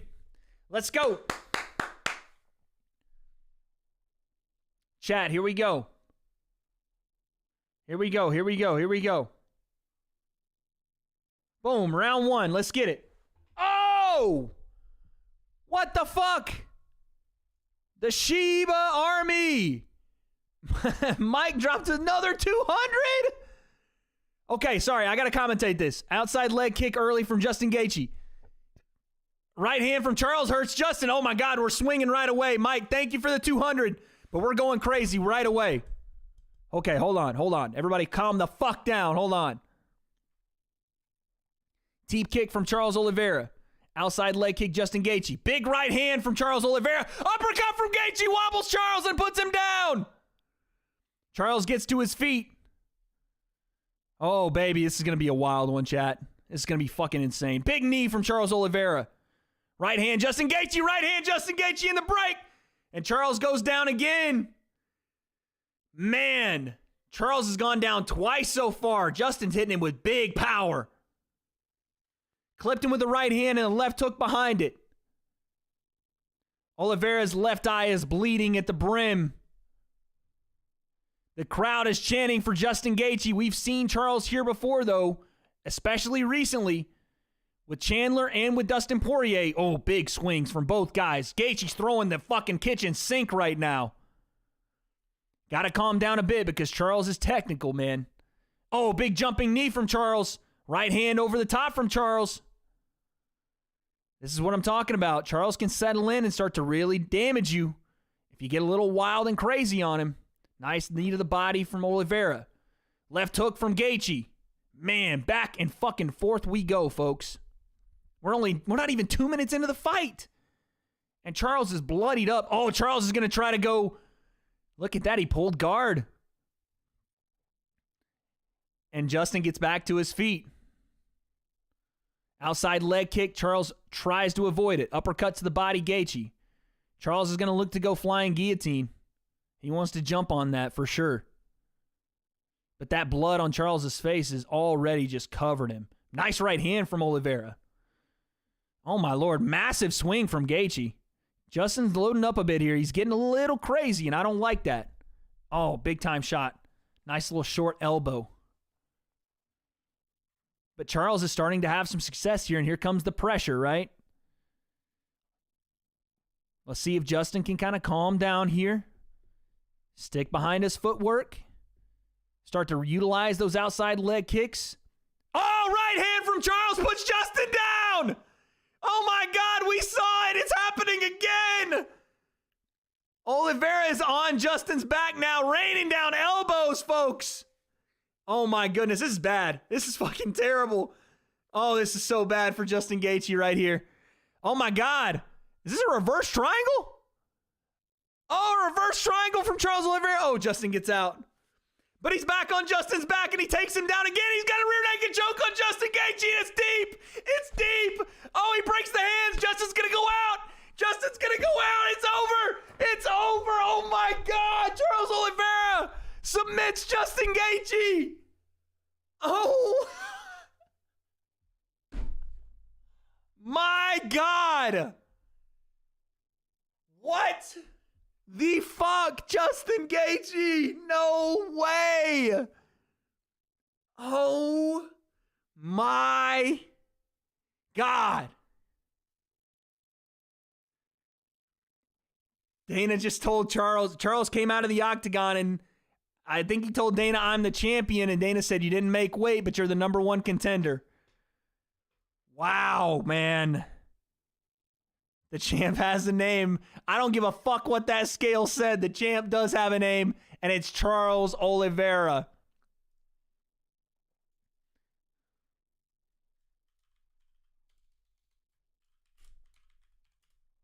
I mean, he was hurt, guys. Like, that was not some fluky ass, like, he got clipped. He was hurt, and he's done this how many times now?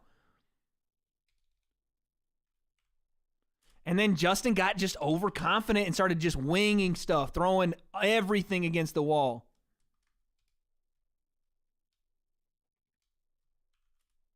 Jesus.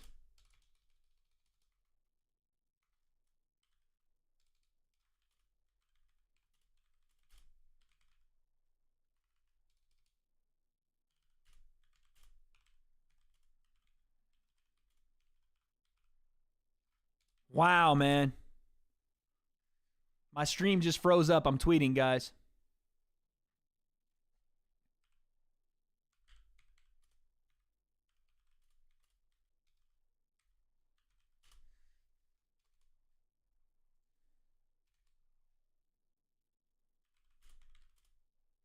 Just composure, poise, and then the big right hand and the jiu-jitsu when Justin thought he was out and he was going to scramble. Charles immediately got back on his back. Body lock, rear naked choke, and Justin broke the hands the first time. He broke the hands, boom, and then immediately locked it back up, and Justin was like, no, it's over, bro.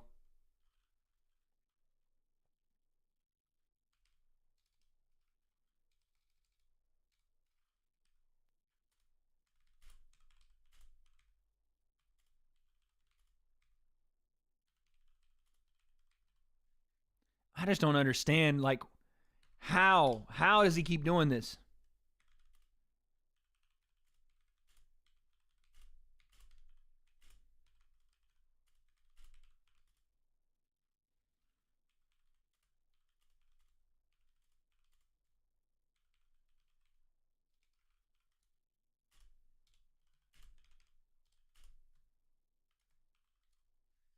Unbelievable finish to the night, guys.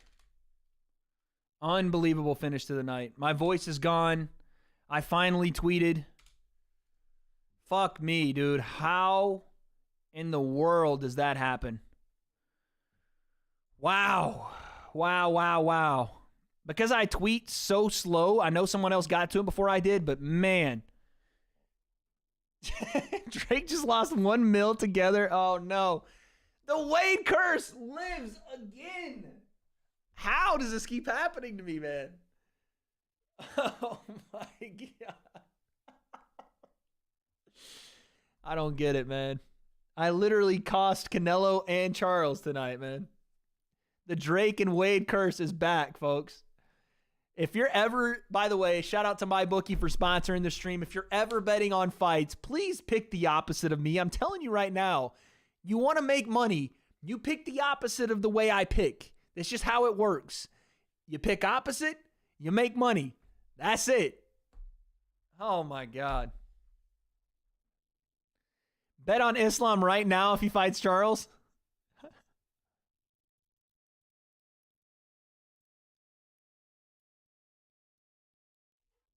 The two Bronx. Wait, I made 1K off the Canelo fight? God damn it. It could have been me. Could have been me. Yeah, as soon as Justin had Charles hurt, it was just like any type of game plan, any type of anything just went completely out the window. Like, he just started swinging for the fucking bleachers. I'm down 400K following your predictions, and my family won't be able to eat. I never asked for this, chat. I never asked for you to follow my predictions, all right? Hey, by the way, we're going to get to these donos in a second. I'm just listening to this interview. Mike, thank you again for the Mike dropped $200, $300, $400, $500, $600 tonight, bro. What? You're a fucking legend, man. A fucking legend. Thank you, Mike. I appreciate that, man. Unbelievable.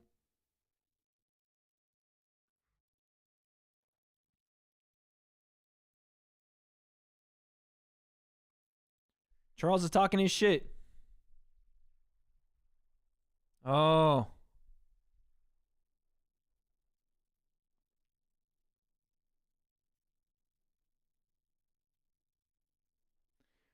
Charles Oliveira just said, listen, put anybody in front of me. I don't care who it is. Conor McGregor, are you coming up or are you going to run away from me?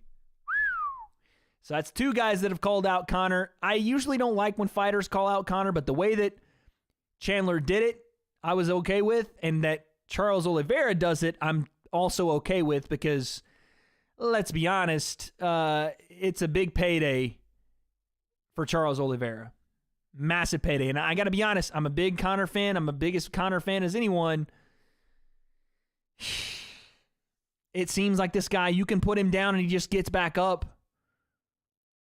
He just doesn't go away, man. I'm not saying that Conor can't put him away, but I don't know. I don't know. It doesn't seem like anybody on the feet can put this fucking guy away. Truly, it doesn't. It doesn't. I don't know. You know, I would just like to hear, though. Like, I would like to hear what Conor... I'm sure he's going to tweet.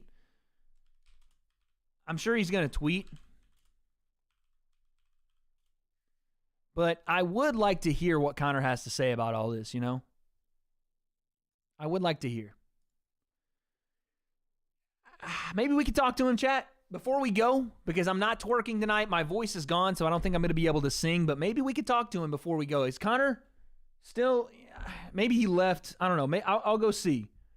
I'll go see if Conor's here, and we'll see if we can get him to talk about what just happened and just, you know, what we're going to see should Conor decide to come back and fight. I'm going to go try to get him really quick. Let me just see. He might still be here, maybe. I don't know. Let me just see. We'll have to find out.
What do you mean? You need to see what I think about this. Play my song. Play it. The Fighting Irish are back, mate.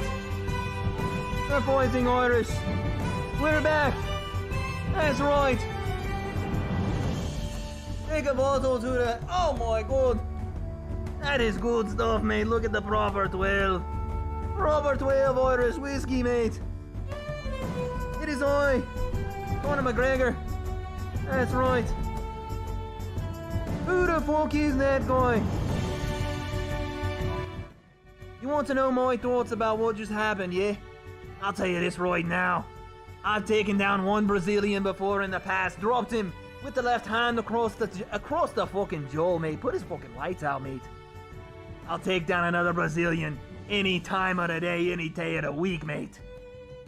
He thinks because little Justin Gaethje hit him and got a little wild with his punches. I don't get wild, mate. I am the punches, mate. I am boxing. My punches, they land with the left hand and the right hand. Everything over the top, mate.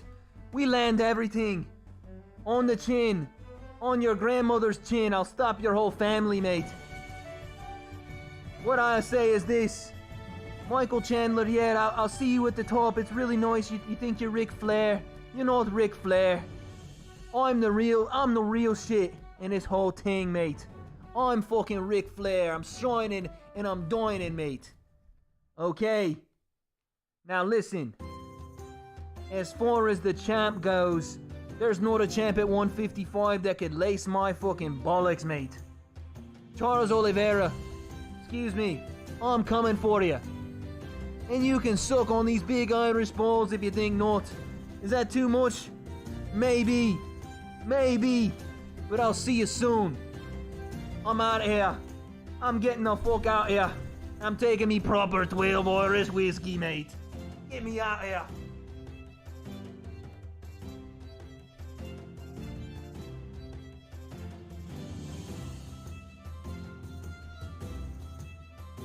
No, Conor, man.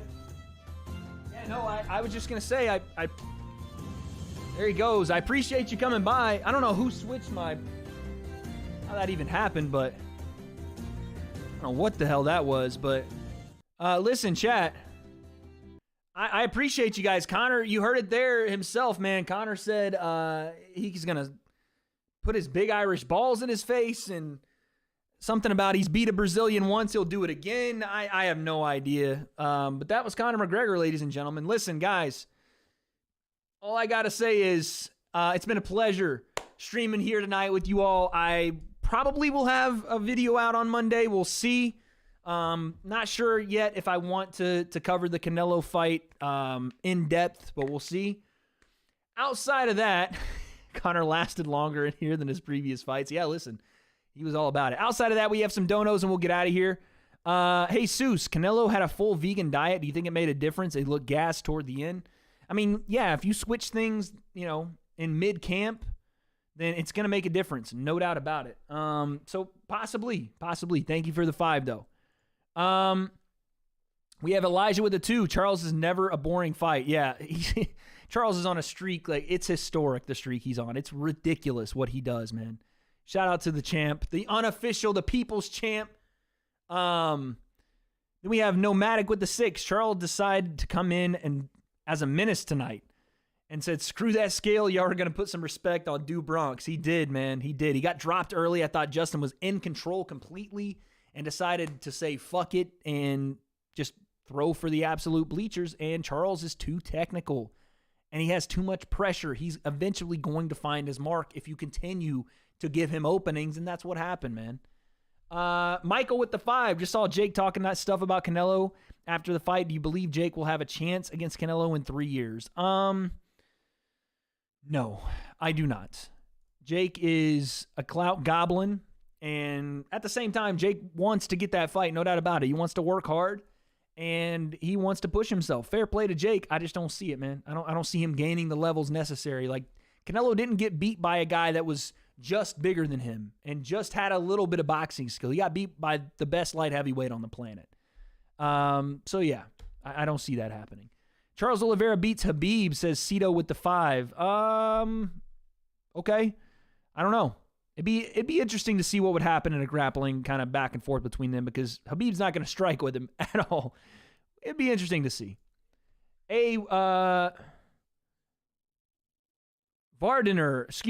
Parmar with the 2. Is Khabib or Oliveira the lightweight GOAT? Who wins?